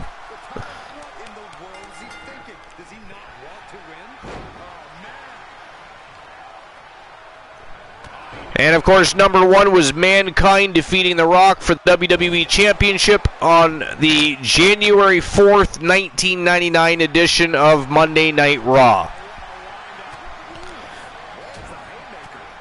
And that was my top 10 list for the night.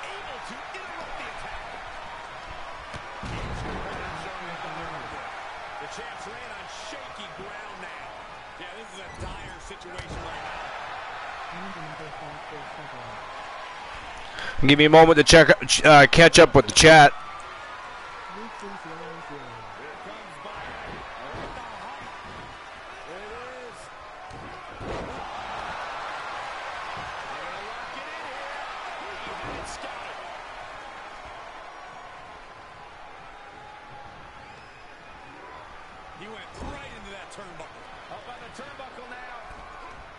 All right, let's see here. Joe Link says it is 3-2 to 0.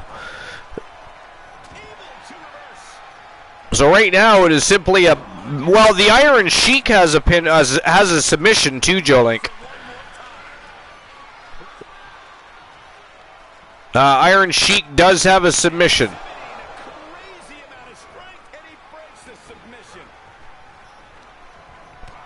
So I guess it would be 3-2 to 1-0.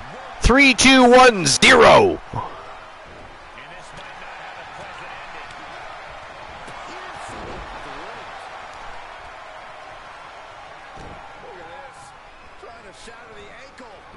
Wow. Austin Fury is ragdolling the champion there. Big elbow drop to the sternum by the Wolfman.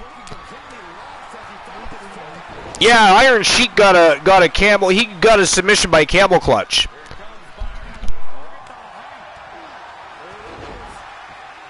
Man, woo! Crucifix powerbomb.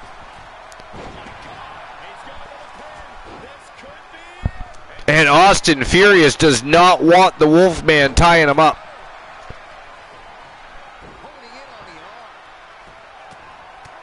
A little bit of ground and pound here by Austin Furious. Champion getting back to his feet slowly. Iron Sheik getting back to his feet slowly. Whoa! Big elevated knee right to the face of the Wolfman. And champion breaking up the pinfall attempt. Interesting. I mean, since he hasn't got a pinfall in the matchup yet with less than 2 minutes left. Wow, vicious clothesline to the champion.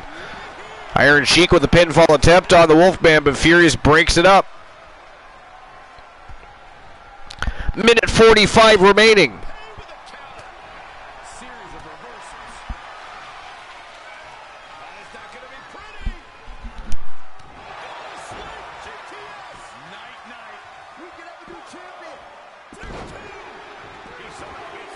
And there is another fall for Austin Furious over the Iron Sheik. So that'd be 4-2-1-0.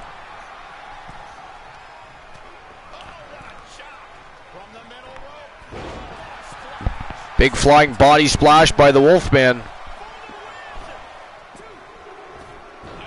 Oh, Furious breaks up the pinfall attempt.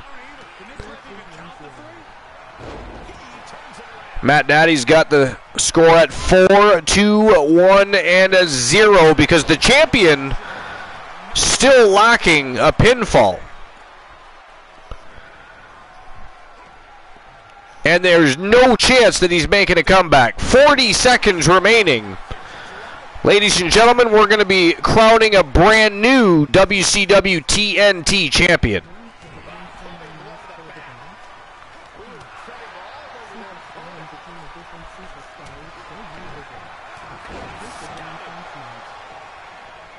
This is a very intense match, Joe Link. Very intense. And what a clinic they are putting on. Every single one of them. I mean, the champion still in there fighting to the last moment, even though he is losing this match.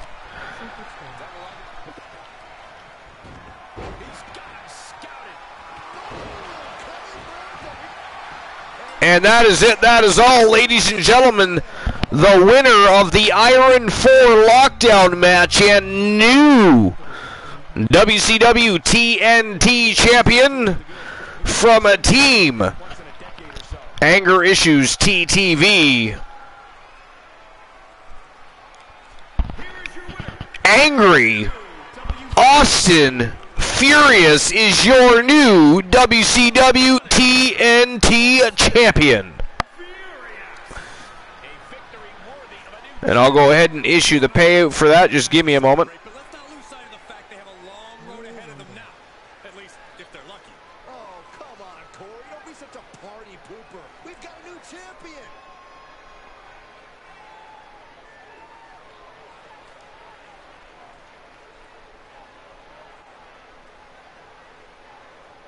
And there we go. The payout has been issued. All right, well, that is it for the main card.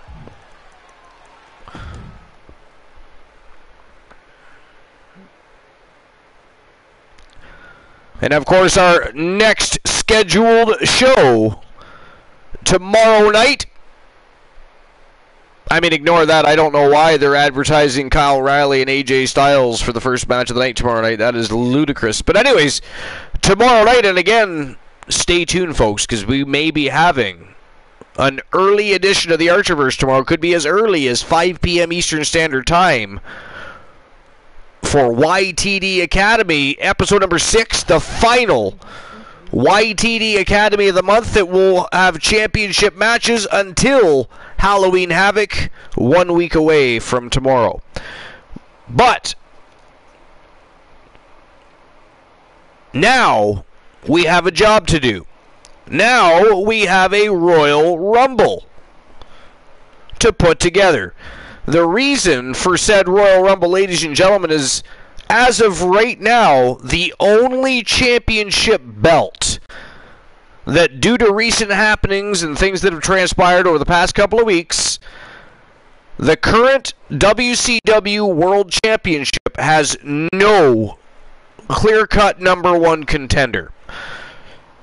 So, what we are going to do is this. We are going to put together a Royal Rumble right now. The winner of the Royal Rumble will go to Halloween Havoc and challenge the WCW World Champion for that title belt. Now, the question, ladies and gentlemen, is this.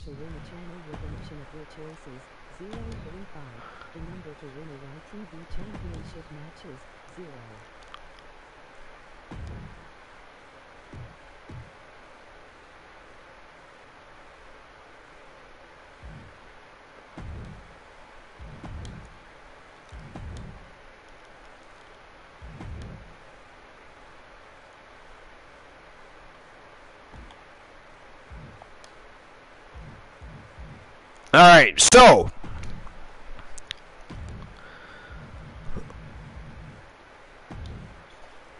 who do we want in this Royal Rumble? Let's do it this way. Let's start at the top. I'm going to say stay or nay.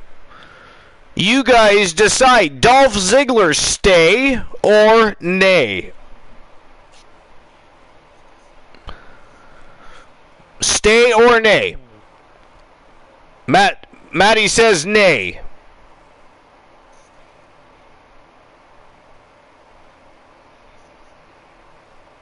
Does anybody else have an opinion on that? Dolph Ziggler, nay or stay?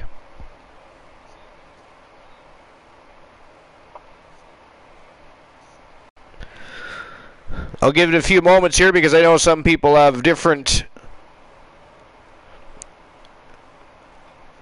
Golden Gamer. What's going on, Golden Gamer? What's new and exciting? Welcome in to episode number 398. You actually just missed the main event of the evening. We're actually having a Royal Rumble right now to determine a number one contender for the WCW World Championship next Sunday night at Halloween Havoc. Joe Link also says nay. Alright, so we're removing Dolph Ziggler. Who do we want to put in? If we can't find them on the list, it means they're already in the Rumble. But who do we want to put in? Does Stink Cone in the house? Who do we want to put in?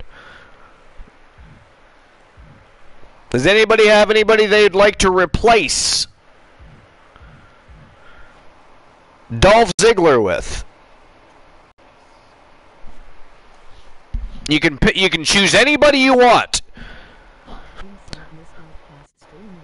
Again, at stream previews, each brand challenges each other for bragging rights, supremacy, and championship belts. So anybody can be in this Royal Rumble and challenge for that WCW title.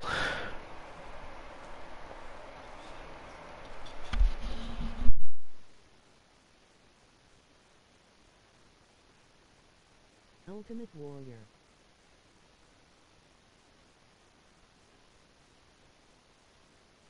Link says the Ultimate Warrior.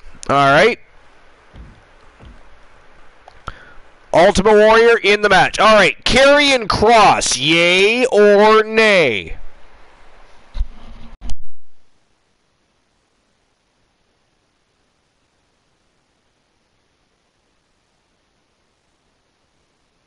And by the way, guys, you guys can also include streamer teams. Outcast, to my knowledge, is not here. Let me see. He could be lurking. Hold on. No, Outcast is not here. Maddie would like to see Edge instead of Karrion Kross.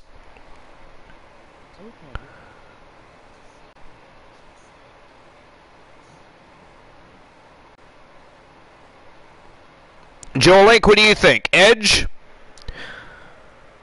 Now, Maddie, I know you don't know many of the streamer teams or the wrestlers, so I understand if you just keep picking superstars, but Joe Link, you're okay with Kross? So we have one for Kross and one for removing Kross. Edge is great? Okay, we'll go with Edge then. Let's go with Edge. There we go. Joe Link compromised very quickly there.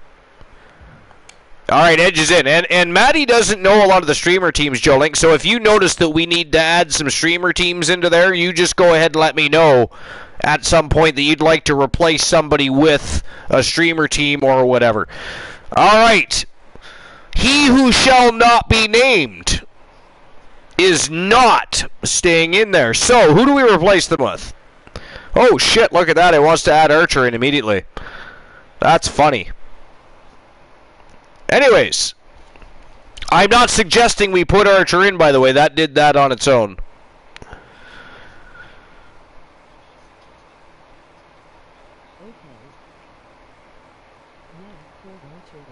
Yeah, put Archer in. Of course, DC would say that. And Joe Link would probably agree because he likes to put Elijah Archer into as many sticky spots as possible. I mean, Joe Link is the reason he has faced every big man and monster on the roster, with exception of War of the Machine. Joe Link, did you ever find out if he fought Demon Razor?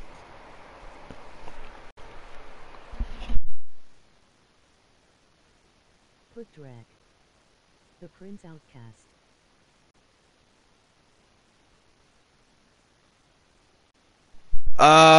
Put Archer in, put Drek in, and Prince the Outcast. All right, so let's get some shit going here. So we'll put Archer in here. Chad Gable, yay or nay? We can leave him in, or we can put in Drek or Prince the Outcast in place of that. To see a complete list of champions from each respective brand, simply type TAB WCW. Joe Link says he fought him when he was in the Falls. The Fallen. Oh, yeah, right. So, yeah, I thought so. So, yeah, so the only one left is War of the Machine. Well, actually, technically, I don't think he has fought Bishop B. White or Eddie D. Terror. But, I mean, are they on the same level as Demon Razor? I don't know. So are we taking Chad Gable out or leaving him in? We can replace him with Drek or Prince the Outcast.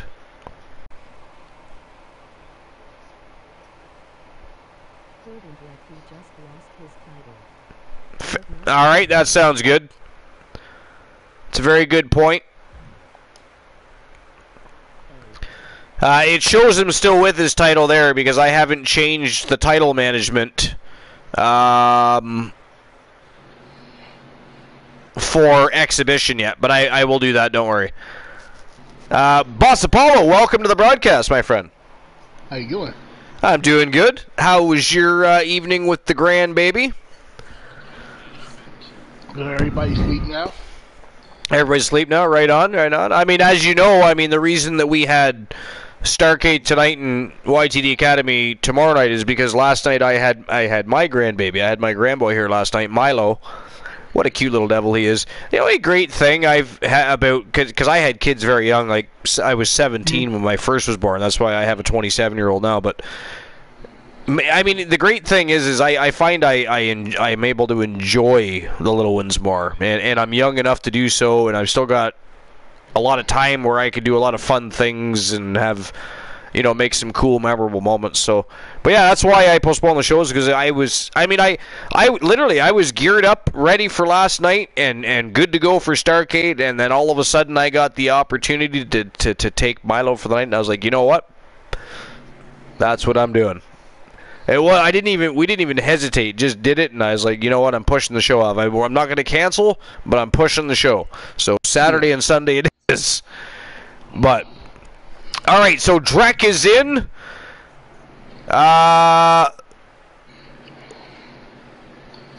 Dominic Dijakovic. What do you guys think? In or out? I say Yay or nay? Take him out and put Prince the Outcast in? Because those were two other people mentioned already. Or do you want to leave him in there?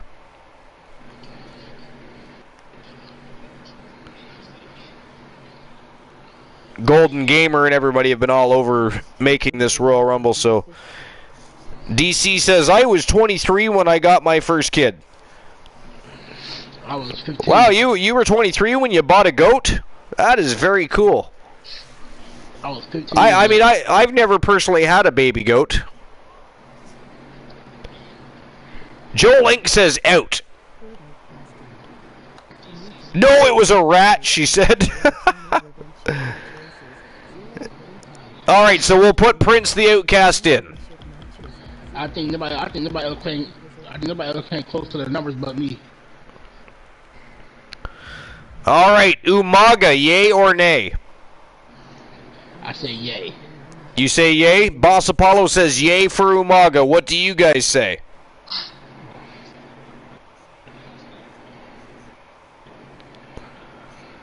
Golden Gamer says, I was 0 when I met Outcast and been in his basement ever since. Well, you'd get along great with Cracking Skulls. He likes basements, rings, boiler rooms. To be fair, though, he's also obsessed with dildos, so I wouldn't go anywhere in the dark with him. I mean, unless you're into that kind of thing, voyeurism is fascinating to many. So, and you know, we don't judge. But I'm just saying, if you go into the dark with Cracking Skulls and anybody from his team, you might get fucked. I'm just saying. But anyway.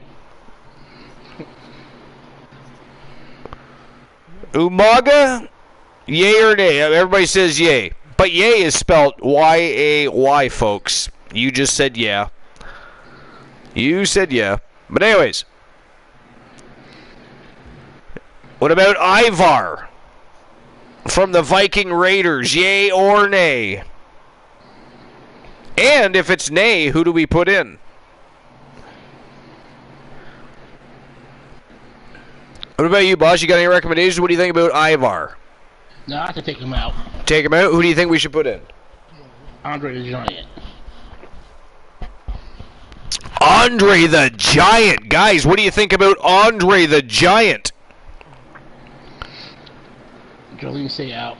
You guys want to see Andre the Giant?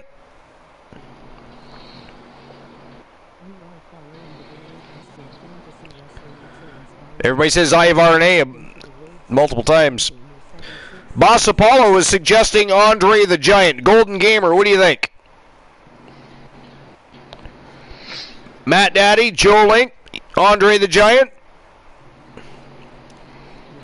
Yes. Yes. Actually, that said yay. That said yes. Andre is yay for me. All right, Andre the Giant is on his way into this Royal Rumble. That's a lot of yeses. That was a lot of yeses, yeah, and very quickly. Some Andre the Giant fans. The 8th wonder of the world, Booyah, is in the match.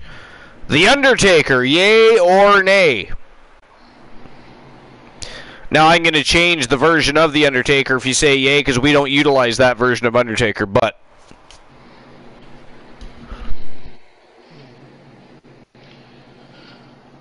Leo the King says yay for Undertaker.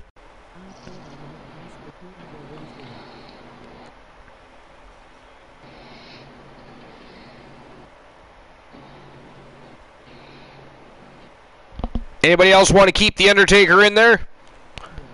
Yay? Okay. Yay? Alright, we keep Undertaker, but I'm changing the version of, though.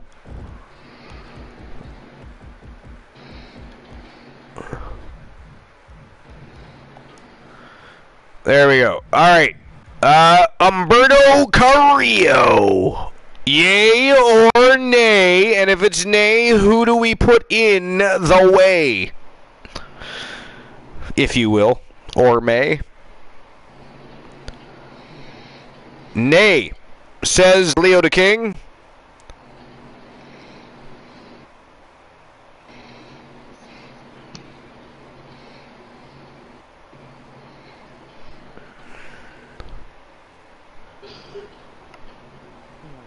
Nay, says Maddie. Nay, says Joe Link. So, Humberto Carrillo, you are out. Goodbye. Thanks for coming out. Lovely parting gifts next time. Who are we putting in, guys? Who do you want to see in there? Again, don't forget, you can think of streamer teams wrestlers. Demon Razor is my suggestion from Joe Link. Alright, Demon Razor. Boss, what do you think? You want to see Demon Razor in the Rumble or no? Yes. It's up to you. Okay. Anybody else think Demon Razor? Leo the King says Demon Razor. Alright, Demon Bucket Phenom in the house. Welcome in, my friend. You're in time. I mean, you missed the main card, but we are having ourselves a Royal Rumble because we have no clear-cut #1 contender for the WCW World Title. Halloween Havoc is a week away. We cannot have that. So we are having ourselves an impromptu Royal Rumble. You guys are building the card. Welcome in. Episode number 398 live. Alright, so Demon Razor is who we're putting in. There he is. Alright. Jordan Devlin, yay or nay? Leo the King says nay.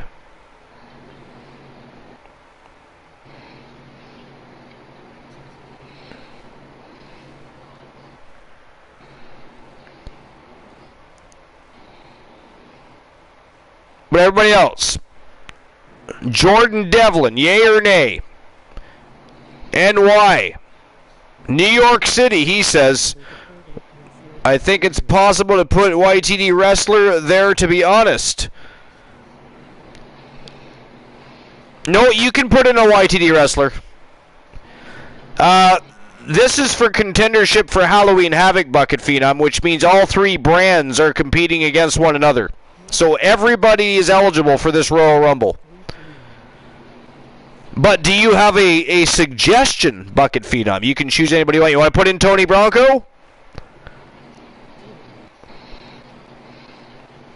Leo the King says Joe Link. Bucket Phenom says yes. What do you guys think about Tony Bronco? Or sorry, Tyler Bronco making his way to the Rumble? I'm okay with that.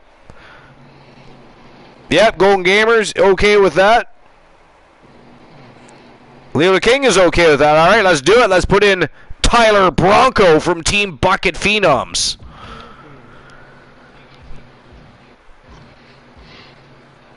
The original YTD sensation, the OG, if you will, of the YTD Academy is Tyler Bronco. Alright, Drew McIntyre, yay or nay? Yay or nay? Tyler.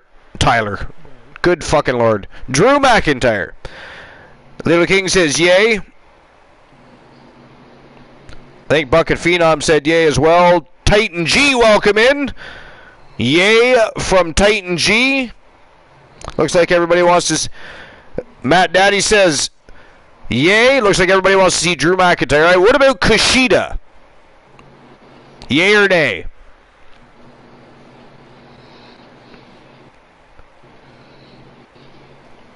What about Kushida?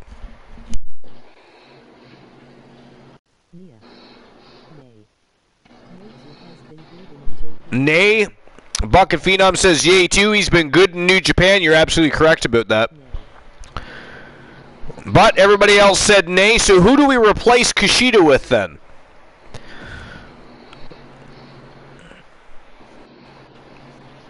Who do we replace Kushida with? Joe Link? So you mean Joe Lincoln? Alright, so Team Leo the King wants to see the Phenom Joe Lincoln from Team Joe Lincoln the Rumble. What do you guys think about that? Tyler Bate, that's a good one.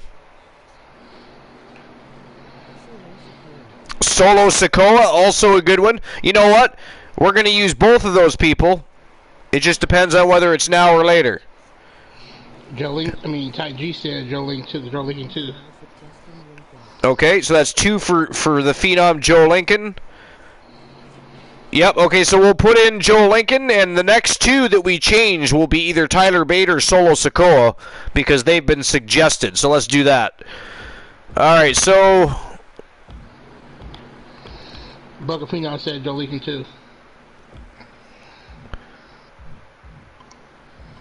Alright, so, the World Television Champion being entered into the Rumble.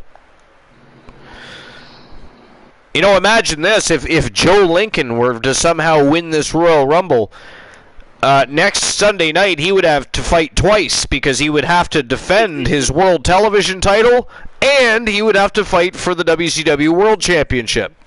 That'd be a busy night for Joe Lincoln.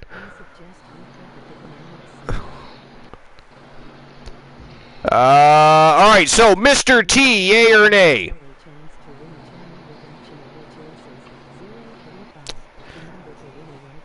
Bucket Phenoms wants to see the Doctor of Thugonomics in there as well. Nay, yay. We got 1 for nay, 1 for yay concerning Mr. T. Nay, Titan G. That's 2 for yay, 2 for nay.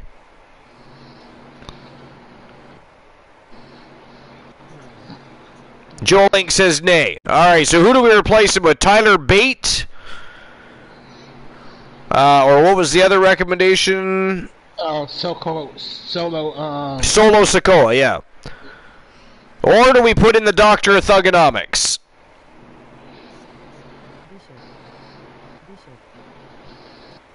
Oh, you want to see Bishop?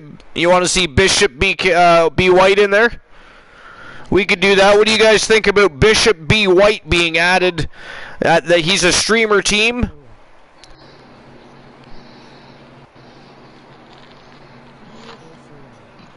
Joe Link says Tyler or Solo.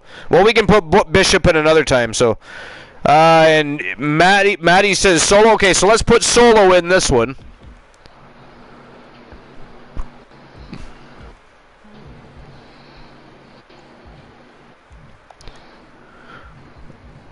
All right, Cameron Grimes, yay or nay?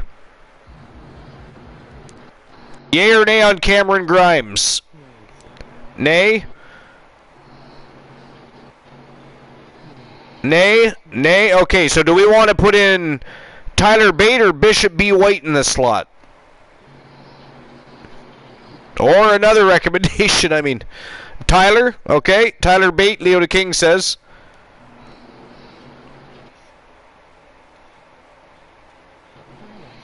Tyler Titan G says.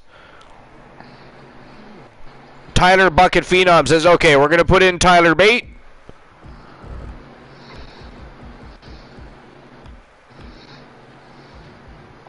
From Mustache Mountain. Alright, Elias, yay or nay?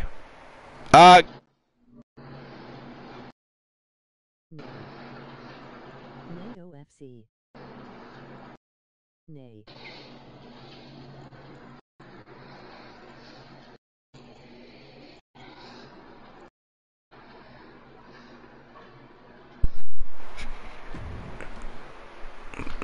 Sorry about that. Controller decided to kick the bucket. So Cool will be defending the World Tag Team titles at Halloween Havoc, but much like Joe Lincoln, if he was to win the Rumble, he will simply have to fight twice. We got 4 days. So what? Do we want to put in Christian Hart? Is that what we want to do here?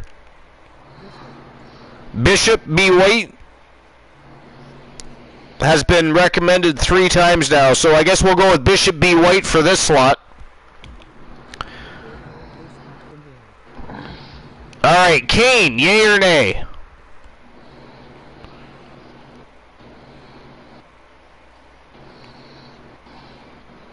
We don't have an Eric Bischoff, Bucket Phenoms. Eric Bischoff does not exist.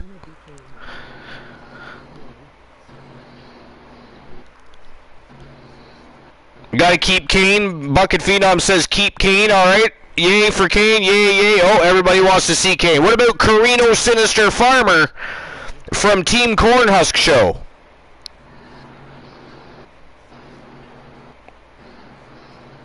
Do we keep Team Cornhusk Show?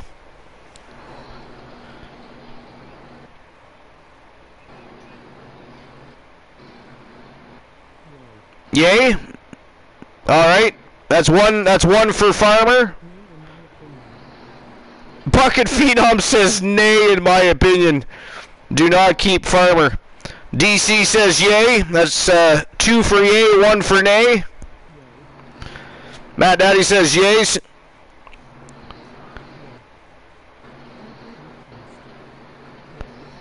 Outcast is already in there. And there's 2 more, 3 more for yay, so we keep Farmer. What about Jim the Anvil Neidhart? Yay or nay?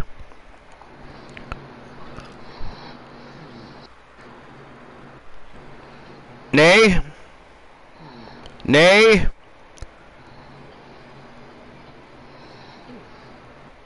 Put in Christian Cool, Leo the King says. Nay? Cool? Alright, so we're putting in the Iceman Christian Hart.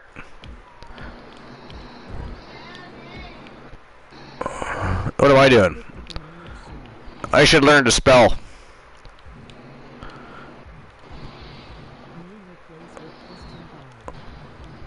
Alright, Big Bubba Bruno from Team Soul Embers. Nay, or yay? We keep Big Bubba Bruno, okay? Yeah, nay. Yay? We got 3 yays. 3 yays, 1 nay so far. For Big Bubba Bruno from Team Soul Embers.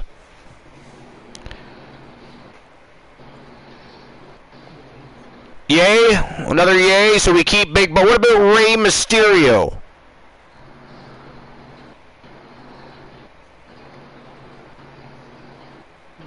Nay, yay. Nay. So we got, Yay, booyaka! We got 2 nays and 2 yays. it's tied up. Tied up. So, I say nay. You say nay, so Boss Apollo says nay. That is 3 nays and 2 yays.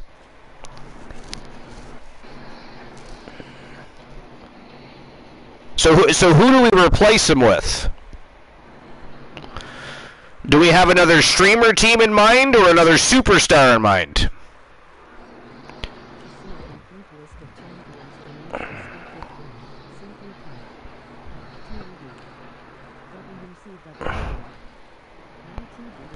Leo the King says Omos. John Cena thugging out. You know what? Let's. Well, we can do Omos too. Joe Link, so yeah, Joe Link and Bucket Phenoms have wanted to see the Doctor of Thugonomics. Okay, yeah, I agree. So we'll put him in first.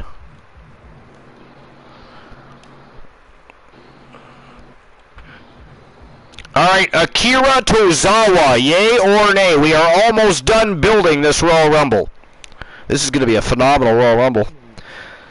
Nay, nay, nay. Ooh, alright, goodbye Tozawa. Who are we putting in?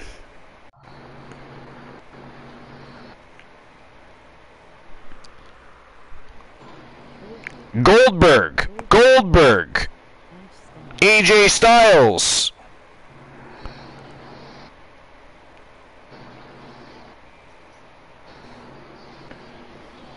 Well, you Jolie, who you? Mick Foley. Mick Foley. 2 Goldbergs, 1 AJ Styles, Mick Foley, and 1 Mick Foley. Yep, so far.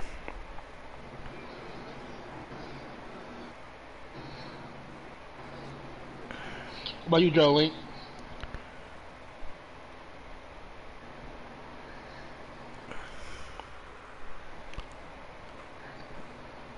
Some great choices. Mm-hmm. Joe Link, what do you think? Ray already got put out, Matt. Yeah, Rey Mysterio already got put out. Yeah. 4 Goldbergs. Goldberg. Jolene said Goldberg.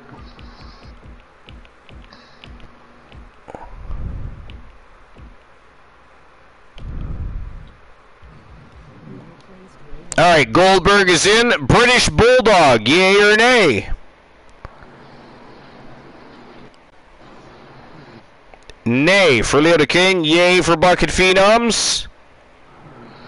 Nay for Titan G. Yay for Matt Dowdy. That's 2-2. All right, Joe Link, you the tiebreaker. What do you think, Joe Link?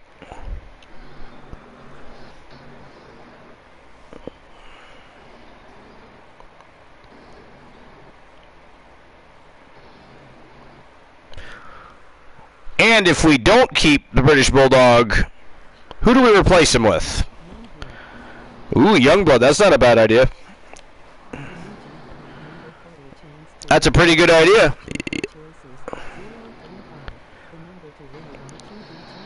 Oh, he said nay. He said nay, and then there's another Youngblood request. All right, so Youngblood Graves. Bret the Hitman Hart. Yay or nay? Oh.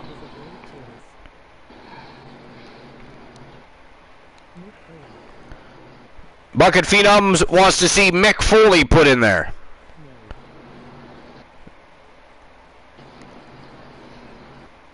One yay, one nay.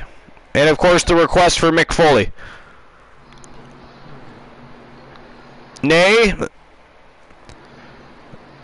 That's 2 nays and a yay, another nay. Okay, so we put in Mick Foley.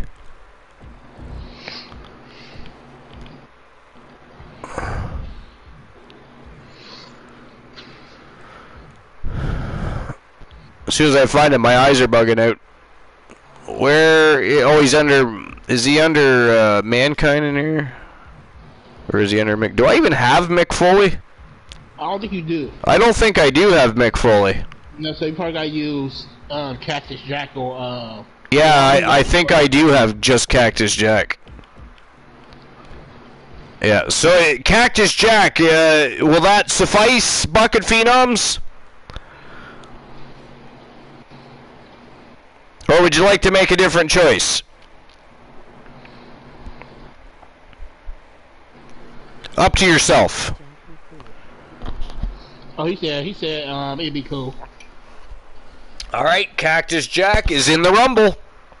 Grand Metalik, yay or nay?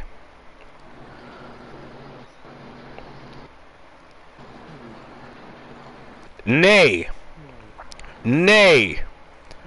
Nay. Nay. We sound like a bunch of horses up in this motherfucker. All right, so who are we putting them in against? Actually, Cody Rhodes is a good one. What about chairs?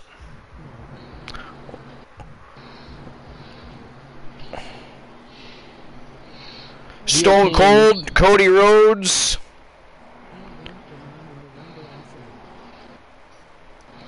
Stone Cold, Cody Rhodes. We don't use Ramon, we only use Scott Hall. If you mean Razor Ramon. Cody Rhodes, 2 Stone Colds, 2 Cody Rhodes, another Cody. Alright, I guess it's Cody Rhodes going in. Happy Corbin, yay or nay?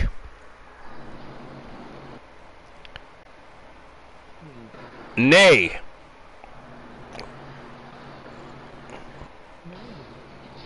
Nay.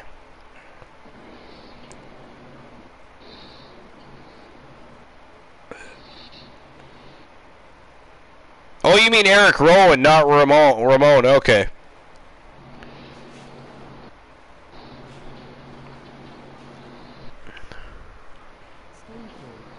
Stone Cold?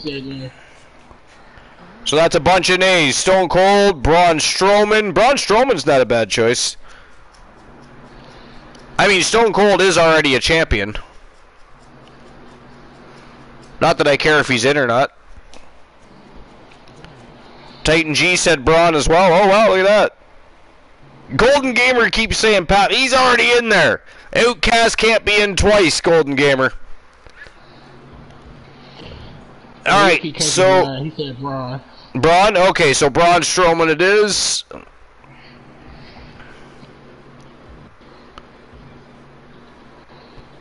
As soon as I find him. There he is. Alright. Macho Mally from the Wolfpack. Do we keep Macho Mally? Yay. Yay. Yeah, I kind of figured that was going to be the case. Alright. The world champion, Johnny Braddock from Demolition. Yay or nay?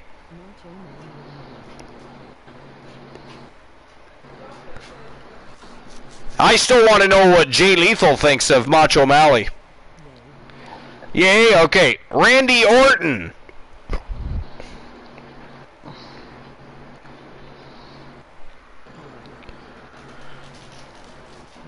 Yay, nay. Yay, that's 2 yays and a nay. Another nay. So it's tied up. So I say nay. You say nay? Alright, Randy Orton is out. Who are we putting in?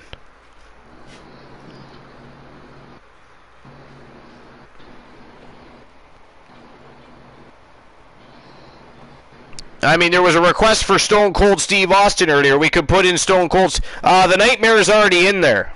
I think he's the final one. Should we put in Stone Cold? That was a request from earlier. The Fiend, Stone Cold, The Miz.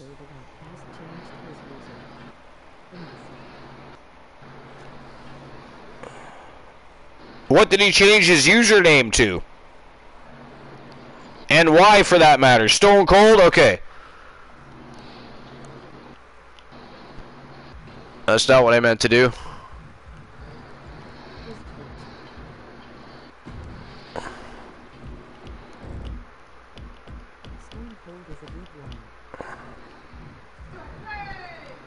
Alright, so the Nightmare is lost, but Diamond Dallas Page, do you want me to... So you guys also said The Fiend. Do you want me to take out Diamond Dallas Page and put The Fiend in? Yes.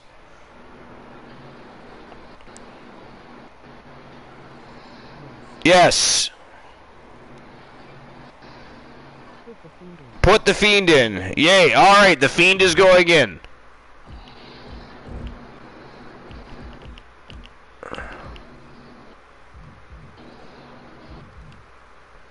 Alright, and last but not least, to complete the Rumble,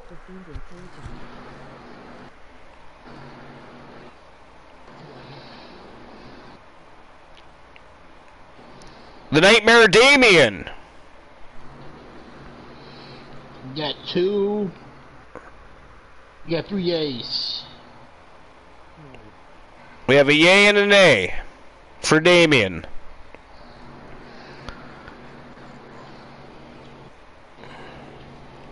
Oh, what do you think, Jolene? That's 2 yays and 1 nay. Leo King said yay. Ty Dream said yay. Nay, yay. So it's 3 yays. Well, I think Leo the King's yay was for the Fiend.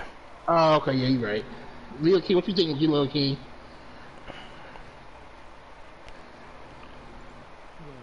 Oh, yay. Okay, so we're keeping Damien. Alright.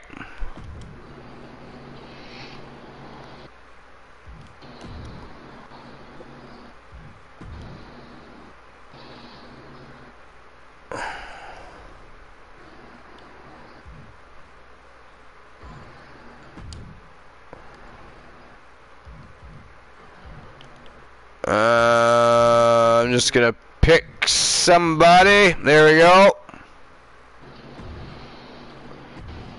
Alright, here we go. The Royal Rumble to determine the #1 contendership For the WCW World Championship at Halloween Havoc, it is showtime and go time. And boss, you happen to have a quick list by chance? I can find one real quick.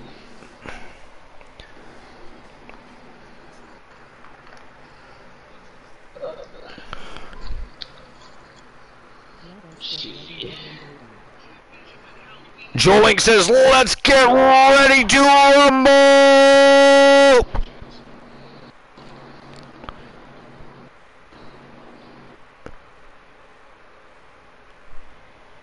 Alright, Joe Link is finding a list.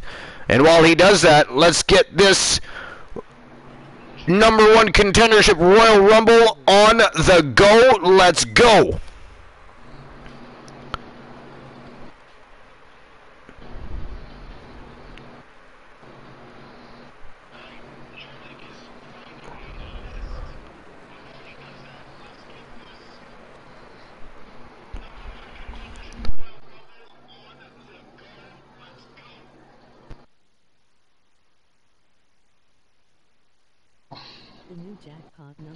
Alright, I found one. It's the 035.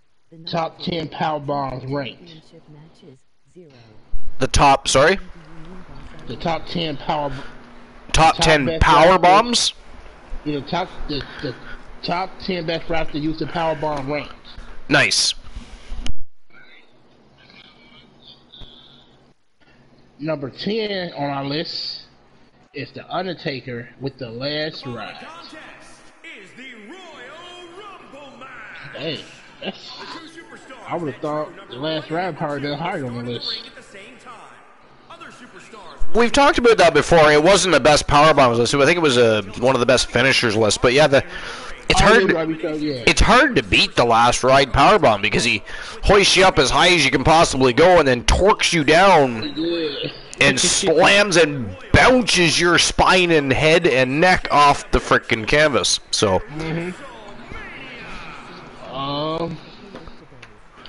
Number 10 on the list, number 9 on the list is Kevin Nash, the Jackknife.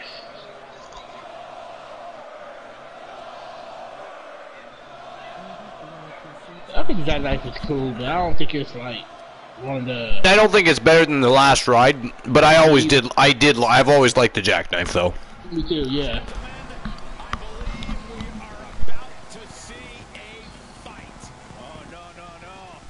Number 8 is Double Power Bomb by Chris Joe.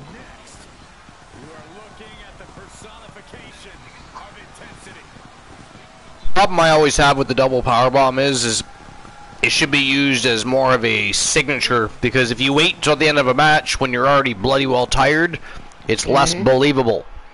Yeah, it is less believable. Yeah, I think it should be a signature move too. Number 7 on the list is Batista, the Batista Ball. Well, this superstar wants to accomplish what many have deemed impossible and go on to main event WrestleMania. I mean, this superstar better get ready to be pushed to the I didn't really tell you the truth. I didn't really care for the Batista Ball. It's just a sit-down power bomb. That's it. Yeah, it is. You know, I was never overly in awe over that specific power bomb, but Me either. But I guess it worked for him. I guess. Number 6 on the list is Big Vader, the power bomb. Introducing the individual who drew number 2. He did have a good one. He did. I agree on that one. I mean, I think Vader's powerbomb was more of a release powerbomb, if I recall correctly. It was almost like a combination of a jackknife and a release powerbomb. Yeah, I think it was too, yeah.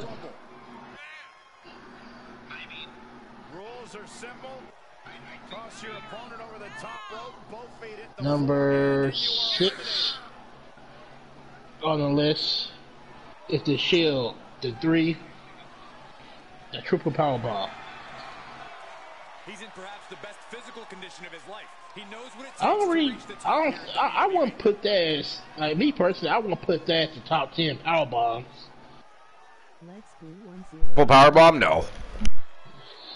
It's not really. I don't know. I don't agree with that one though. I want to put. No, this. me neither. I don't agree with that one. For the last 30 years. I understand the superstar's excitement in competing in the Royal Rumble match. Number 4 on the list is Kevin Owens is the apron Go on to WrestleMania to powerbomb. battle for the championship of their choice. To be fair, that is pretty brutal. And could go It wrong. is. That could go wrong in so many ways. It could. It sure could. Especially if you don't do it right, it can go wrong. You're right. It can go- Exactly, exactly. I can see you can paralyze somebody for the rest of their life.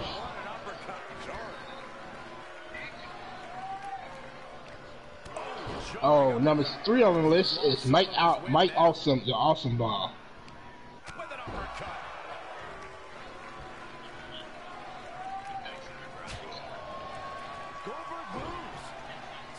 Well, I was actually a fan of Mike Awesome, and I actually did think he had a pretty good power bomb. I don't know if I'd put it up there in the top 10, but I guess for the sake of that I liked him, I'll let it slide. Yeah, me too. Number 2 is Justin Thunder, the Liger Bomb. Oh yeah, Justin Thunder Liger. Yeah, the Liger Bomb. Bring your attention back to the match.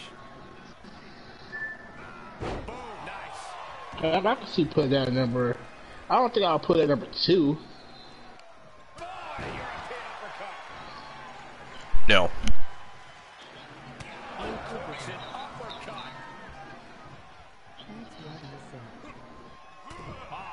Number 1 is Koto, the Golden Star Powerbomb. Is it?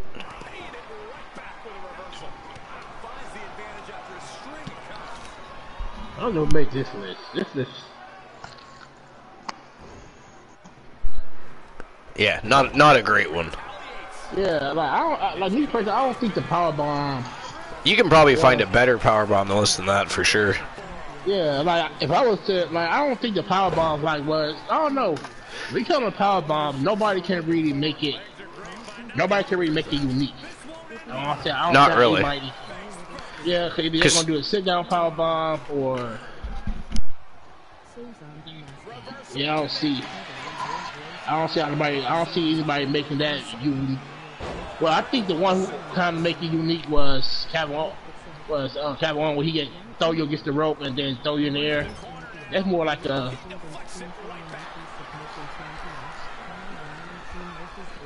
But I mean, I don't know. There's a lot better moves than a power bomb, anyways. But seeing that it is a power bomb discussion, but I mean, I think the last ride in the jackknife should have been way higher on the list in comparison to some of the other. You know what I mean? High. But yeah, me too. But yeah, you can probably find a better power bomb list than that, I'm sure. Yeah, but this one's that good.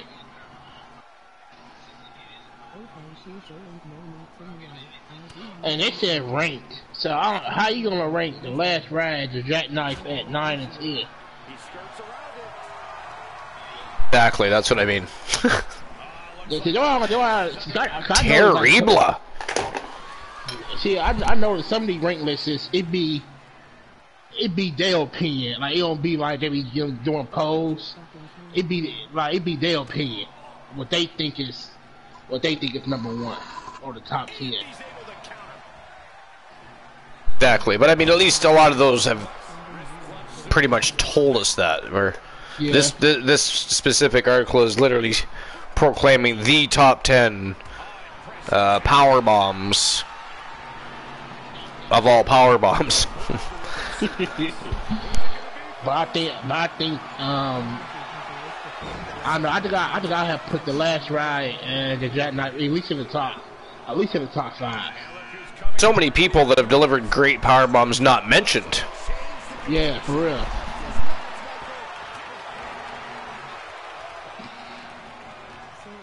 Cause if you go down the list,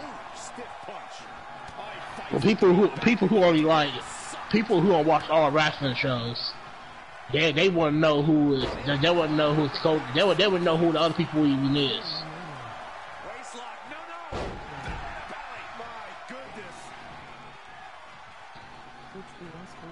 It's very true.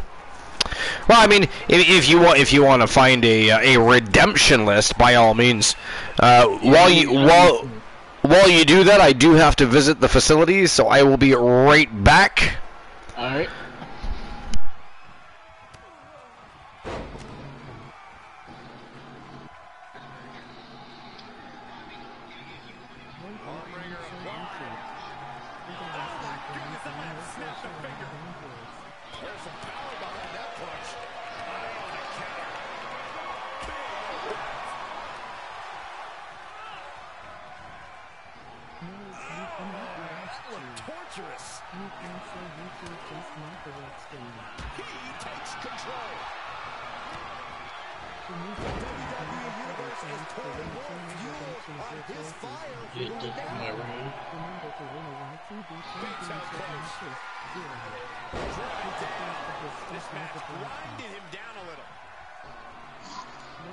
Look at that.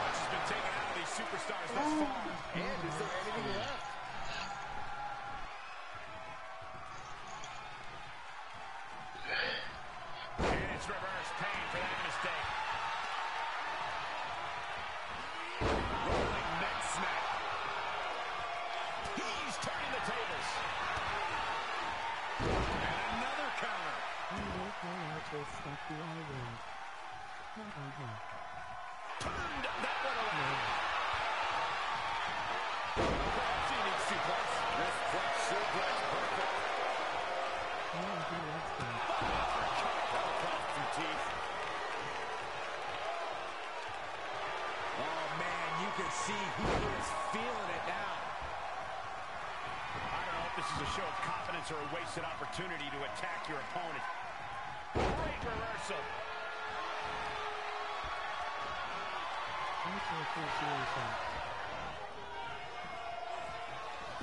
Quick thinking pays off. Clearly waiting for that. He's getting a huge boost right now from all those chants and cheers. It's a cute little gaming podcast. Who's it gonna be? How did I get time back?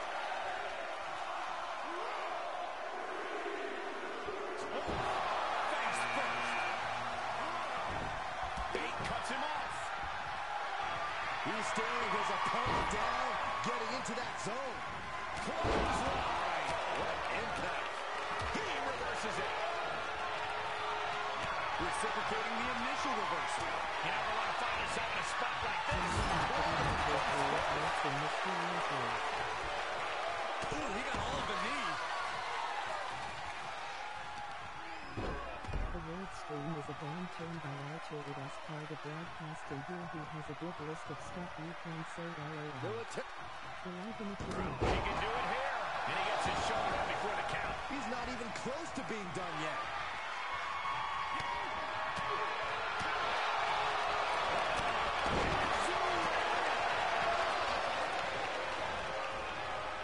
Reversal after reversal. These two are ready for each other. Saw that one coming. Took advantage. And he's able to reverse. Finger snap. Oh, just turn that around. I have returned.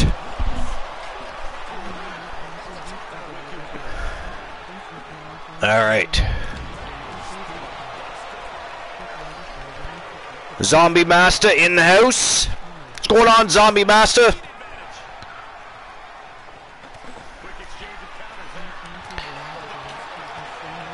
Cute little gaming podcast. Archer loves it. Why did I get timed out? Well, let's see.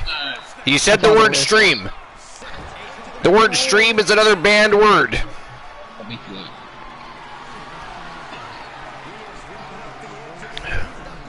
That is not funny, Joe Link. Louie. Alright, so hopefully we do be my redeem list. Oh yes, and what is the redeemed list?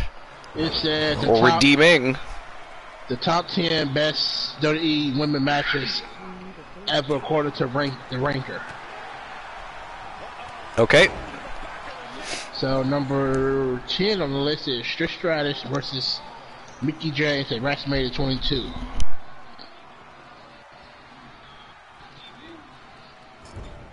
This could be it. Elimination.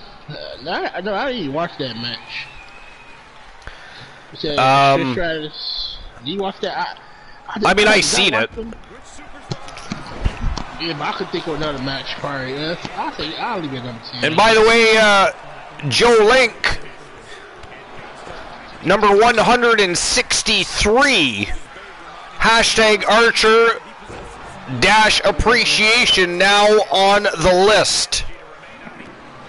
Thank you very much, Joe Link. Go ahead there, boss. Alright, number 9 on the list is Asuka versus Sasha Banks.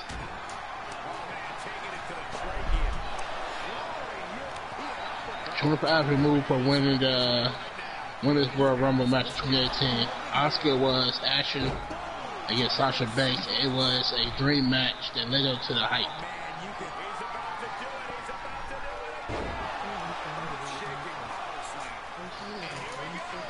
Give me a moment.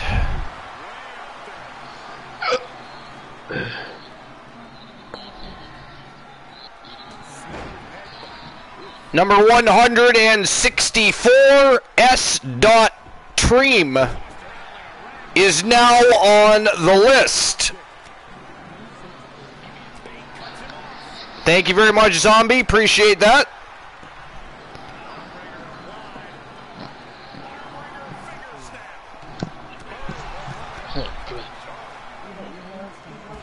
Yeah. Actually, Zombie Master, we actually did ban the word Archer at one point, but then anytime somebody dropped an emote, they got timed out. So that became a bit of an issue.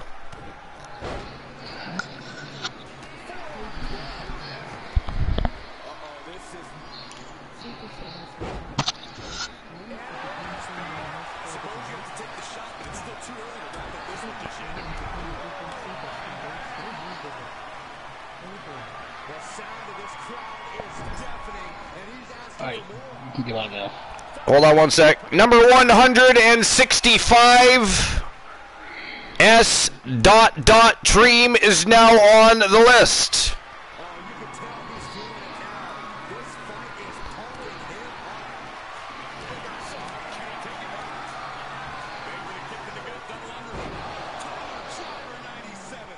There you go, boss. No other words being added to the list at the moment.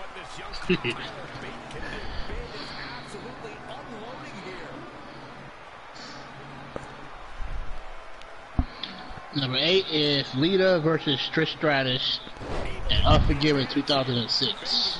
That was actually a really good match. Yeah, it was. Yeah, I agree to that one. Number 7 on my list is the Women's World Rumble match in 2018.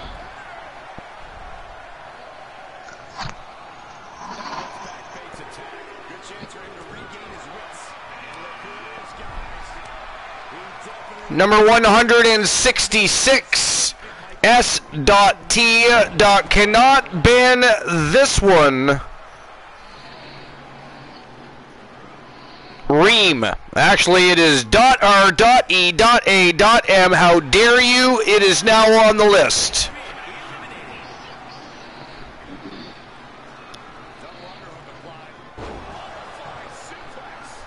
Sorry about that. Zombie being ghastly had to add another one to the list.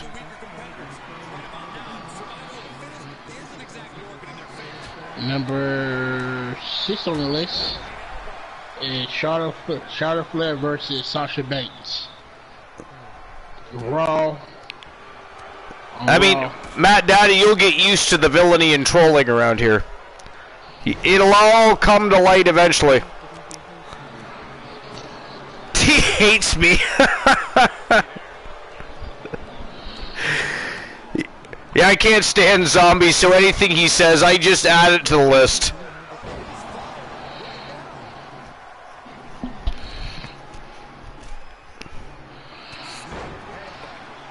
Number 5 on the list is Charlotte Flair versus Asuka at WrestleMania 34. I mean, you know what, though? To be honest, that specific match did not live up to my expectations, to be fair. So did.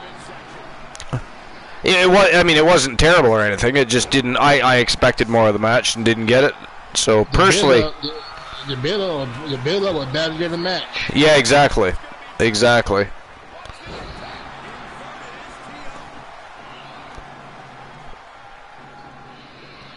Number 4 on the list is Trish Stratus versus Lita on Raw, November 6, 2004. I mean, Trish Stratus and Lita almost always had a good match together. Always, yep. You know? They were a really good, they matched up well. They did. Yeah, they certainly complimented one another in the ring. Zombie for the Archiver's special commentary. Number 3 is Becky versus Asuka versus Charlotte Flair in the TLC 2018.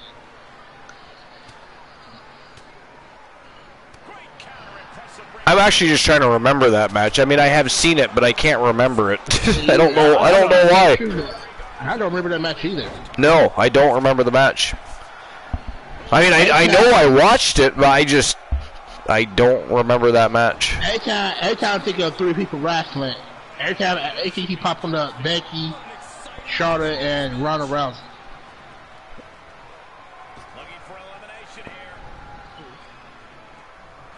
Number 2 on the list is Charlotte versus Becky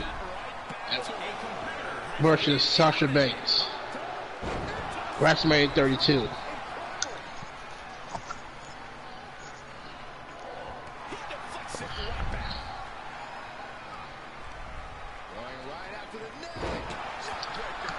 Do you remember that match, Arch? Not entirely. Yeah, me either. I think all the women wrestlers, all the greatest matches they had in WWE, and they're picking the ones. Becky versus Charlotte Flair Evolution 2018. Yeah. Like it's so many women matches that happened over the years that they're not even putting it on here. Like you got Victoria, her matches, like all the women matches they had over the years, they not even putting it on here. Yeah, not even a mention, yeah.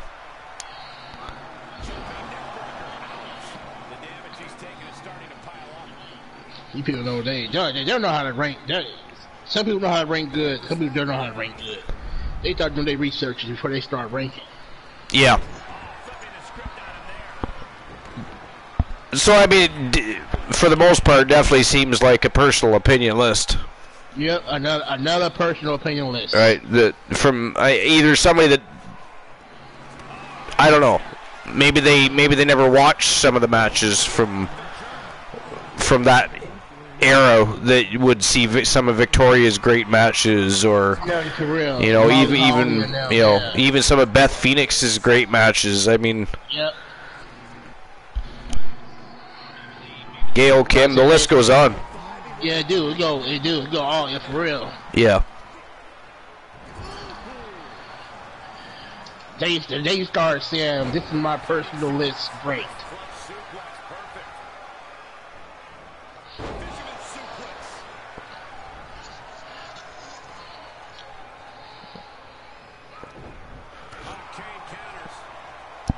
Yeah, no, Zombie, they probably will not keep the pricing the same.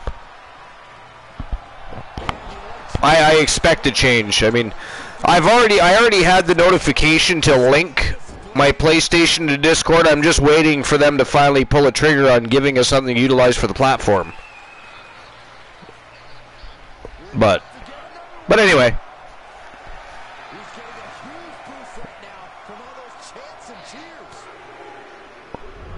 Was that the last one on the list? Yeah, that's the last one. Oh, okay. Interesting.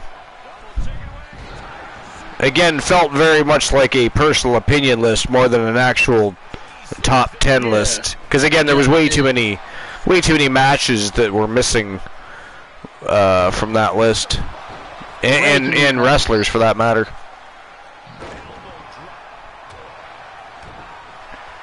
We got Cactus Jack in the ring. Yeah, we got Cactus Jack, Johnny Braddock, Kane, and the man called Drek. Of course, he just lost his TNT championship a little bit earlier. Yeah, I know he's mad. Likely in a bit of a foul mood at the moment. So he gotta take his frustration out. Although the Royal Rumble, not a great place for that, considering the amount of people that are generally speaking involved in the ring at the same time. Mm-hmm.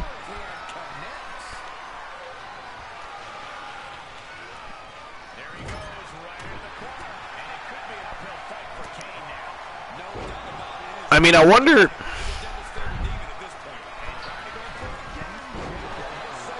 What was that? Who did that article again? Let's see. I'll tell you right now.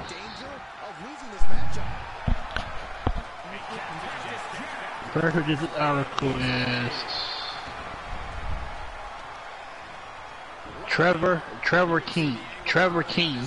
You should search that site or search and see if there's another article by him that has who he think are the top women's wrestlers. It'll post it from the Sportster. It'll post it August 7th, 2022. Because what he thinks of who the top women's wrestlers are in the world would speak great volumes on what he just gave us for a match list from the women. And then he put top ranked. Like ain't no way in hell that see that a lot Oscar and Sasha Banks is in the top 10 women top 10 greatest matches of all time. Ain't no way. No. I don't believe so either. Let me try something. Let me try a different one. This is the top women. Best match of the decade, Jackass at WrestleMania, April 2022. So this one says they posted 4 years ago. Is it by the same person or just the same site? No, it's by Reddit. But it's a top 10 women in the world? Yep. And number of the old women made number of the wrestlers. So they got numbers.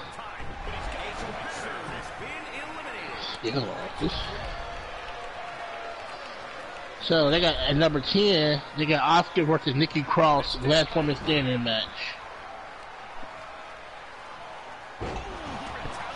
I'm not a fan of Nikki Cross, really. Even the whole, like, the Nikki ASH thing was amusing and funny, but it didn't change my opinion on her. I just don't enjoy her matches. I don't enjoy her body of work, and that didn't help. So, all right, here you go. Who are the top 10 female wrestlers? That's what they say. Zombie says the top 10 women's fighters: Asuka, Sasha, Asuka, and Asuka. See this right here. They're not. You got Victoria. You got Lolly. You got Lolly right. All right, so they top 10. They said is. Oh, it says.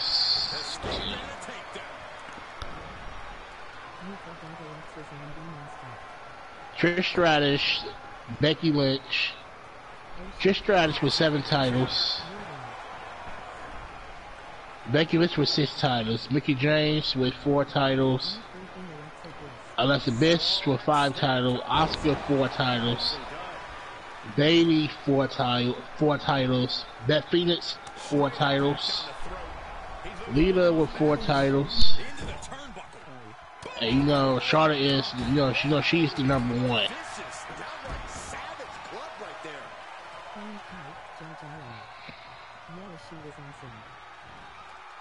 We could have an elimination here.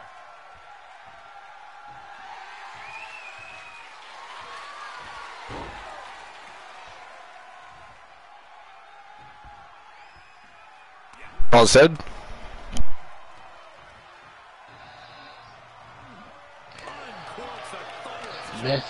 Best female wrestlers.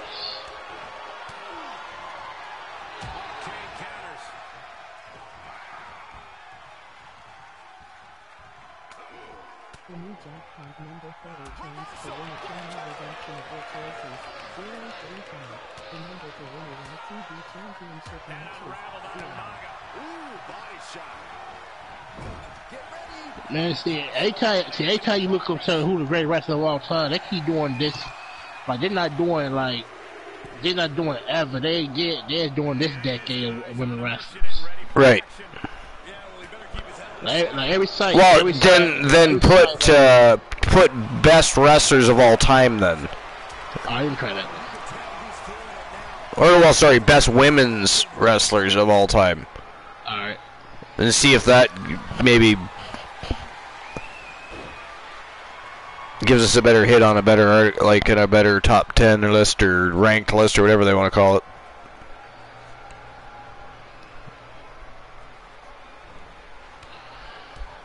Okay, so I typed in one, and this website says, alright, it says number, let me see.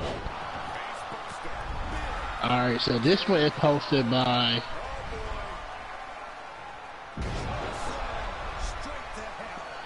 it said top 10 female wrestlers all-time champ according to the ranker. But it's posted by Isaac Shamir. April 24th, 2022. Alright. And number 10, they got AJ Lee. Oh, see.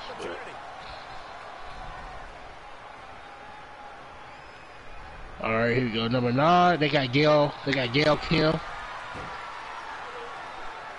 Yep, makes sense to have Gail Kim there. Yep, we do. Number 8, they got Michelle McCool. Yeah, I was actually a big McCool fan. It was disheartening when she left. I thought she was great in there, and she told a good, like she was a great in-ring worker. She did, and she was great on the mic too. Yeah, that's true. She was, because a lot of them weren't. Yeah, a lot of women, they not great on the mic. Exactly. I think the terrible person one of the worst person who had her touch the mic was Lisa Fox. I was not a big fan of hers. I agree. I was never an Alicia Fox fan. She wasn't even a good wrestler to me. She just was there for the looks. Much.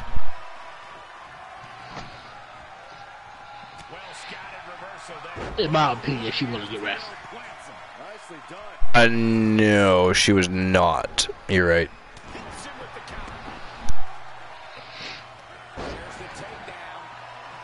Number 7 in my list is Beth Phoenix. Yeah, well, I mean, Beth Phoenix was amazing. You know. Yes, she was. Like they put like Candice Michelle. She was a good wrestler too. I mean, for me, I think Beth Phoenix is one of the best of all time. Me too. There's Hulk-a-Dexter. Hulk-a-Dexter in the house. Number 6 is Nikki Bella.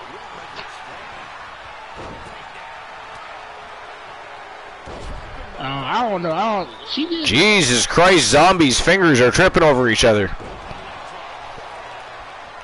You'll be okay, Zombie. You just need some sleep, buddy. That's all it is. You know? That's all it is. Number 5 is Trish Stratus.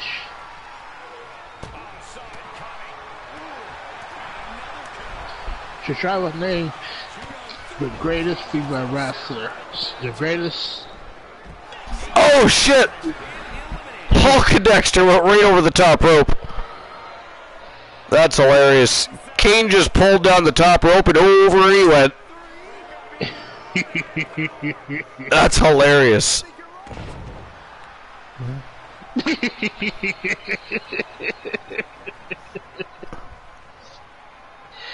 That was too funny. Ooh, the same thing just about happened to Kane. That would have been funny. Yeah, that would have been hilarious.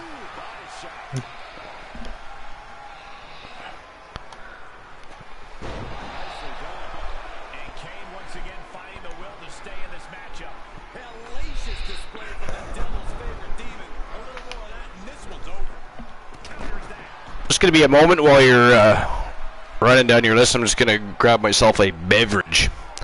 Alright.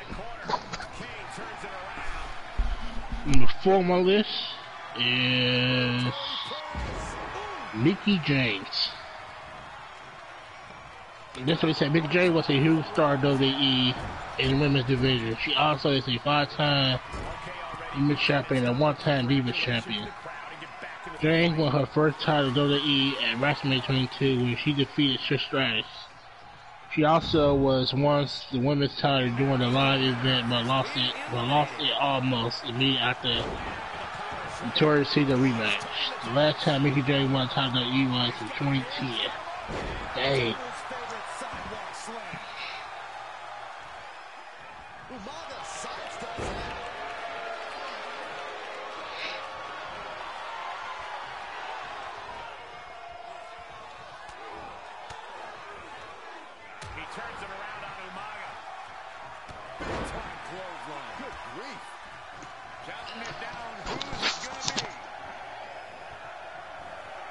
Number 3 on my list, y'all, is Lita.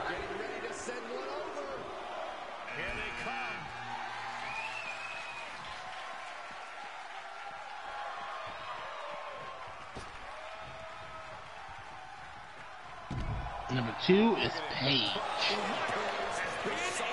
I don't think she's one of the. I won't put her. I won't put Paige as my top 10 wrestlers of all time.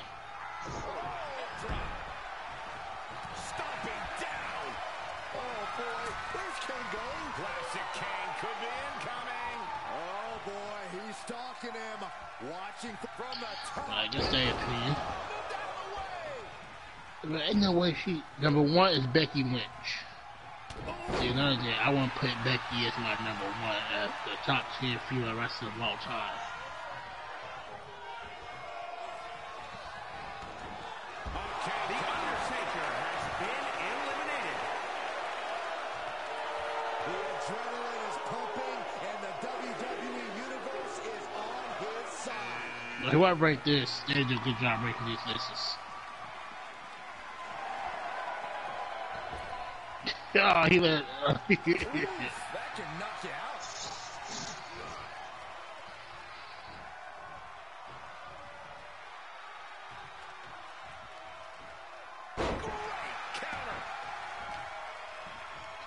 Oh, Joe Link, you up? All the way up and down. Shock slam. Break his arm. Vicious. My top female wrestler is Trish. Joe Link, Kane, and clean the house. There's no way. Not from here. No. You gotta be kidding me. Choke slam. A competitor has been eliminated. Joe Link, what's gonna happen here? Just making a coffee. Only Yes, it's true. McIntyre. And the electricity of this moment is coursing. Dang! Jolie, your client was in there for a minute before he got kicked out. I think you beat Arthur record.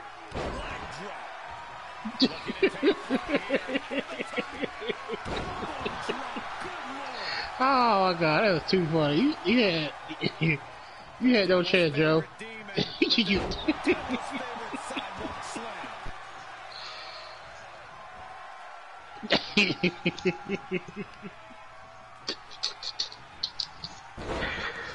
Hey, Joe, you even hit Kane.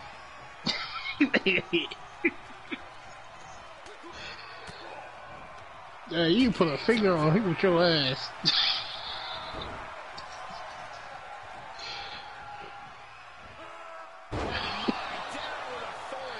You came in on one side of the ring and left on the other side.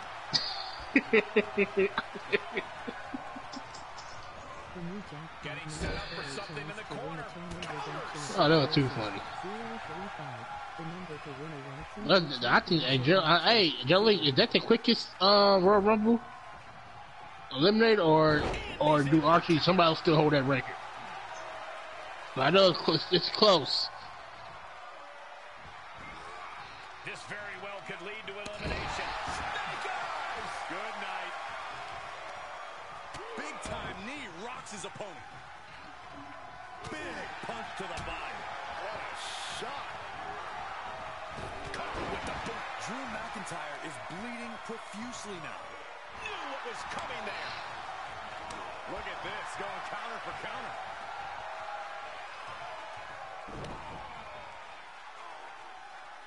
I don't know how you walk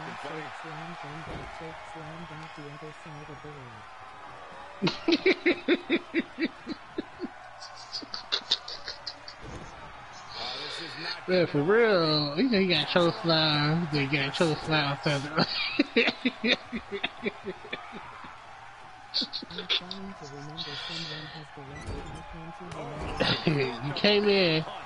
You came in for one side of the ring and then you got kicked out the other side of the ring. Basically,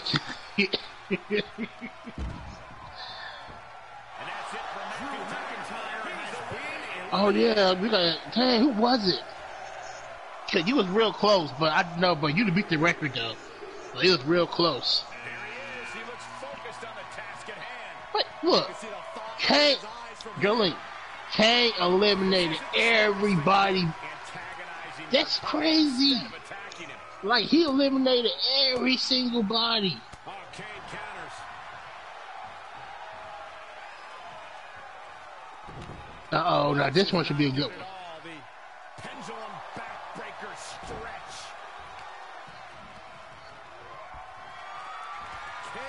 Kane been dominating like he had been on terror. Straight to hell.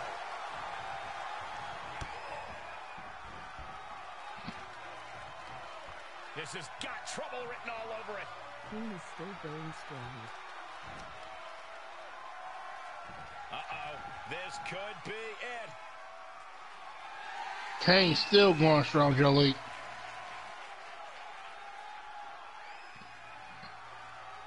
Just like Hits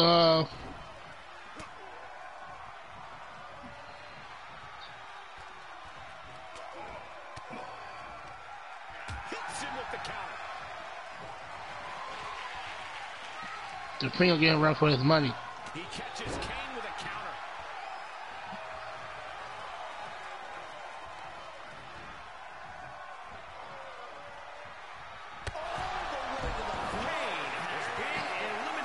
You know who I do want to put Kane inside this World Rumble? And you can see he is feeling it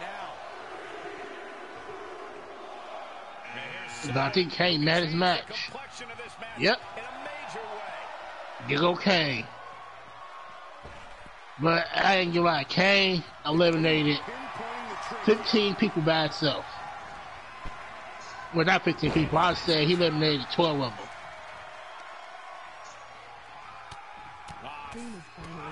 Just raking across the face. Carefully place stomped to the arm. He's taking some good hits.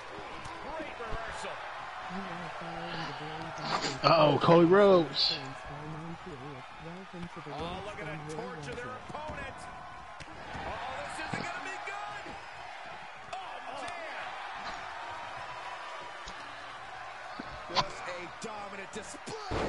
Big power slam.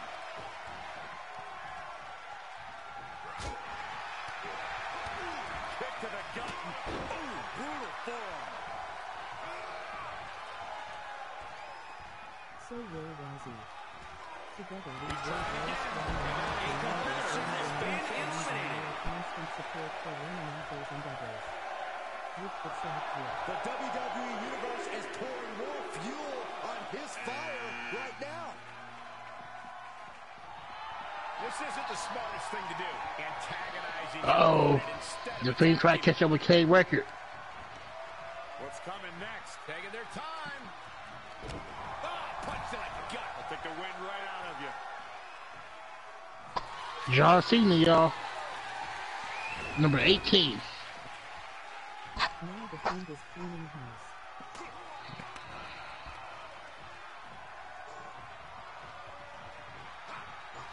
He is. Dang! Into that turnbuckle. Oh, I'm about to say. Great counter. Piercing the throat. Now he would kick John Cena out. Yeah, he would have beat that record. Skilled slam. Oh, there it is. The mandible claw. It's locked in. And he's adamantly in control. This could be his moment.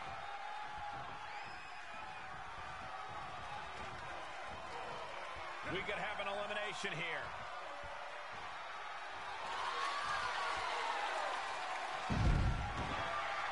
He's definitely gonna put him out. I have returned. Man, Archie, you missed it. Took a little longer than anticipated. Hey, Kane will clean the house. Really? Yeah. Jolie. Kane went on a bit of a tear. Yeah, Jolie came. He came. Look. Macho Mally. He came in the ring. And he almost beat the record. Really? Yeah, now in fact he got eliminated. What? How many people did he eliminate? No. I said the quickest elimination. Oh, Kane. gotcha. So, cause Jolie came from one side of the ring, and Esther from the other side. That's hilarious. And Kane eliminated him too? Yep. Yeah. I mean, did he go back and check and see if it was quicker than 9 seconds? But that's not technically a victory, though. Yeah, I tried to see, was it... That's an elimination. That doesn't count as a victory, but... Jolie came in, he came in the ring, Kane chokeslammed him, and after that, picked him back up, to choke him back the ring. Wow. Ooh, big lariat by the Fiend. I think he got like 8 eliminated. He eliminated 8 people. Oh, there goes Macho Mally. You see, they don't wait the full length of time. If there's nobody left in the ring, somebody else is automatically sent out. Is how that works. So far the Fiend eliminated Andre the Giant. Uh-oh, Fiend's in trouble. So far the Fiend Oh! eliminated 4 people. Holy shit! Jesus Christ! The Fiend taking Kane's place, apparently. Wow! That's fucking crazy. Hey, it's Archer! The quickest eliminated. Oh, what was that? 7 seconds?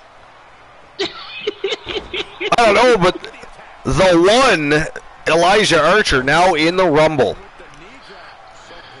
And Jolie, they beat your record, Jolie, so you good.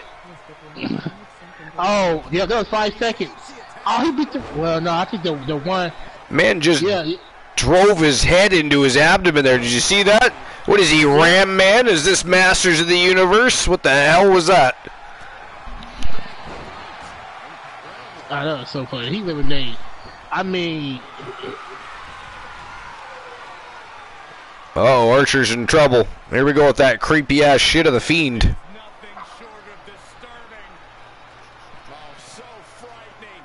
So bizarre. A very disturbing thing to watch, especially if you're the person right in the middle of it. Ooh! Sister Abigail. Archer's ate the canvas.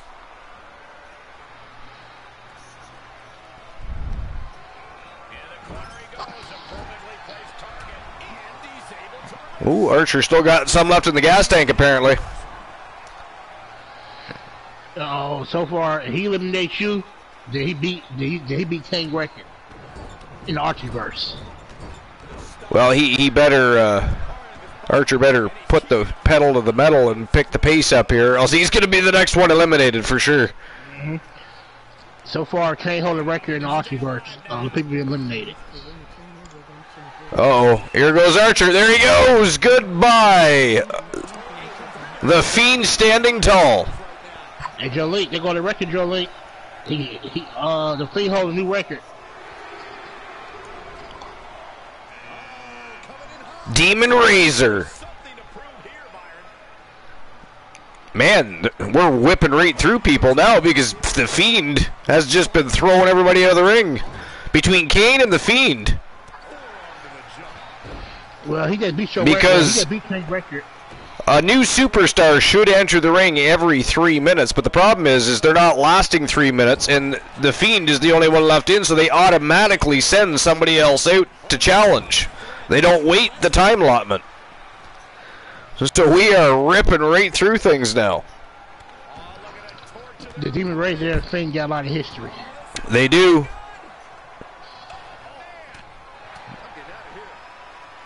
Wow, that was like the Fiend no-sold that, but then took a couple big lefts and rights to the face for his efforts, though.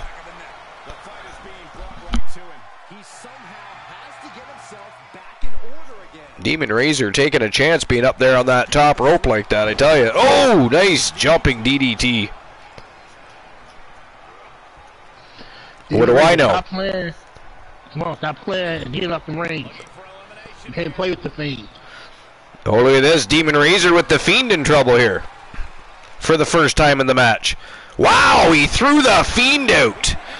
Demon Razor standing tall. Man, this is turning out to be a gauntlet match more than anything. Now that there's one person left. And here comes the Legends champion himself, Stone Cold Steve Austin. Uh-oh. He gonna fight this time. Stone Cold, not an easy pushover. A rather crude facial reconstruction. That's not very nice. Ripping and tearing at the face. The legs trap stepped over. Cloverleaf. Oh, got a tap out. And he's out. Tremendous strength. Uh-oh, double underhook. This is going to be nasty.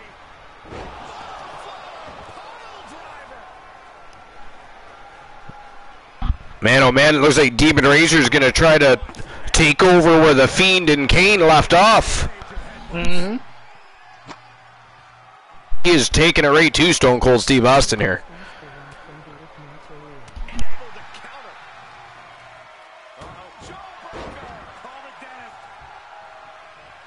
Oh, serious headbutts. The strikes from Demon Razor here. Demon Razor putting on a clinic against the Rattlesnake.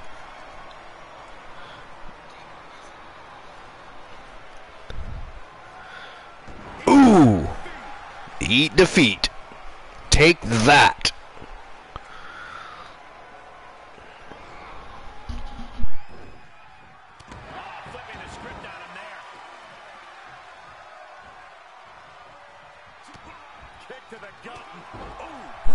Man, oh man.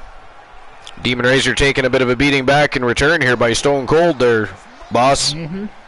He is. Stone Cold not a pushover. You're not gonna let come in the ring and he gonna whoop Stone Cold ass. That ain't gonna happen. Look at this! Holy jumpins'. The ruthless aggression of the Rattlesnake coming out.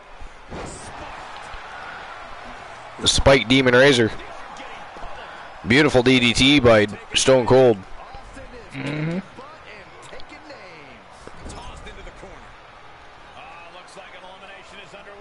And Demon Razor in trouble in the corner here. Stone Cold Steve Austin looking to eliminate him here from the matchup. Oh, he's in trouble. There he goes. Demon Razor eliminated. Stone Cold stands tall. Imagine if the Legends champion, Stone Cold Steve Austin, manages to win this Royal Rumble.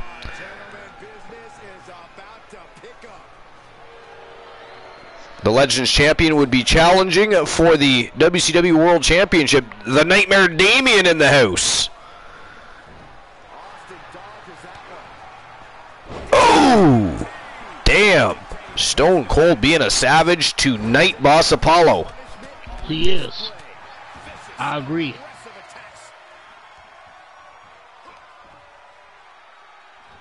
Here comes the pitch. God just about took his head right off with that one. He did.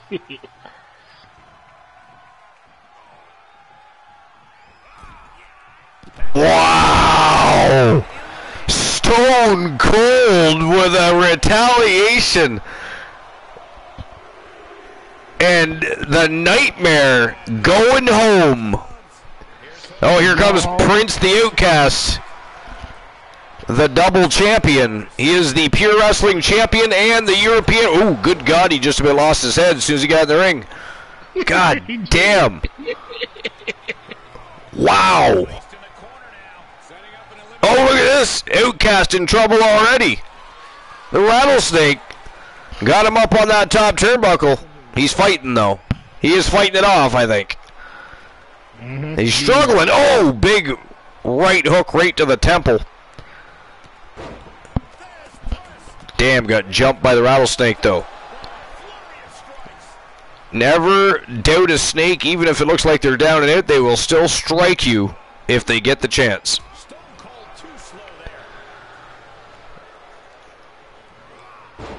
Wow, nice.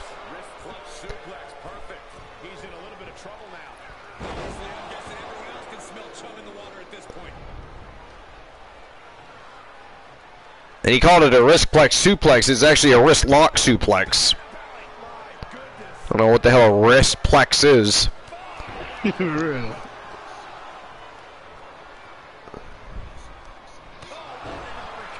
Damn. Prince the Outcast on a roll here.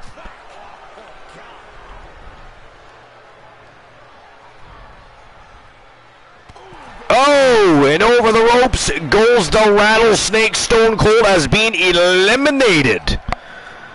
Prince the Outcast from Team Outcast Gameplays standing tall. The OG YTD Academy sensation, Tyler Bronco from Team Bucket Phenoms in the house.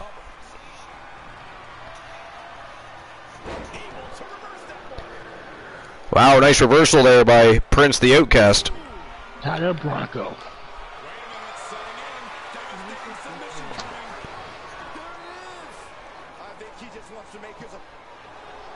Four more people left. Thrill Zone Wrestling. Tenacious B. What's going on? Thank you for popping in. Holy hell. Do you download cause to use in your fed from viewers? Well, we do. You know, we do tend to make sure that, you know, you're having a good time, enjoying the community, enjoying the shows before we just, you know, we don't just hire any wrestler off the street. We like to do our research. We like to make sure they're going to move the needle, so to speak. We don't like people that don't move the needle. Wrestlers must move the needle. If they can't progress and become a champion, we do not want to hire them, but there is a way to get your contract inked here at the Archiverse. Absolutely. It's too bad you weren't here earlier. We had one hell of a show earlier. This is actually more of a bonus match of the night, a go-home happy match, if you will. We're actually hot on the road to our next big stream preview of 2022, which is our second annual Halloween Havoc stream preview. So there's been a lot going on. Faction wars, championship battles. It's been a crazy few weeks. But we had no number one contender for the WCW World Championship, and Halloween Havoc happens to be next Sunday. So, immediately following Starrcade, we decided as a community that we were going to build a Royal Rumble, and we are having said Royal Rumble, and the winner of said Royal Rumble will go to Halloween Havoc next Sunday and challenge for the WCW World Championship. And Joe Link, thanks for dropping all of the information for Thrill Zone Wrestling. Appreciate that. And Thrill Zone, just take that hashtag you have there and toss it into Ink a Contract on Discord.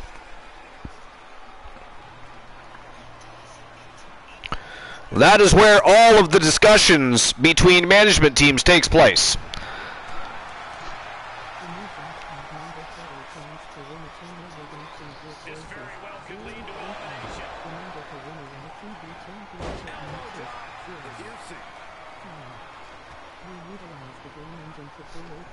And thank you for the follow, Thrill Zone Wrestling. We appreciate you. Yep, we do. Welcome to the Fam Jam. Enjoy the community. We have one of the very best communities on Twitch. Wow. Holy shit. Tyler Bronco just powerbombed Prince the Outcast right over the fucking top rope. Here comes Bishop B. White. Whoa. Look at that, a cutter from Tyler Bronco right off the hop. The YTD sensation, the OG. Another stunner. The OG YTD sensation is not wasting any time here. He is a beast, isn't he? Hey. Thrill Zone Wrestling says, thanks so much. I'm new to Twitch, but this is awesome. Well, good God almighty. You have stumbled upon the late night place to be, the most must-see show on Twitch TV, and the very best in fantasy wrestling. Excellence, bar none, period. But we are also one of the greatest communities on Twitch. You've hit the jackpot right off the hop. You will love the community because they are all a bunch of awesome people. I mean, we're a bunch of rabid wolves, trolls. We like to cause villainy and have a great time. There's things you'll have to get used to. There's words that will get you timed out when you're in the chat. You'll watch myself and my co-hosts get banned from matches, broadcasts. I mean, all kinds of crazy shit happens. But first and foremost, we have a fantastic time, and we always look to raise the bar each and every time we have an outing. And then there's Distinct Cone that has a self-destruct button of her own, and she just times herself out. I mean, and whatever you do, Thrill Zone, don't ask why. You don't want any answers. Just go with it. All you need to know is Distinct Cone likes to press that self-destruct button and time herself out.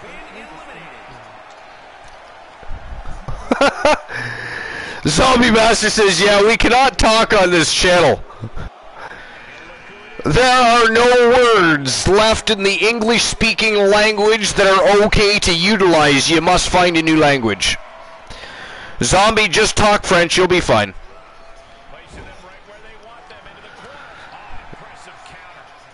I mean, incidentally, I'll know what you're saying, but most of them won't.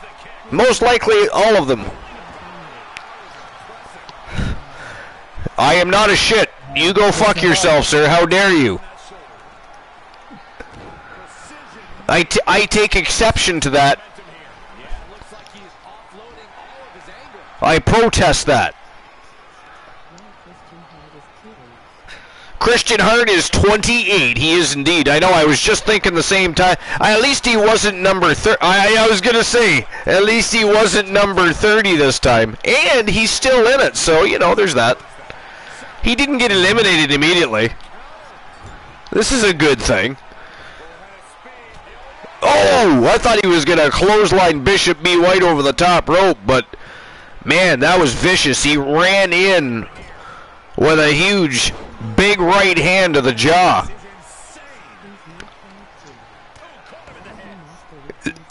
Zombie Master says Christian Hart is not anatomically accurate. He's not 5'2".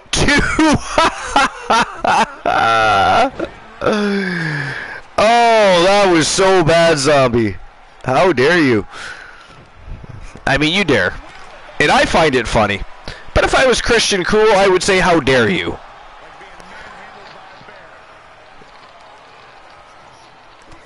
Zombie Master, we can say anything. I already tried. I just said it in Egyptian. See? DC knows. DC knows.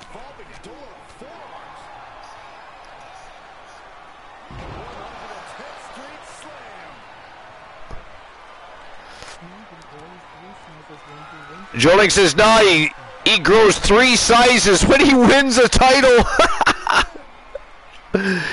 What is this pick on Christian Cool night? He's not even here to defend himself, you bunch of savages. Possible elimination in progress.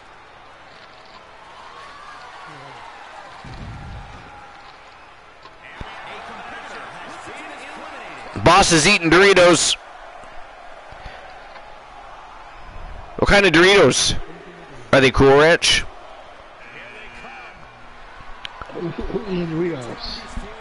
Carino Sinister Farmer is number 29.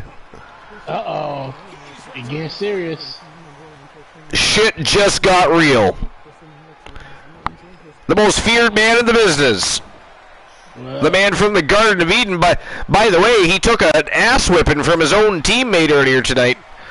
Actually, that's not true. Elijah Archer did all the ass kicking, but I mean, he and War the Machine picked up a victory over, well, War's own teammate. Even though that was supposed to be a tag team match. Not really sure what happened there, to be fair. But as it is, it was almost like some sort of sick and twisted initiation process, a welcome to the Starrcade roster and the Wolfpack family, if you will. Wow, there goes Bishop B. White. Carino Farmer standing tall.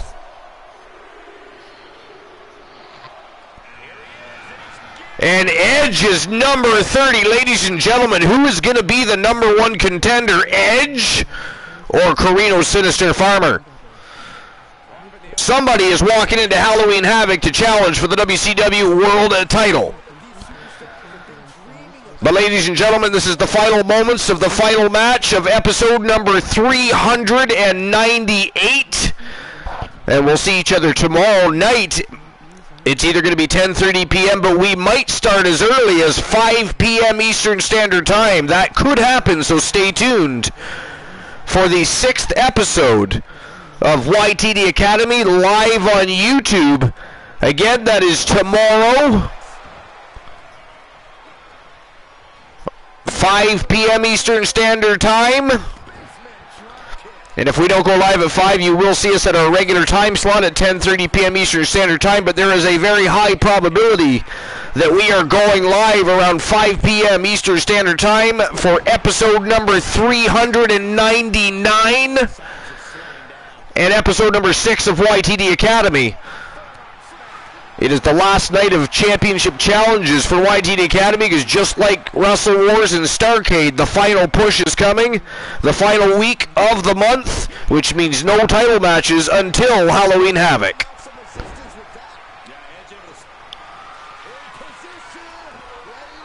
What a night it's been, though. Fantastic matches all night long. Starrcade was phenomenal. And then this Royal Rumble that you guys put together has been absolutely sensational. So congratulations to all of you on a fantastic Royal Rumble. And we're about to get a number 1 contender for the WCW World Championship. One of these two gentlemen is going to Halloween Havoc and going straight to the main event.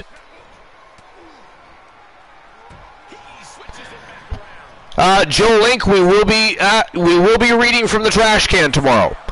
So if anybody wants to add anything, any rumors and news you want to add to the trash can, do it before tomorrow's show. And Joe Link, can we drop the YouTube link one more time just in case anybody needs to subscribe so they can be there tomorrow for YTD Academy? And again, it's either going to be around 5 p.m. Eastern Standard Time or a regular time slot at 10:30 p.m. Eastern Standard Time. Stay tuned, pay attention, make sure your notifications are on, ready to rock and roll so that you know when we go live and you can enjoy the host with the most, the co-hosts with the most on the late night place to be in the most must-see show on Twitch and YouTube TV. The Archiverse TV, episode number 399, going live tomorrow, baby. But that is it. That is all for episode number 398. I appreciate each and every single one of you. You're all fucking awesome. You are legends in your own right. It was a great show, great matches, great people, great conversations. And if there's anybody not already in this invasion, get your ass in here. Get your asses in here. It is time to go play. You can go away later. I still see 8 people not in here. Get your asses in here. We will ban all of you. But in any case, it is time to go. It is invasion time. We'll see each other tomorrow night. You don't have to go home, but you can't stay here. Please get the fuck out. Goodbye.